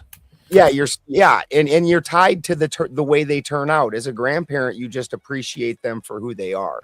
Not to mention, you get to watch your child go through the things you went through, and you get to spoil that grandchild and send them back over. I don't ever do the give them all the candy and stuff. Sugar, if you ever look at the studies, sugar is so detrimental for kids. Like you don't have to give them candy to spoil them. But I get they come over and have a real great time. And I've had my other grandsons have stayed with us and lived with us. And Sarah's seen pictures of my one granddaughter calls us all the time. Like if her mom calls, she'll steal the phone and then just leave. Aww. Yeah, she is such a just a doll, and yeah, something else. Yeah, I don't know. I mean, I just don't know how I feel at the it's not about having a grandchild. It's the fact that I feel like I'm pretty young in today's day and age. Oh, it's great for someone to say grandma. Grandkids. But you get to play with them and be active in their lives. That's fantastic. Yeah. No, I mean, I agree with the concept. It's just the idea of like there's a grandma in front of the name Sarah now. Sarah, relax. The fact that you said it was a concept, that let me know how you feel right there. Like it's a science project. Like, you know, the concept, like it's not real life and people are grandparents around here. Your problem is this. No longer can you be out in public. It was like, oh, is that your older sister? And you just all giggling, feeling good. That's my mom. It's like, no. That's this baby's grandmother and my mom, right? All in one strike of the pen, one stroke of the pen, right? You go from being the older sister to like, dang, you got AARP and you got a whole grandbaby and all of that. So you're terrified of that. That's why it's a concept, like it doesn't happen. But relax, Sarah, you're okay. You get to be the cool grandma.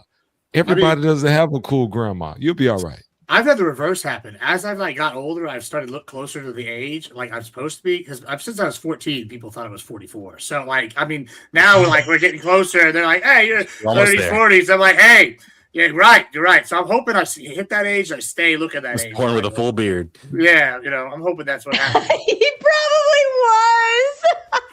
No, I did. They literally had a rule in my middle school. So my middle school didn't allow beards, right? And they literally, my senior, like not my senior, like when I went to freshman year, like high school, they put a rule that it was called the Gibbs rule. And it was because I had my sideburns like down to like here, and they were like, "No, you can't have sideburns." I was like, "All right, bastards." So I just looked like Bobby Hill, but athletic. So that's a bad time.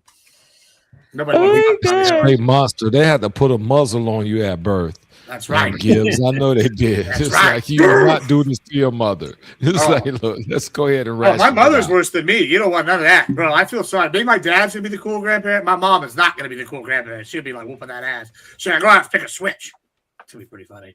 I had to wear a shirt during wrestling because they didn't allow tattoos in high school back then. Yeah, that makes sense. I got a tattoo when I was 17. I got more when I was in the army, and they wouldn't. So when I wrestled, I had to wrestle in a shirt. Nice. Yeah, me Baldwin too. is like Forrest Gump. No wonder he's like, yeah, you know, I was a granddad at 35. Like I lived the whole life, military, did all of this. Like, and he got that mountain strength. He's like, come here, I fucking wrestle alpacas. Yeah, and the bulls. I'm telling you. He said I was an early grandpa. My oldest grandson's about the same age as the child that Sarah's talking about. And so when she's looking at grandma, I could be looking at great grandpa, which would be crazy. Like, oh my god. Yeah, but see, that's more feasible to see that when the younger generations are reproducing at younger ages, right? You know, between like 18 and I don't know, like 22. Then it is more viable and more likely that you'll be able to have a great grandparent, mom, and baby. yeah, these people that are having kids when they're 50, and then the kids that their kid doesn't have a kid till they're 50. There's only like 2 generations. Like I've got 5 or 6 generation pictures with my family. Mm-hmm. Like I knew almost all my great grandparents. Like I have very intimate memories with them. Like my one great grandpa, when he died, they gave me a spittoon because that was my spittoon, because him and I used to sit on the front porch, and he would put in Copenhagen, and he'd buy me them cans of ground up beef jerky, and I'd put that in my lip, spit in the spittoon, and he'd go drive around on his lawn tractor for a while. And he worked for the railroad for like fucking 60 years. So he had a train set, and he was fascinated with railroads, and he had this super intricate, his whole basement was this super intricate train set, and it was 5 different tracks. And oh wow.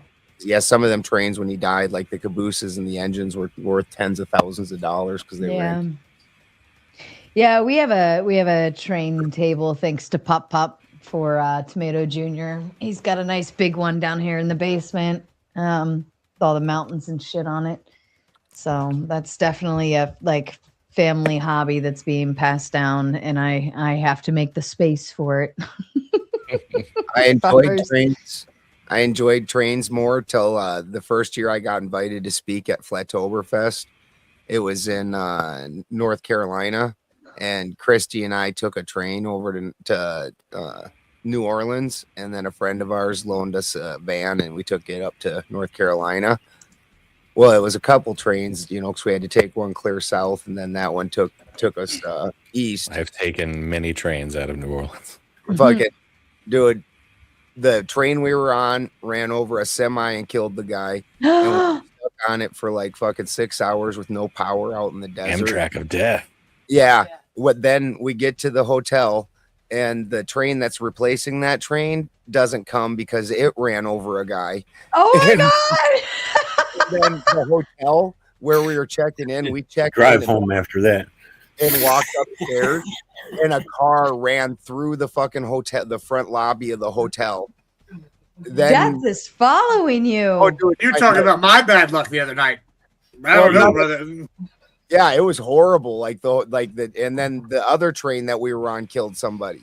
Fucking, and I was like, do these things run on human souls or something? Sacrifice. Those crossroads. I was gonna say, I knew some women that like to go down to NOLA and go to the sex clubs and ride trains, but I think it's a different kind of train. Ben thought he was on Ben thought he was on vacation. You didn't know he was in a final destination. Those New Orleans trains, they also ran on souls, but it was soul sucking. If you look at my Facebook, my friends are like, don't get on a plane, dude. Don't get on a plane. Oh my god, seriously. Like at this point, take horseback. Right? Yeah. There is literally a picture of me on a donkey with solar things on it from this. That's fucking hilarious. My friends are teasing I'm gonna have to ride a donkey with solar panels on this. Shit, I wouldn't get on a plane after this past week that we've had so many planes falling out of the sky. Oh, really? Yeah, there was like two B-52s, and then there was one B-52. Well, there was another plane that was supposed to be like able to carry nuclear weapons that crashed as well. Then there was a Spanish fighter jet. There was another fighter jet for a different country. Yeah, planes falling out of the sky this past week. That tech is older than me, though. You know. I think there was a commercial airliner too that went down somewhere. Those B-52s are older than me. Yeah, it's the aliens. You would think they keep them maintained, right? Hey, y'all think that we would try to deport if like an alien from space landed in America, would we try to deport them? These are the questions I can't loosely go over right now. I think they're smart enough not to show back up. No. Maybe. What do you think, Spin? Are we going to deport the aliens from space?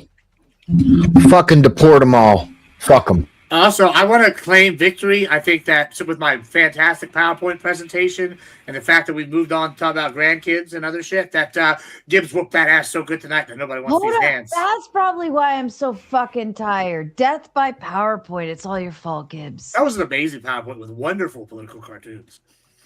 With you talking at 1,000,000 miles an hour. Frosty sends the Big Ten, says, they had a rally here in India a couple of years ago celebrating the music artist Prince. It wasn't even teenagers, just Hindus. I should have known this shit was coming. Where did this come from? Formerly known as Prince. Formerly known as Prince. This actually ties back into the topic. Let's get in, because this is Prince's American culture spreading. If you even use Sarah's panel as a small microcosm of the subject, we can look. We have Varun, who comes in here regularly. He's from India, and he's trying to get in more. The conservative values are spreading. Frosty's a Christian conservative from India. He's in mine and Sarah's channel. This is a show that India is moving more towards America. They're doing these contracts in the Philippines and moving more towards the fortress because they see the writing on the wall. They're like very isolationist, but hey, they don't like China, right? They do deal with Russia, and now they're getting well.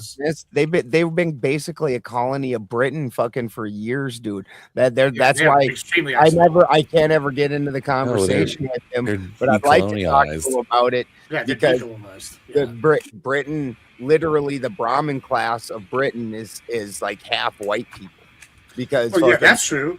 Colonized. I mean, that doesn't change the fact they're isolationists now, though. India is never going to right itself while it has a caste system. No country will. Wait, that's just no country no country that has a caste system will have a bright future because you're instituting going forward. Hold on, what's a caste you're instituting a permanent So underclass. It's always going to be just brutal and shitty. A caste system is where you're born into a certain class of people. Now, like as Varun, he's a Brahmin class, which is like the royals. The upper class, And then there's the working class, and then there's a poor class. Now, like the poor class, can't even touch the rich class. Yeah, there's like some famous Hollywood actors that have become touching one of the rich class. The rich class can lie to any of the underclasses and do anything they want to them. It's sounds like YouTube. Yeah, it's like if you've anybody that's ever goes over there, it's just a dumpster over there, and everybody's lying and scamming constantly. Okay.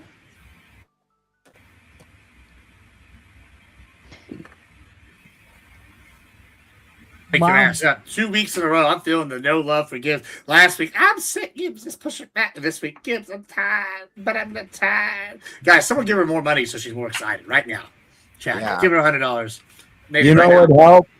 Anybody that reads fantasy novels, Gibbs speaks in Gnomish. You've heard of a run-on sentence. He has a run-on word. It's all just one fucking word. That's right. I speak like a Texas auctioneer or oil man. You know what I'm saying?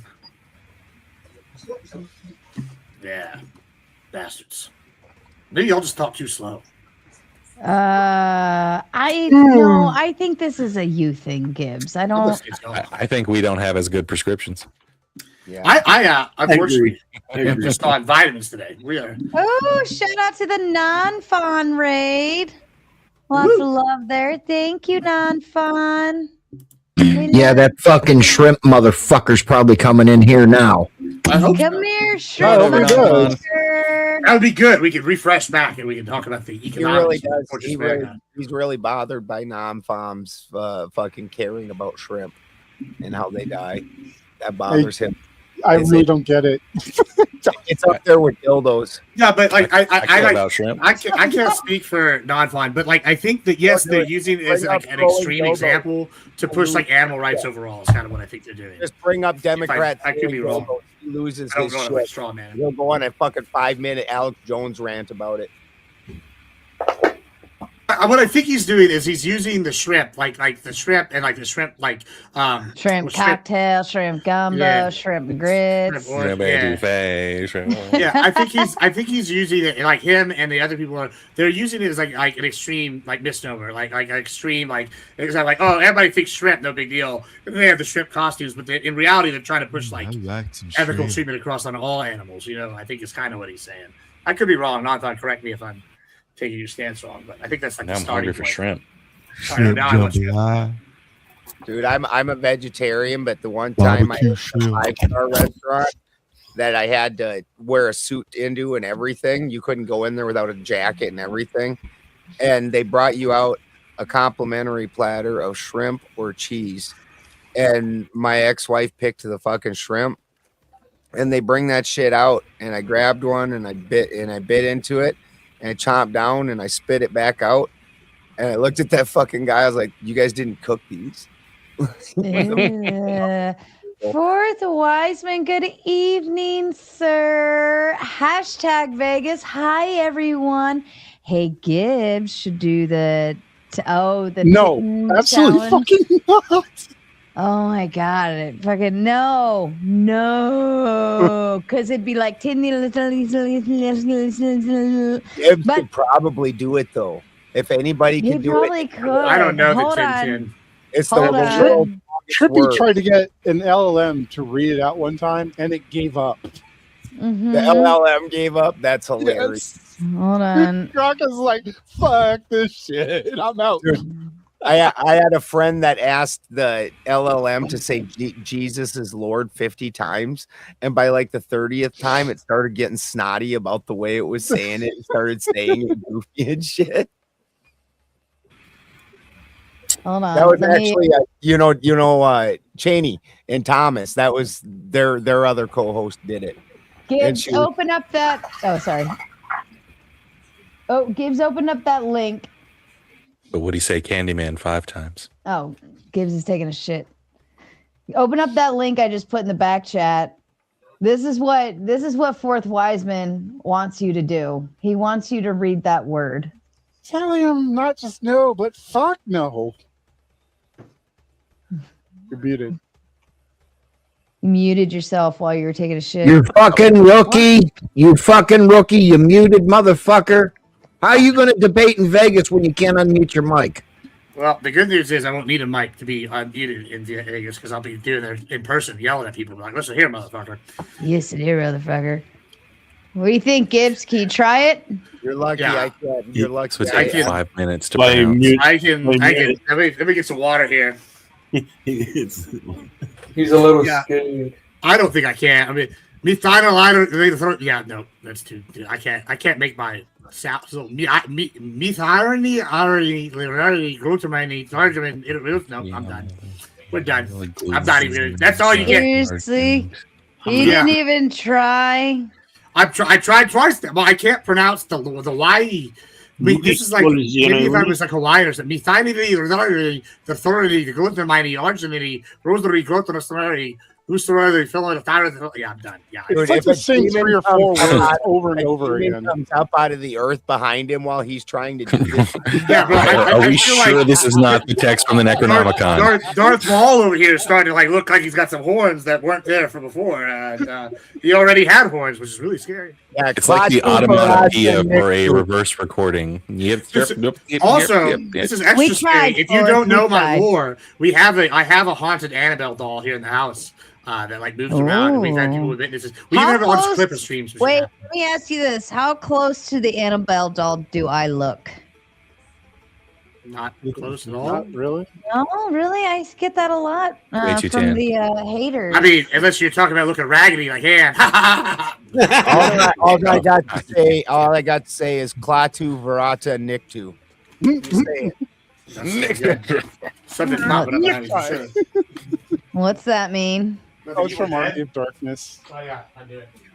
It's what you have to say before you pick the Necronomicon up and just do shit like that so you don't waken the army of the dead.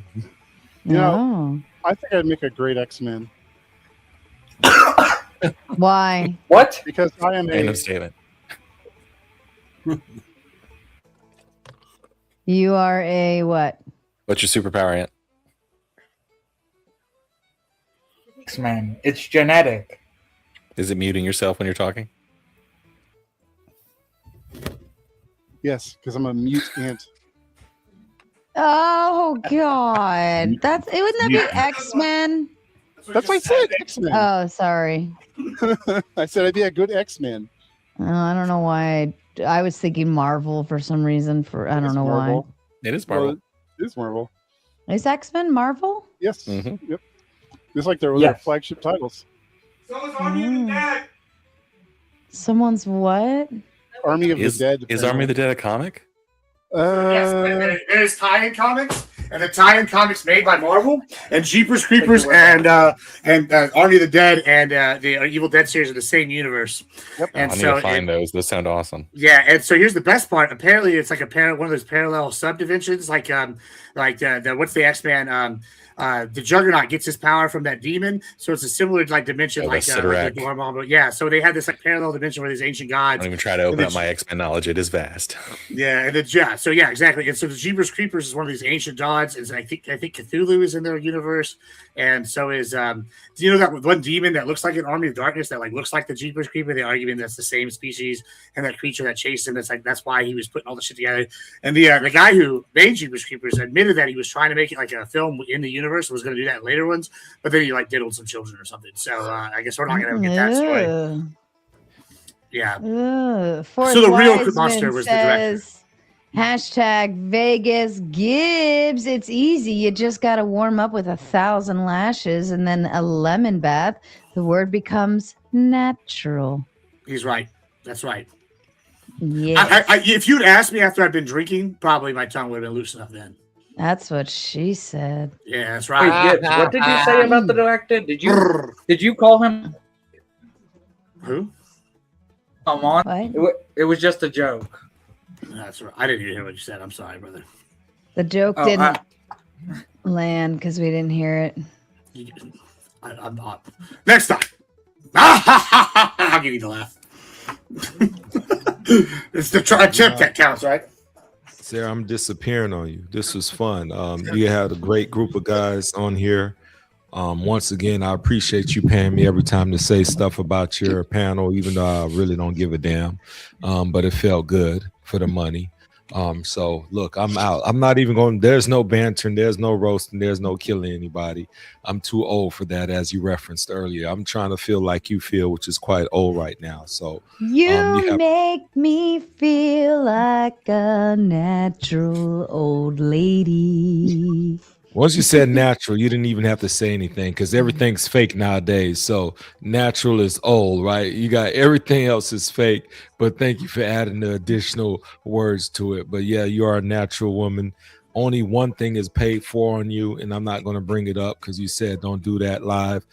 But just go look at her medical history. Other than that, hey, just have a great night. It's been pleasant. And I'm gonna leave on that good note because your mama still likes me. How about that? Happy birthday, Gemini. Take it. Appreciate it. Birthday, Gemini. See y'all.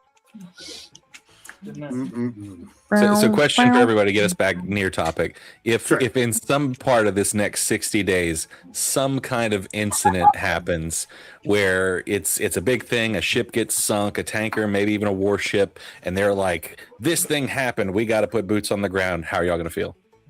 I don't think boots on the ground will be the next thing. Me either.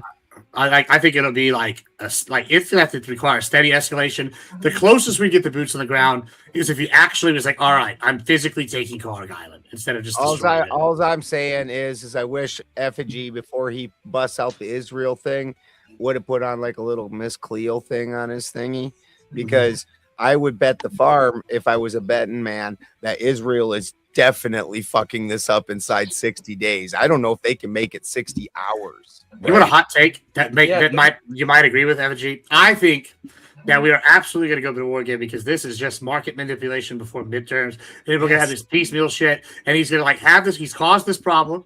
In addition to like, I do agree with his political overall strategy, where I think it's taking away money from China and like getting them here. But I think that it is manipulation to put a little hurt now, and then right before midterms, whenever this is all like done, or he puts a hiatus on it, it's going to be like dramatic drop in prices. Everybody's going to be like, "Oh man, he's doing real good," and they're going to be the economy's stupid, and then they're going to go vote for Trump. And then as soon as it's done, we're going to go back in there and bomb the fuck out of them and be more aggressive. Yeah, I mean, I agree. I think there's nothing in this thing that isn't more in Iran's interest just to like stretch this out as much as they can, which the Trump people are probably going to get really pissy with really quick.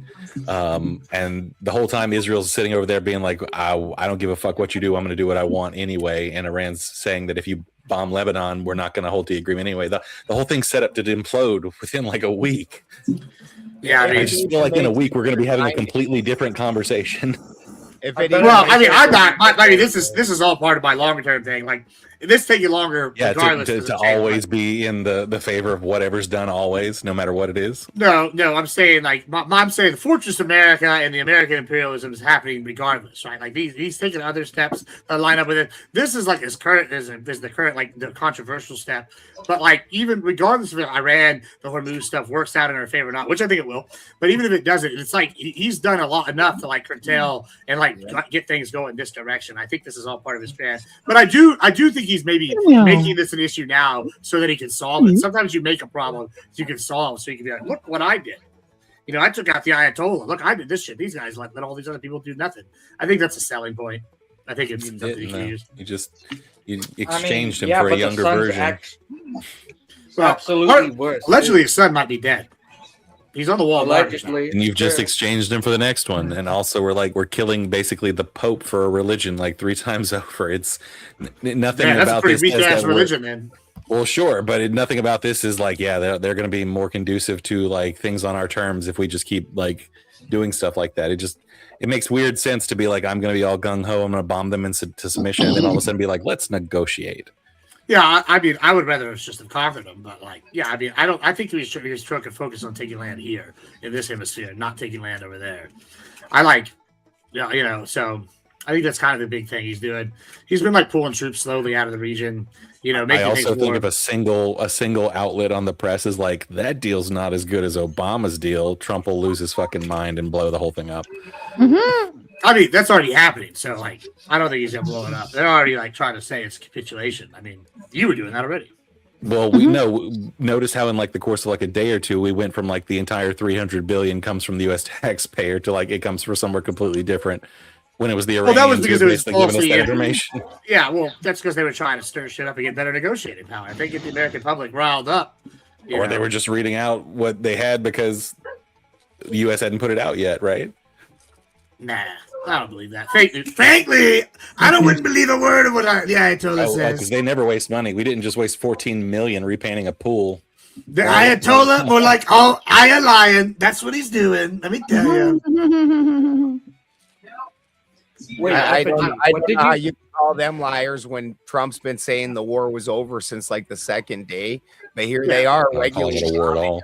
Else. He said it 39 times. Their power's never been taken away. We're actually making an agreement that is very much in their favor, including part of the reason that oil prices are going to drop is because Iran's being let out into the open market again, which always drops the price of oil. This isn't Trump doing something amazing. This is just the way that fucking works. Yeah, because the sanctions are gone now. Yeah. It's wild, but everyone's like, yeah, they're in a worse position. It was like, but all the shit that was wrecking their shit is gone now. Like, I get it. We bombed a lot of shit, but like all the actual things that was like suppressing their economy and stuff, it's all gone now. And they're ending up with, no matter who gives it to them, what, close to 350 billion to rebuild, money that they haven't had access to for years and years. And now they can trade oil in the economy. And guess what, boys and girls, they got a lot of it.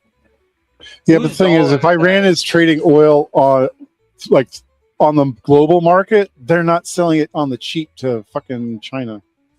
They're still gonna do right, that. which is better for Iran. No, they're not. Why would they sell cheap to China if they can sell at a higher price to everybody else? Yeah, they've There's such thing as trade partners. They've been selling it to China for cheap because they can't sell it on the open market because we've That's what had I'm saying.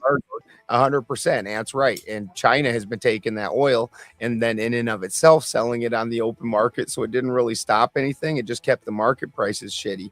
Fucking now Iran Pumped up the Chinese. Now Iran, yeah, right. And now Iran can trade it out on the open market. So this is even better for Iran. They don't got to hawk it off to China. They can fucking sell it to the best bidder. I mean, nah, they're buying their oil from us. China's our bitch now. We're winning, boys, and it's glorious. I'm so Say it excited. loud enough until it's true, right? I mean, listen, I we're in the air and walk. with the macho man voice. I can't do We're that. talking loud and carrying the big stick. Woo! You know, it's the mega powers. You know, I'm saying, like, I'm excited.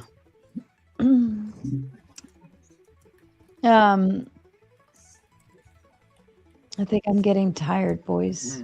Me too. Yeah, that's been a I'm good one. trying to hang in there. Too bad. Yeah. Listen, so I'm going forward, guys. Whenever they do these throwdown shows, they present an idea for an hour. Remember, guys, the new golden standard is have a PowerPoint where Sarah Bailey has to talk the entire time. I did like your PowerPoints. Never mind. I'm not going God anywhere. damn. You ain't going nowhere. I got you for 3 minutes. I can make the great escape quietly. I was like, okay, I think it's time to shut down. I wasn't gonna push the goal. That's right. It's about time to hit the old dusty trail. American man. The fourth wise and said, bitch, you ain't going to bed yet. But I do need to go make some coffee then, since we got another hour to go. And don't feel obligated to stay if you're tired. Oh, no, please I'm say- okay. She just tried to pull an American dream on us. She's like, Dusty may be the son of an American plumber, but he's the mother of a boy who's got shit to do tomorrow, and I'm going to go to bed. And Fort Wiseman said, no, ma'am.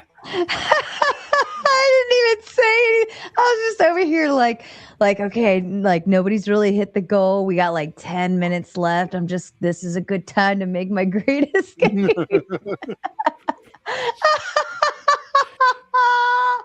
Hashtag Vegas penthouse suite. Fuck your goal. We're not really staying at like luxury. Like we're at the Luxor, right? Or something. Yeah, I forget where we're. Yeah, Luxor's I don't know. They all I don't have know luxury one suites. that- but The Luxor they have. Yeah, they have. Luxor is cool. It's shaped like a pyramid. Has a whole bunch of Egyptian shit on the inside. The only con to the Luxor is if you don't smoke, their casino smells like smoke. But whatever. I mean, all Because it's one of the casinos old like smoke. ones. Yeah, it's just old. I think it's cool, and you can see it. Listen, At least Modi, it looks a little Modi and I were- modern, unlike the one that looks like a castle. I can't remember what it's Oh, called. But Excalibur? Yeah, when you walk into That's the one that's Excalibur, directly attached to you. you feel like you were transported to the late 70s. So Excalibur's done a remodel, and apparently, yeah, they have a lot of shit, but they're the cheapest one on the strip. But like, they've like done They're some also remodeling with a stuff. good arcade. Yeah, so there's some pros. It's like when you go to the old mall and they have the arcade, and $20 they'll give you like 3,000 coins to go play in the arcade. It's like kind of the benefit of going to the older established shit, right? Like you know what you're getting.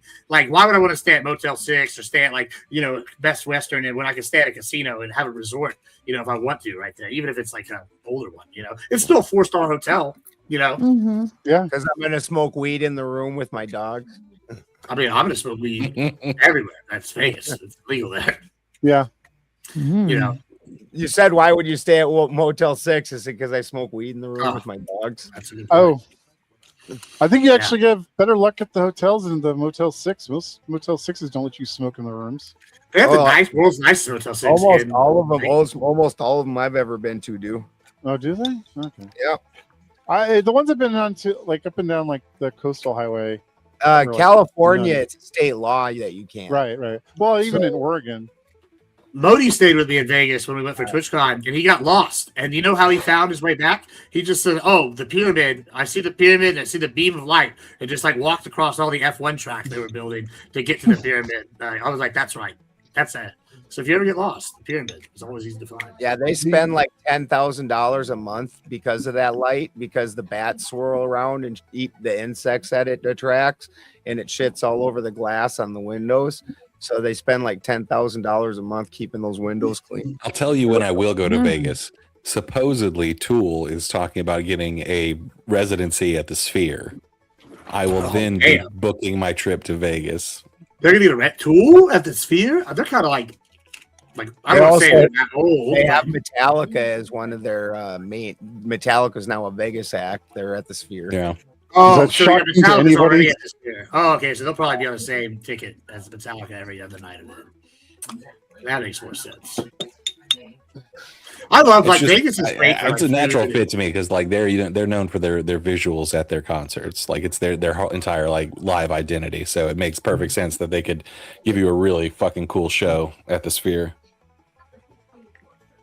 Best concerts I've ever been to in my life have been Tool shows. Like probably the top like 5, 10 all.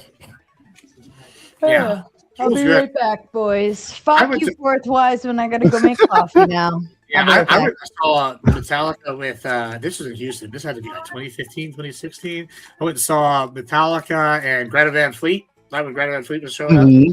Oh yeah, I remember that tour. They're good. Who's the band he sounds just like? He sounds like Plant. Robert Plant. Led Zeppelin. Yeah, he sounds just like him. That kid, like I'd say reincarnated. That's still alive. It's probably intentional. Well, yeah, of course. Yeah, but I mean, yeah. he's really good. Like, I mean, like I like every time I hear him, I'm like, oh shit. Like, It does sound like he's channeling Jimmy Page for sure. It also doesn't feel like he's trying to be that guy, right? He's like Yeah. doing the voice. He's like, these are my own songs. It's not like he's like, it's not. It doesn't feel like a tribute band. You know what I'm saying? Mm-mm. Those true tenors, man. I always feel like they sound like they have the notes cut off. They can hit those notes, man. What do they call the Castrini? The castrato. They twist. They twist. You ever seen that? No twist. Oh, you've never seen that? Yeah, I have seen that. The Saturday Yeah. Night Live. Yeah, that shit Ariana was horrible. Grande. That's a good one. I haven't watched Saturday Night Live in ages. I want to say I think I knew after Shapiro came in, for the record. I hope he watches this and it motivates him. I knew after he came in, he got mollywopped that he was going to start looking for a way out. And sure enough, it didn't take him one more interaction before he left. That's called whoopings, boys. I didn't even get a chance to unmute. This was the man I was talking about, by the way, who was talking about his jobs under Biden versus jobs under Trump. We had anecdotal examples in here the other night. Yeah, How much point was it? opposite. Gibbs, it's mirrored. You were pointing at me, not the new guy. What's up, Gibbs? How's it going? We're living the dream. Yeah, I've worked I'm pretty 2 jobs excited. under Biden, 2 jobs under Trump. I have more money in my pocket under Trump than I did under Biden. So, I mean, and my monthly average has stayed roughly the same. So You know, I'll it tell fluctuates depending on the busy season and the holiday Personal season. anecdote. I get a lot more work, but yeah, but you know, enough personal anecdotes becomes fact. You know, actually, Effigy, this is interesting. I was talking to somebody about this in Twitch poll, and they were arguing about all these studies. And I'm like, man, I keep watching y'all studies, and y'all keep making these predictions, and y'all are wrong. And then I take a sample size, and like I have a large sample size. I know thousands of people, right? And like the sample size I keep coming up with based on when I do like my polling, whether it's like a scientific poll or not, I keep feel like I'm getting right answers and shit. And like on voting like locally and voting like nationally. And so at some point it's like, well, which source of polling is better, right? Like I feel like if you get a good enough anecdotal sample size, yeah, then you're going to be doing well. Like that's like the guy who made the sample size with his method a while back that like didn't make a president wrong until Trump, and then he did it like 3 times wrong, right? And so like he had the sample size everybody followed, the sample method, the methodology. And I think that it really, as long as you have like a method, you can be legitimate. And like if you have enough anecdotal, it becomes valid. You just have to meet a large enough sample of anecdotal. Well, no, I mean, the thing about anecdotes is that they're singular, right? Like as soon as you start to get more data, you start to like be able to derive trends from multiple anecdotes, right? Right. Yeah, that's my point. Yeah. No, I didn't look But up. when someone says, "Well, that's just anecdotal," they're basically saying you're using your personal experience as an argument. Right. And I'm using that's his it. personal experience as my argument. Well, yeah, it's also an unfalsifiable account. It's part of the problem. Right. I can't sit here and logically prove wrong something you said you experienced. Correct. Yep. Well, the Democrats sure tried that under Biden at the end, and they didn't end up working for him when they voted for Kamala. They kept saying it's the best economy ever, and people disagreed. Thoughts? People aren't quite as stupid as they thought. Well, sounds like they're saying the exact same thing right now, right? Nah. Nah. We'll see. I'm hearing it. That's the economy. We're breaking all the records.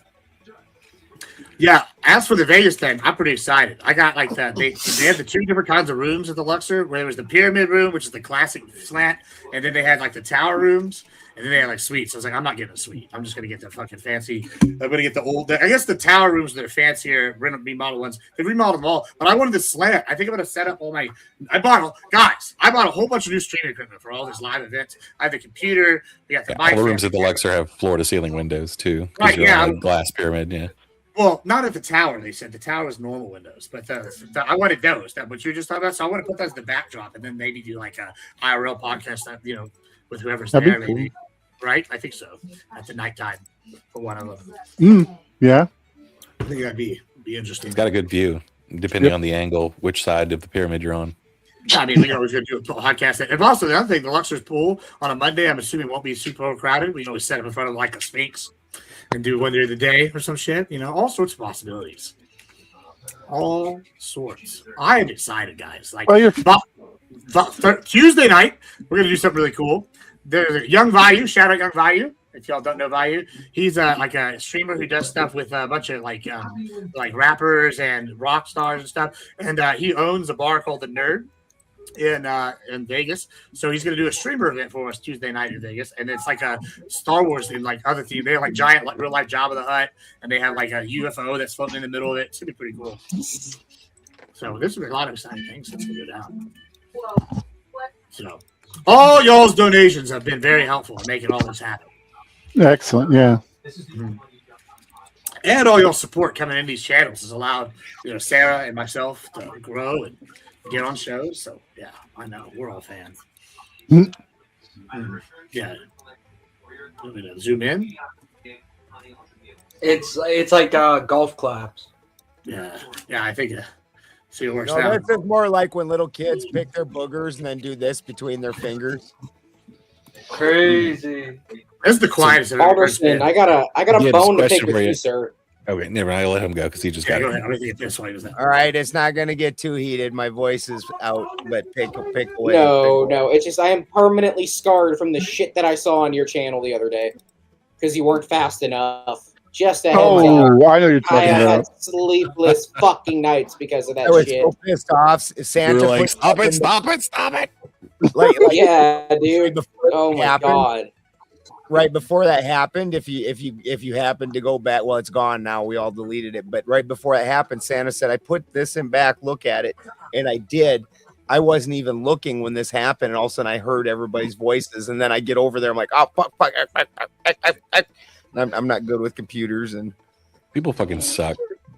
It's good, man. I'm just fucking with you. He went to another stream that he went to another panel I ended up joining, and luckily the other guy was very quick to it. So the moment I saw that asshole, I literally was coming back from the restroom when he was doing like I saw him like switching to something, and I was like, "Oh no, this sounds sus," and I hit something, and so sure enough, it was like whatever. And I was like, "Yes," switched it on the Twitch side, but I don't have a way to switch it on the YouTube side. So I was like, "Damn it! Thank God I had restarted my stream like 8 minutes before, so I didn't miss like 90% of that." I was like, "Yeah, we still got 4.5 hours of." No, Dingo. Sarah got asked to be a mod. There's a Testy says what's up, baby. Sorry. What's the, who remembers what the guy's name was? Sean Kelly.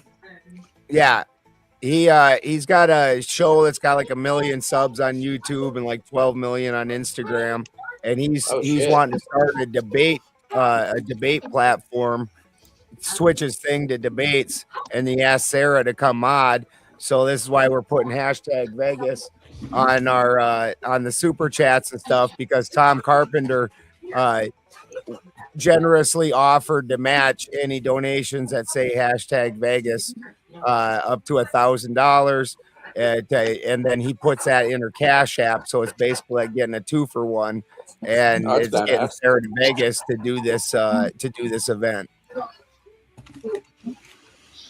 Yeah, it should be good. There's a lot of us going. I think Shaman's going. I think Dragon Fist might be going. I'm going. I know there's a few others. There might be the worst person in streaming. Connor Counterpoints is going. So there might be some kind of heated word said there. Fuck that bitch. All sorts of people are going.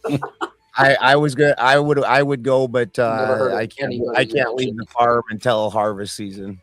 Until harvest is over. Yeah. I said me at Christmas time. There we go. Uncle Guns has got it. There we go. Hell yeah. I am looking forward to it. I think that's gonna be cool. Yeah, it should be good. I think it'll be fun. I think people are gonna be excited to see like content they wouldn't usually see from the favorite people. That's always like I know that right now like Streamer University is going down, so we're seeing this huge influx on like Twitch of all these like new people that have like are trying to get like sponsored for Streamer University and shit, and they're all doing IRL content. And it's like funny to me because these people don't understand that you have to have a base. Like none of y'all would care about like, oh, I was just doing IRL content, but like all of y'all would care now that we come on here all these months and get like Sarah's for years, and y'all made community. They're like, oh, what are these people going to be like in IRL? What are they going to do? I think that's like a big key thing that people starting out don't understand. That like IRL meta only works if you have an established base. You know, so it's interesting all the timing of all the stuff that's happening right now. You know, it's funny you bring that up because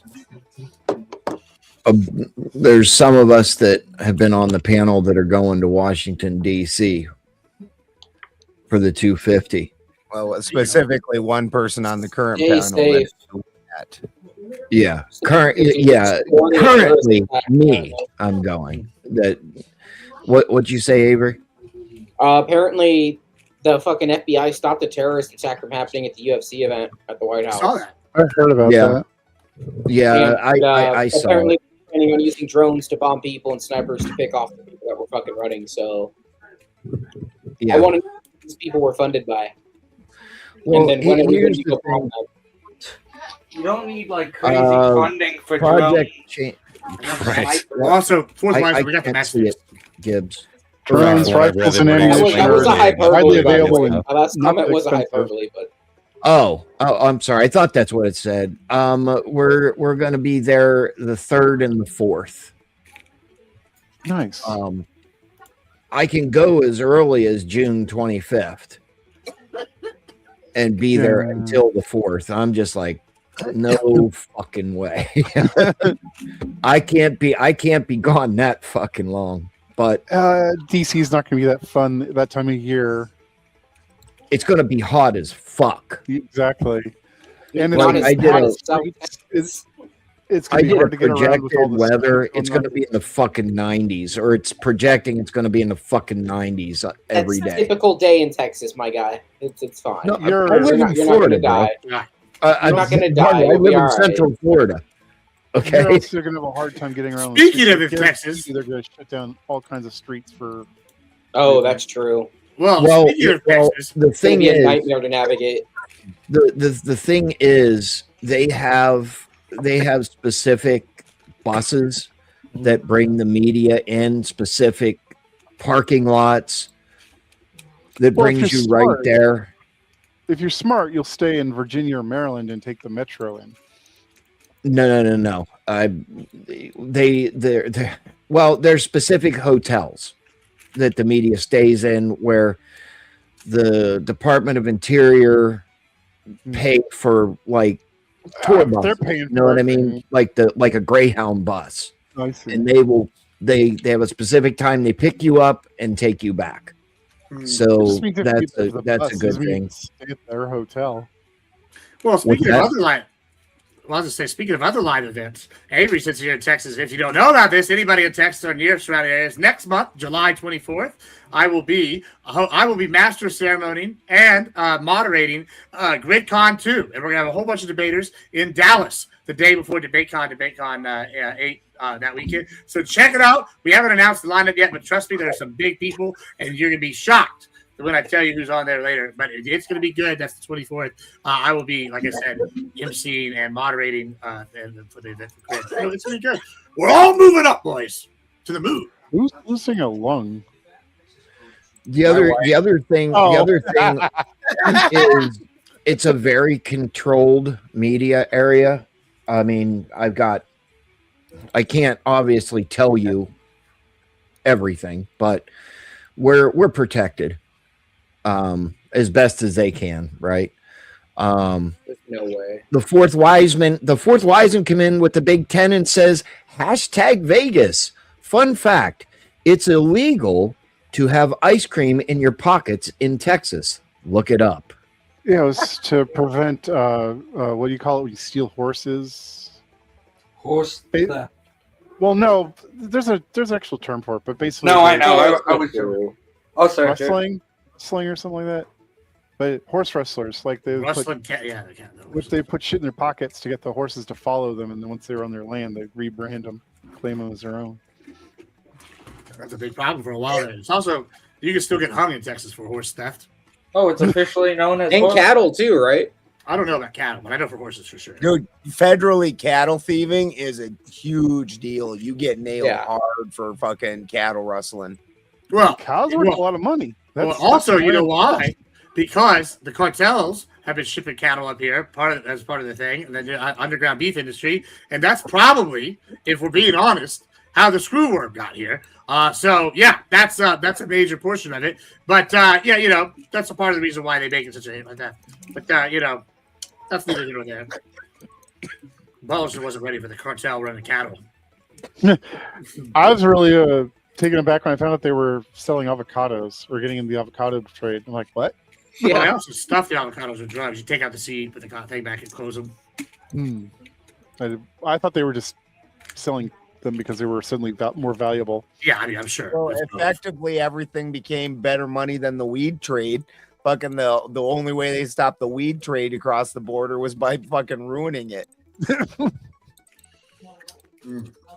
No bueno. No bueno. Like you're only getting $200 for a fucking pound of California grown fucking outdoor.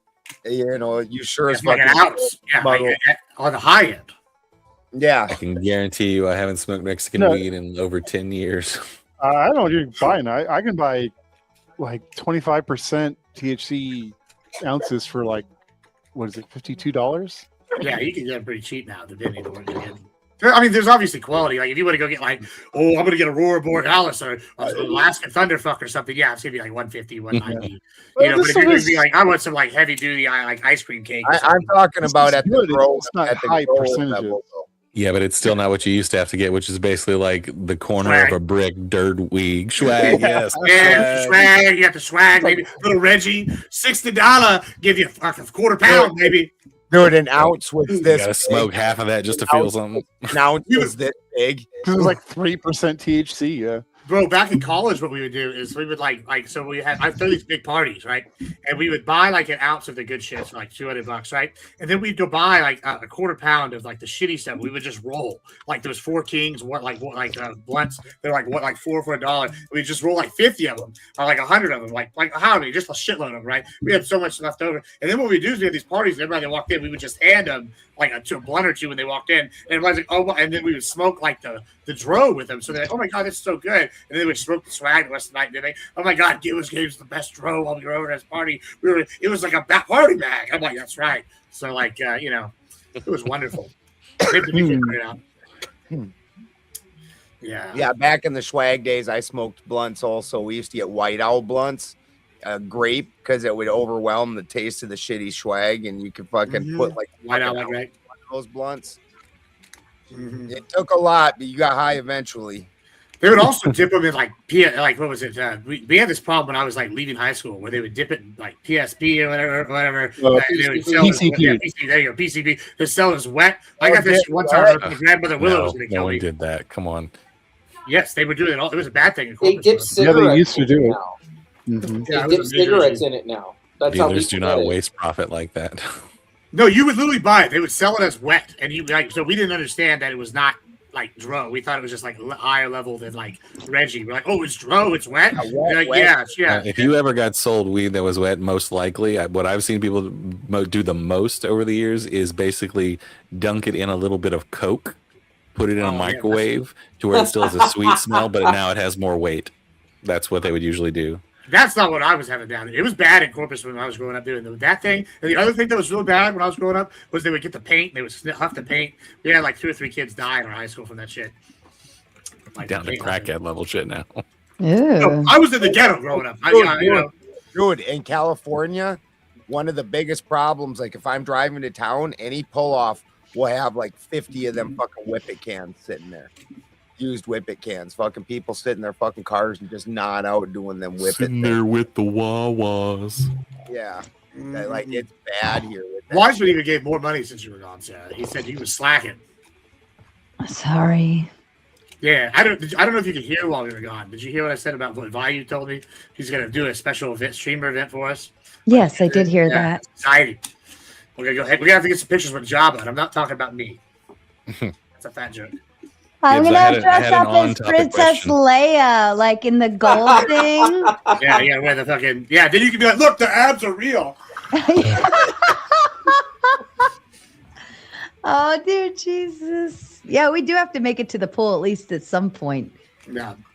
Is there? I'm assuming there's a pool at the Luxor, right? Yeah, it's a nice one. Oh yeah, there's a full indoor, half Olympic size outdoor. Yeah. Yeah, I mean, and Oh, I've already got wow. the invite for the day club on Tuesday as well. If anybody wants to. Giant hot spas. Yeah. Luxor's pretty good. Yeah, the Luxor used to be one of the big main Decent buffet. I'm not going to Luxor buffet. I'll tell you that right now. Fuck. Why? Because there's way better buffets at the same price. There are. I'm gonna let you just lead me around. How's that sound, Gibbs? Don't worry, I haven't missed too many meals. When it comes to food, probably gives me a take care of you. Yeah, look, that's the thing. Vegas is a buffet town. I'm going to be honest. I'm probably not going to buffet unless like somebody else begs me to go. It's like $100-something. Yeah, I wouldn't like. Yeah, that's the part that's gonna probably bother me is going to a buffet, paying so much money, and I just eat such small portions. Well, you don't go to it every day. You go to it once. Your hotel's still going to have like a McDonald's and all like normal shit in it. Yeah, and Luxor's got a really good deli in that. That's 24/7. When I was a kid, like was- $35. when I was a kid, my grandpa paid for a family vacation for us to go to Reno, and this was when the mob still was in control of Reno and Vegas. The nice hotel room we were in was $17 a night. Yeah. The buffet was like world class. It was like $5 a person. Whoa. Yeah. Wow. It was so fucking like they wanted you to get there. They weren't interested in making money off the food and the lodging. Right. They were there to get you to gamble. Yeah, it's Yeah. lost leaders. Which is also how they were laundering money. So they Dude, really Right. wanted you to gamble. The mobster Vegas and the mobster fucking Reno were so much better than the corporate Vegas and They corporate really Reno. were. I mean, mob's not great to have around, but they were running that town a whole fucking lot better than the corporations are. Yeah, I mean, it's like pros and cons. Like it's nice. The like- irony in that.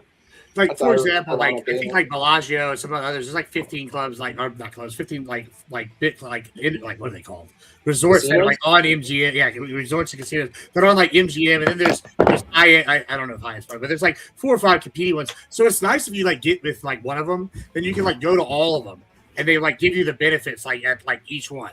Right, so if like you go and I'm at like the Luxor, I can go to the Bellagio and they'll still have like MGM rewards and shit. It's just like, oh, I can take a little tram over there and gamble at the nicer one, and then I can like go to this one and go to I there is pros to the corporate side of things as opposed to like it's convenience. That's really the key. Convenience. Caesar's Palace is fucking cool. Yeah, Caesar's is cool. Dude, It's just cool to walk through. Dude, have you been? Did you go to all the different rooms that you can rent down below for dining and shit? They got one where the table floats and it's like a seance room. That's fucking crazy. And then they got one room that it's like a giant cave, and then there's like a brazier in the center, and all of a sudden the brazier flashes up with flame, and there's these giant god statues on the outside, and this voice is like, "You angered the gods." And get my I love it when braziers go up in flames. For the record, If I ever went back to Vegas, I'd want to go to what is it, Mega Mart? I think it's called. It's like this big kind of weird theme thing. It's like it's supposed to be like this big box store, right? But there's some but it's not. There's something going on that's not obvious until you kind of go through like these little rooms of the store. You gotta go like the training videos and stuff. I don't know. It's kind of wild. There's some YouTube videos on it. Mega Mart. I believe that's what it's called. Mega Mart Vegas. There's a lot of cool stuff. There's like speakeasies and hidden bars and shit. Oh, it's Omega Mart. Sorry, not Omega Mart. Meow Wolf Las Vegas. If Mega Mart was a slight typo for Omega Mart, you were thinking of the famous interactive mind-bending art installation by Meow Wolf. The experience, it is a massive multi-level fake supermarket full of bizarre products that serves as a front for hidden pass. Gibbs, can we go? I don't give a shit. We do All of a sudden, you're the chaperone. I don't know. I think Gibbs is gonna get stuck in one of the corridors. Daddy, please, Yeah. can we go? I mean, I don't give a shit what we Full do. of bizarre products that serves as a front for hidden passages, alien landscapes, and an interactive mystery narrative. Yeah, I think also if that's what I think it is, there's like also like 8 other events like around it. It's like they have like a mini strip right there. It like, said right, it's there's, tucked like, all- inside the Area 15 entertainment complex, that's what it just is. off Las Vegas Strip. Yeah, it's like they have like a knockoff strip over there where you could go do like all like the mini. They have like mini versions of the casinos and shit over there. Like if that's what I think, I'm pretty sure. That Trippy turned me sounds onto that. so fun. Yeah, there's so many cool things. Like we have tons of options. Like and like I said, I bought all my IRL streaming shit. I mean nobody else said it too. So like we're gonna be able to do a lot of cool shit. I'm excited. I like want to go do exploring stuff and make content the whole time. But yeah, I'm down for whatever. Okay, this YouTuber did a thing on it. Gibbs, if you want an editor, I know someone who will probably edit some of your IRL stuff for you. Hey, listen, you send people my way, but right now we're doing it the free way. This is a hobby I've monetized. No. But yeah, I mean, I'm using AI and I'm doing most of my shit myself. But yeah, anyway, Is this what you're talking about? Yeah, this is the one I was talking about. This is a little mini strip. Okay. This Area 15. There's also like a golf. I think there's a golf place right next Here's to this. the.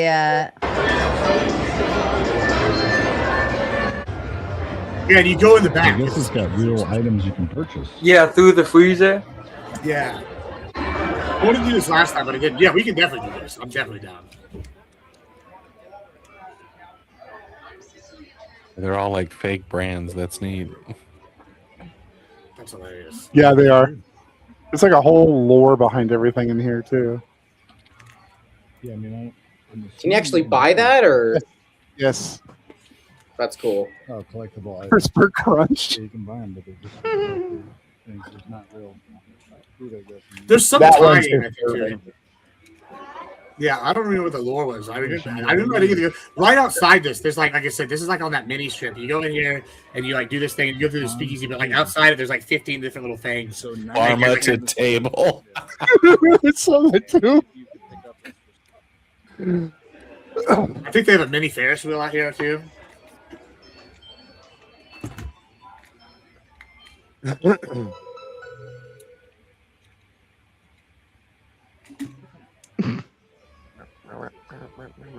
That's so weird. York.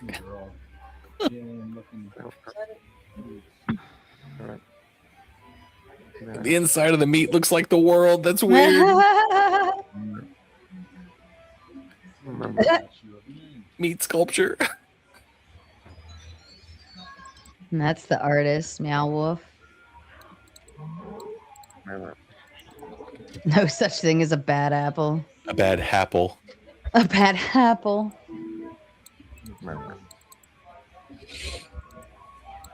That's what I want to do, is just touch things that other people are squishing on and touching. Yes. Yes.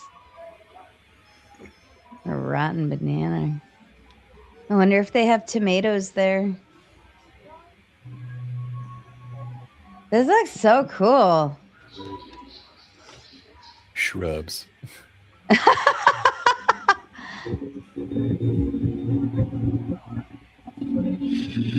They also have the biggest gift store in the world in Las Vegas. So weird the bottles bend. Yeah. What the fuck? I would love to go here on some Go here shrooms. That would be a little, tripping balls. that would be, yeah, exactly. Yeah. That'd be a fucking adventure. Oh shit! dude. Until I Holy saw shit. that. Yeah. Like maybe not. Effigy, have you ever heard of nightmaring? You know what that is? Nightmaring? No, what is that? Yeah. That's when you take a shitload of hallucinogenics and you go out in public with the designated trip sitter. No, A no, trip no, no, no, sitter? no, no, no, no, no. So much. Oh yeah. I mean, when you take 10 hits of LSD, I kind of Well, need one. this I don't this know. would Oh, definitely God, not be the no. place Oh you want God, to yes. go. Oh, Tin strip fuck in yeah, public? This Are would be you? amazing? That's how you end up in a hospital and in No, a it's not. 3-day hold. No, it's not. What are you talking about? I mean, if you're an experienced guy, then yeah, maybe 10 strip, yeah, you can handle that. But Dude, I've done 20 before. It's not that bad. I've seen people crawling to walls. I mean, we also gotta fucking say that the potency. Yeah, I love projection mapping. That is awesome. Substantially. Oh yeah, it has. The average hit of LSD from the 60s is probably 10 times the amount that what we get now. Roughly. You think so? I think drugs have just gone up in quality. Like my dad. It depends on what kind they are. Like hallucinogenics have gone down in potency a lot. Taking just a corner of a four-way window pane, and you take one corner and you're fucking gone for a whole day, just raging. And I feel like I'm high just watching this, and I don't even smoke pot. Yeah, you guys are like, yeah, we would take all that and go in here. You would make it into one room and you would never leave. No, I wouldn't. That's why you have a trip sitter go with, like, hey, let's go look at this, bro. Like, come on. But I'm trapped in this one. Dude, one time I was on fucking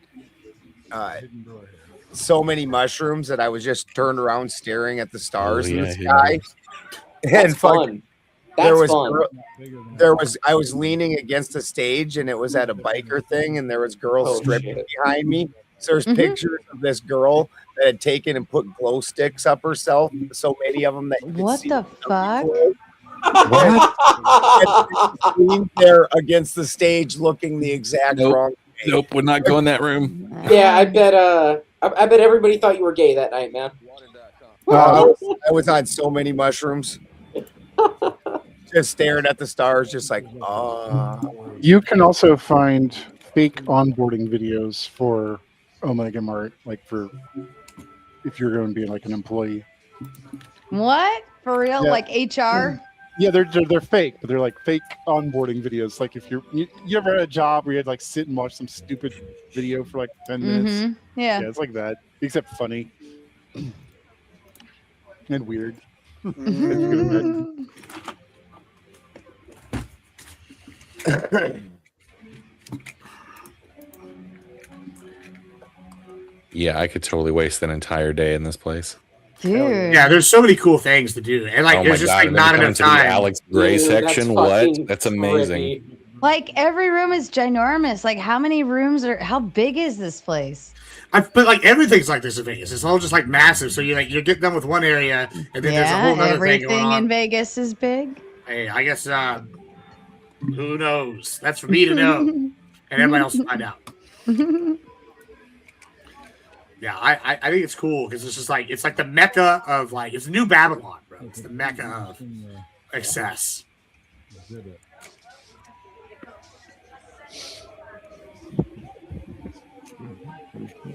The mecca. Mecca. Are there people playing slots in there? Probably. You'd be a fool not to put one in. No, I think it's really just kind of like an interactive art installation all around. Yeah. Yeah. Oh, okay. Like you can just press things and move. I things to know make they the have things like move. super fancy drinks in there. They have like like in this place I know they have like I was looking at their drink thing and they had like one that like fizzes and bubbles and shit. When they hand you, they have like one that's got like things floating off the top and shit. And if it's for this little event place here. God, the amount of space this place has is just massive.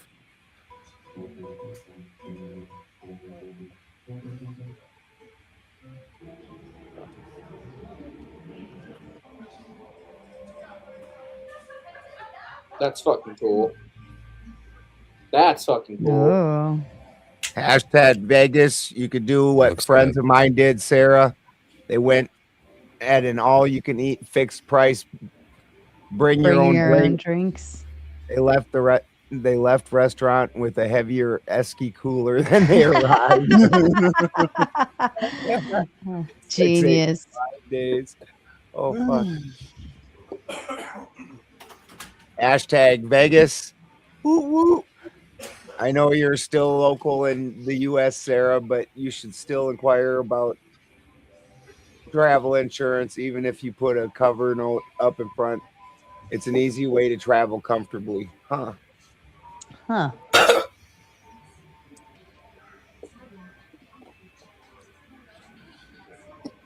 wish I knew about that when my truck got stolen in Vegas.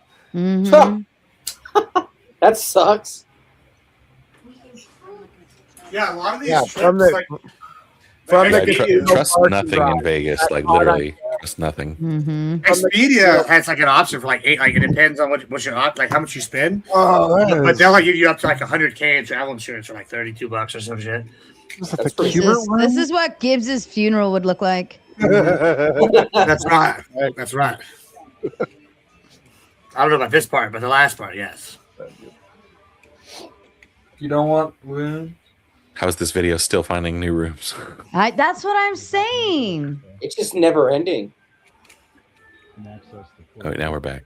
Yeah, we're back on top. That's what she said. Oh, there's drinks there.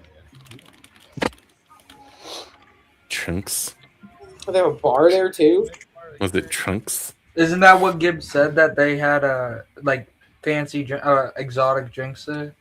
That was the thing that got me in the first time. Is someone was showing. I think it was my friend Mel. She said, "We got to go to that place that y'all just showed the Mega Mart with the like speakeasy and all that shit in the back." And like, they had like the foaming drinks and all sorts of crazy shit. And I was like, "Oh yeah." I mean, they have all the designer cool things at all these places. They want you to like take photos and come back. That's another thing is like you said this not too long ago. Sarah's like, "Oh, we can just tell we're social media people," and they'll absolutely a lot of these people will just give you free, like put you on lists or give you free items just so that you like tag them right then and there. You know. Let's see. Omega or Las Vegas. Maybe we can email them and say, "Hey, we're going to be coming in." Yeah. We're big, important influencers. Yes. You might have heard of us.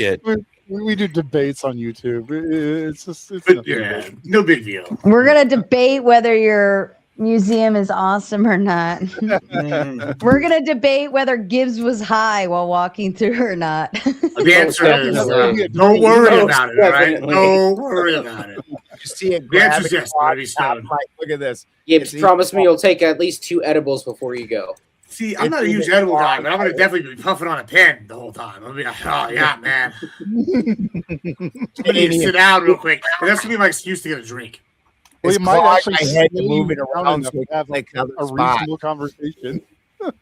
You'll be able to understand. That's all you do to get a drink. You just sit at a chair by a slot machine and wait. The weed slows me down because I talk fast, you know. That's what they'll be like, wow, this Gibbs normal. For the Wiseman says #Vegas. I cover note. I cover note lasts. I cover note lasts 14 days without payment. It's an easy way to cover without any out-of-pocket expenses on short trips. What do you mean insurance note? Because wasn't that? Yeah, he's talking about travel insurance. Very nice. But is he getting it through Australian cover note underwriter or an American one? I don't know. You should send Balderson $10 more to inform us. Yeah, I mean, like I said, Expedia offers for like I think it's like $30 to $40. So you add it, and it'll give you up to $100K in travel insurance. That like includes like theft and if your bags are stolen or if you need a place to stay or your plane gets you stranded. Yeah, that would seem a lot of hassles. Yeah, it's worth the $40 if you're not pinching pennies. I'm not too worried. I'm excited. It's gonna be good. I'm ready to make some content. Sing some songs. Do a little dance. Get belligerently drunk. Get belligerently drunk. That's It's always on there, but that's after the responsibilities. Got to make sure that I can write it off of the taxes. I got to do enough work to pay for the trip. Work first. Not a total degenerate, Man, y'all are really high energy tonight. I guess I just can't believe I brought the whooping so bad. Everybody's just like dying. My voice is wrecked, Gibbs. I would. You get a pass. All right, hit it. I got a question, and then Balderson, if you could follow up, because I know this is going to be different because y'all are in different parts of the country. How much does how much does an average full cattle go for? Like if you were piece by piece, on average, how much would you make off the cattle, full cattle? Seeing so I know both y'all love talking about your industry so much. They give veteran discounts.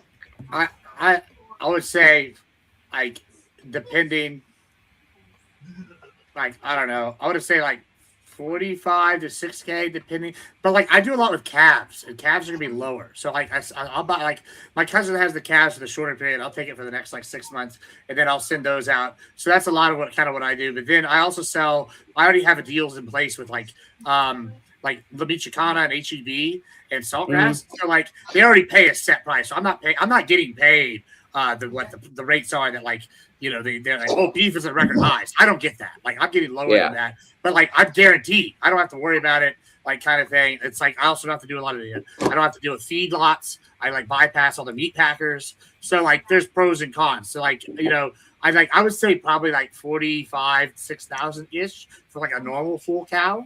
Like, probably that's what, like 400 or 500 pounds of beef. More if you're doing like selling like La Michoacana, because they're gonna do parts of the cow that like HEB won't do. Like, because they'll buy the tongues, they'll buy like the intestines, they'll buy all sorts of other shit. Like, there's like the eyeballs, like, versus the HEB won't buy none of that. And if they do, HEB buys the cow, I'm not gonna be able to sell those waste products. They'll just like buy it at ground beef price, which is nothing. Versus the Michoacana will pay you like individual portion price for each item. So it just depends. Yeah, up here it's 5,000 to 6,000 for a full size cow. The cattle I have, it's about 3,000 to 4,000 because they're smaller cows.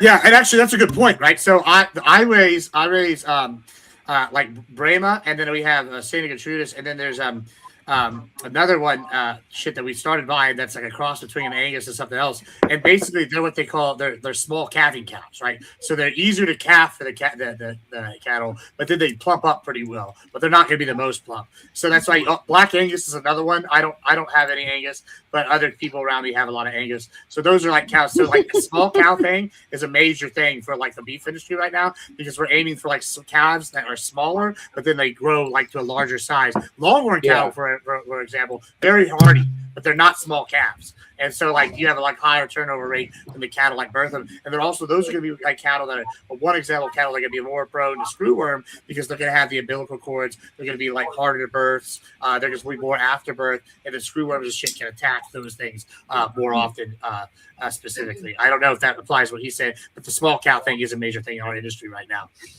Yeah, I do. I do. They're called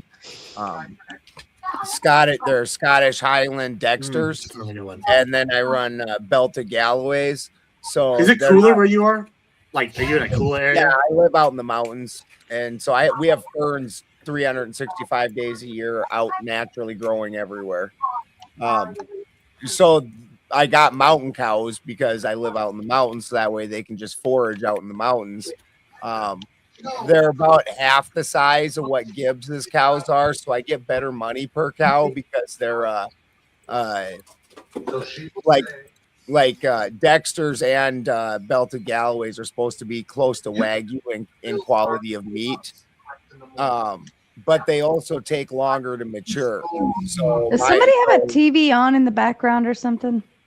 I might. Hold on. So while his are definitely, mine aren't going to eat near as much, and they're going to forage better, but his are going to mature almost a year before mine would. The other thing you bring up. He brings up the quality, right? Like, so, like, I'm like above mid tier. Like, if there's like mid tier cattle, like I'm like slightly above. But like what he's talking about, that's like definitely like a higher tier of cow. Like, it's more like a designer cow, like Highland cows, or you have to have certain environments. All our cattle here in Texas are very like hardy.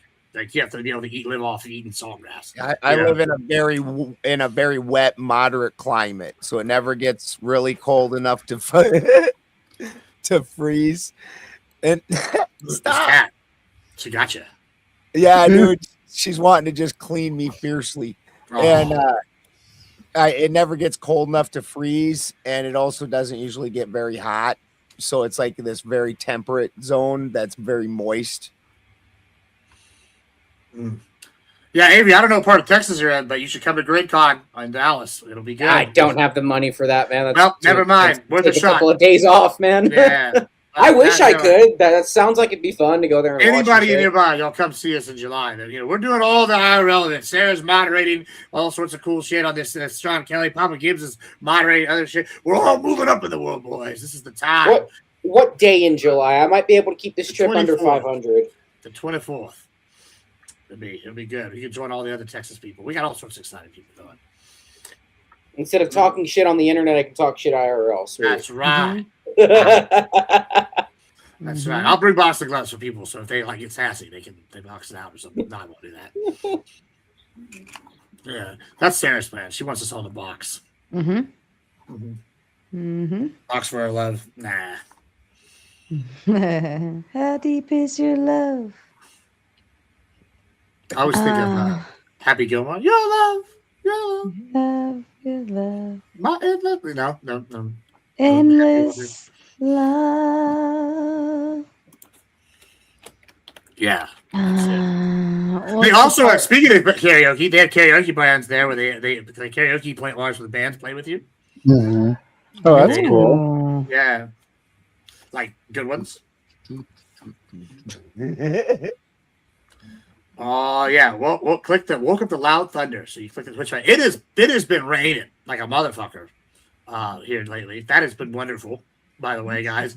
Texas, I was telling y'all recently Corpus Christi was about to run out of water. Now they might not run out of water until December. So I'm sure they're not gonna learn their lesson because it's gonna rain just enough so they can push off the problem and never actually fix it. And Oh my god, these hotels are fucking expensive. Holy shit. Yeah, bro. I use points when I can. When I go like Expedia, that's the shit. What I'm on is Shout out Expedia. to Fourth Wiseman. He says #Vegas. Look up cover note and durations of expiry without payment. They last for 14 days. If things go AWOL in interim, they pay the note. If everything goes smooth, let it expire. No payment required. Dude, I so wish I would have known this. Like I had a fucking, it was a 2000, but it was a 7.3 Power Stroke, and it was the first generation. So that was a highly sought after truck, and some fuck stole it out of the parking lot. They caught it on the camera and everything, because I was able to point right where I was parked, because we had parked there, and then we went into the casino, and then friends of ours were parked over in the RV place.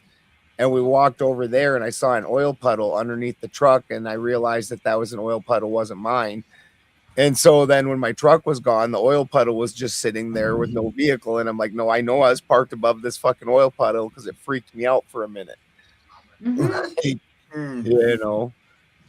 That's tough. And then Gibbs, Testicle Johnson, has a personal question for you. Yeah, I answered him. Testy, the answer, by the way, is for you, Testy, our favorite Canadian. It would be free, and we'd give you a day pass, and I'll let you butcher that cow afterwards. That way you can eat it after doing whatever it is that you want to do to it. We know y'all like to do weird things in Canada. Plane tickets aren't that expensive. Yeah, if you're gonna baste the insides, we'll let you have your own flavor. All right, but that'll be just for you. God. Yeah. Gross. Yeah. Hopefully Testy's not into veal, just saying. Oh my God. That was a good one. Oh my God. Brother. Brother. Yeah. Y'all are never gonna be able to eat white gravy again. That's right, boys. Mm-hmm. Trying to make a homunculus over here. That's right. I'm trying to get real nasty. Can we switch Gibbs and Ben's voice boxes? Nah. Well, we get warmed up. I'm in my prime. Oh, excuse me. I came in motivated. Like I said, I was ready to go today. I've been like, man, I slept all day yesterday. Took yesterday off. I slept. I was like, man, we're gonna come in here. Don't talk to me about getting good sleep. Fuck you. Yeah. Fuck you very much. I was like, I gotta make sure I'm ready for Sarah's panel tonight. We're gonna just think that Sarah's gonna be like, I didn't sleep since last September. Pretty much. It's rough. Ah, fuck. Dude, on the nights that the panels go to like 2 a.m, I feel like I got drunk the next morning. I feel like I'm hungover, and I don't drink, and I'm like, fucking, why do I feel so hungover? Oh, it's horrible. No, bro, it's the serotonin draw like loss. You got to start taking stuff to replace that. Vitamins, guys. That's how I'm so energetic. Is vitamins. You take a bunch of them. Is that what they're calling cocaine now? Listen, we got the cocaine, but that's for special occasions. Vitamin C mostly. Yeah, vitamin C, vitamin A, vitamin D. If you're looking to replenish serotonin, you look for a supplement called 5-HTP. Little horny goat weed or some shit. All of the supplements, everything. Just ashwagandha, stuff you can't even say. Ashwagandha. Yeah, You made that up. No, that's like the thing that people were like doing to like have no feelings or whatever. No, it's good for you. No, that is ayahuasca, I think. I'm talking about ashwagandha. Oh, like sorry. Blood pressure. It's also good for you. Ayahuasca is fucking nuts, dude. That shit's Don't crazy. touch shit like that. I mean, I already have, so I mean, I've done DMT, so it's the same trip, but ayahuasca. Yeah, it's different. It's very different. I mean, it's the same, but it's also different at the same time. It's like an 8-hour more mellow DMT trip, but it's also like you have your waves of holy fuck, where am I? I don't know if that makes sense. Take your word for it. Oh yeah, no, I've done the numerous hits of DMT back to back. Back to back is crazy. Dude, my wife. The first time she did it, I'd gotten this like fucking the purest DMT I'd ever seen. It was such pure shards, and freaking, I gave her she'd never tripped before, so I gave her a little dab of DMT, and she took it, and then I loaded myself up with like a superhero one. We were out in the redwoods. I was like doing this up right, and fucking. And so I loaded up right now, like you're screaming like you're chasing away my poor naive right wing audience.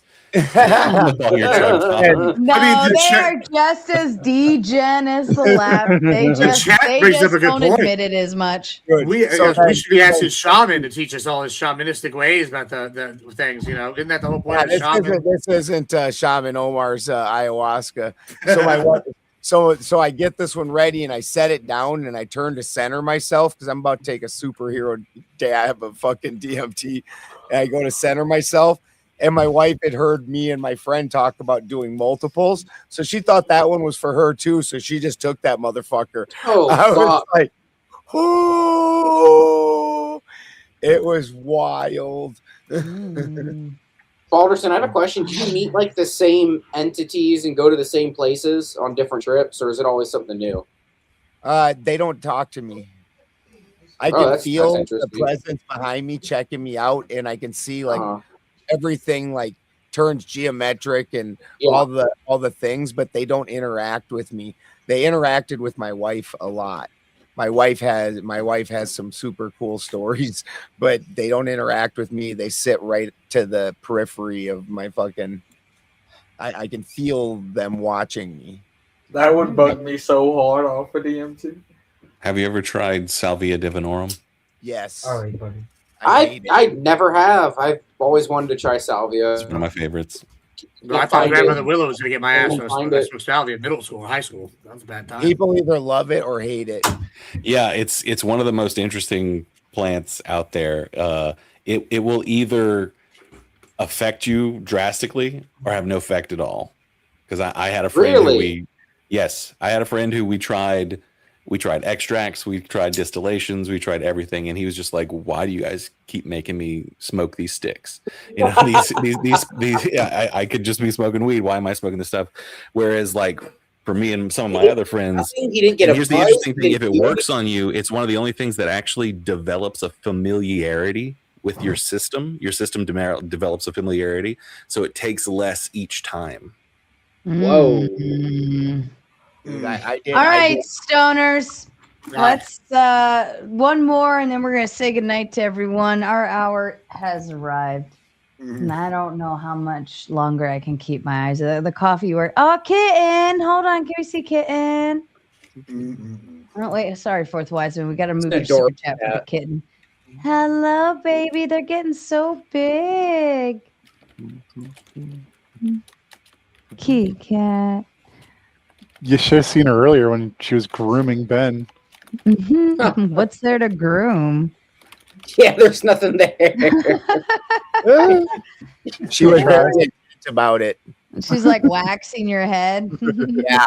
She was claw up on top, moving my head with her fucking claw. It's probably got some shiny reflection coming back, so she's trying to like shut down the light. Fourth Wiseman says, #Vegas, always put a cover note on, especially vehicle purchases, travel short term, or anything prior to relocating.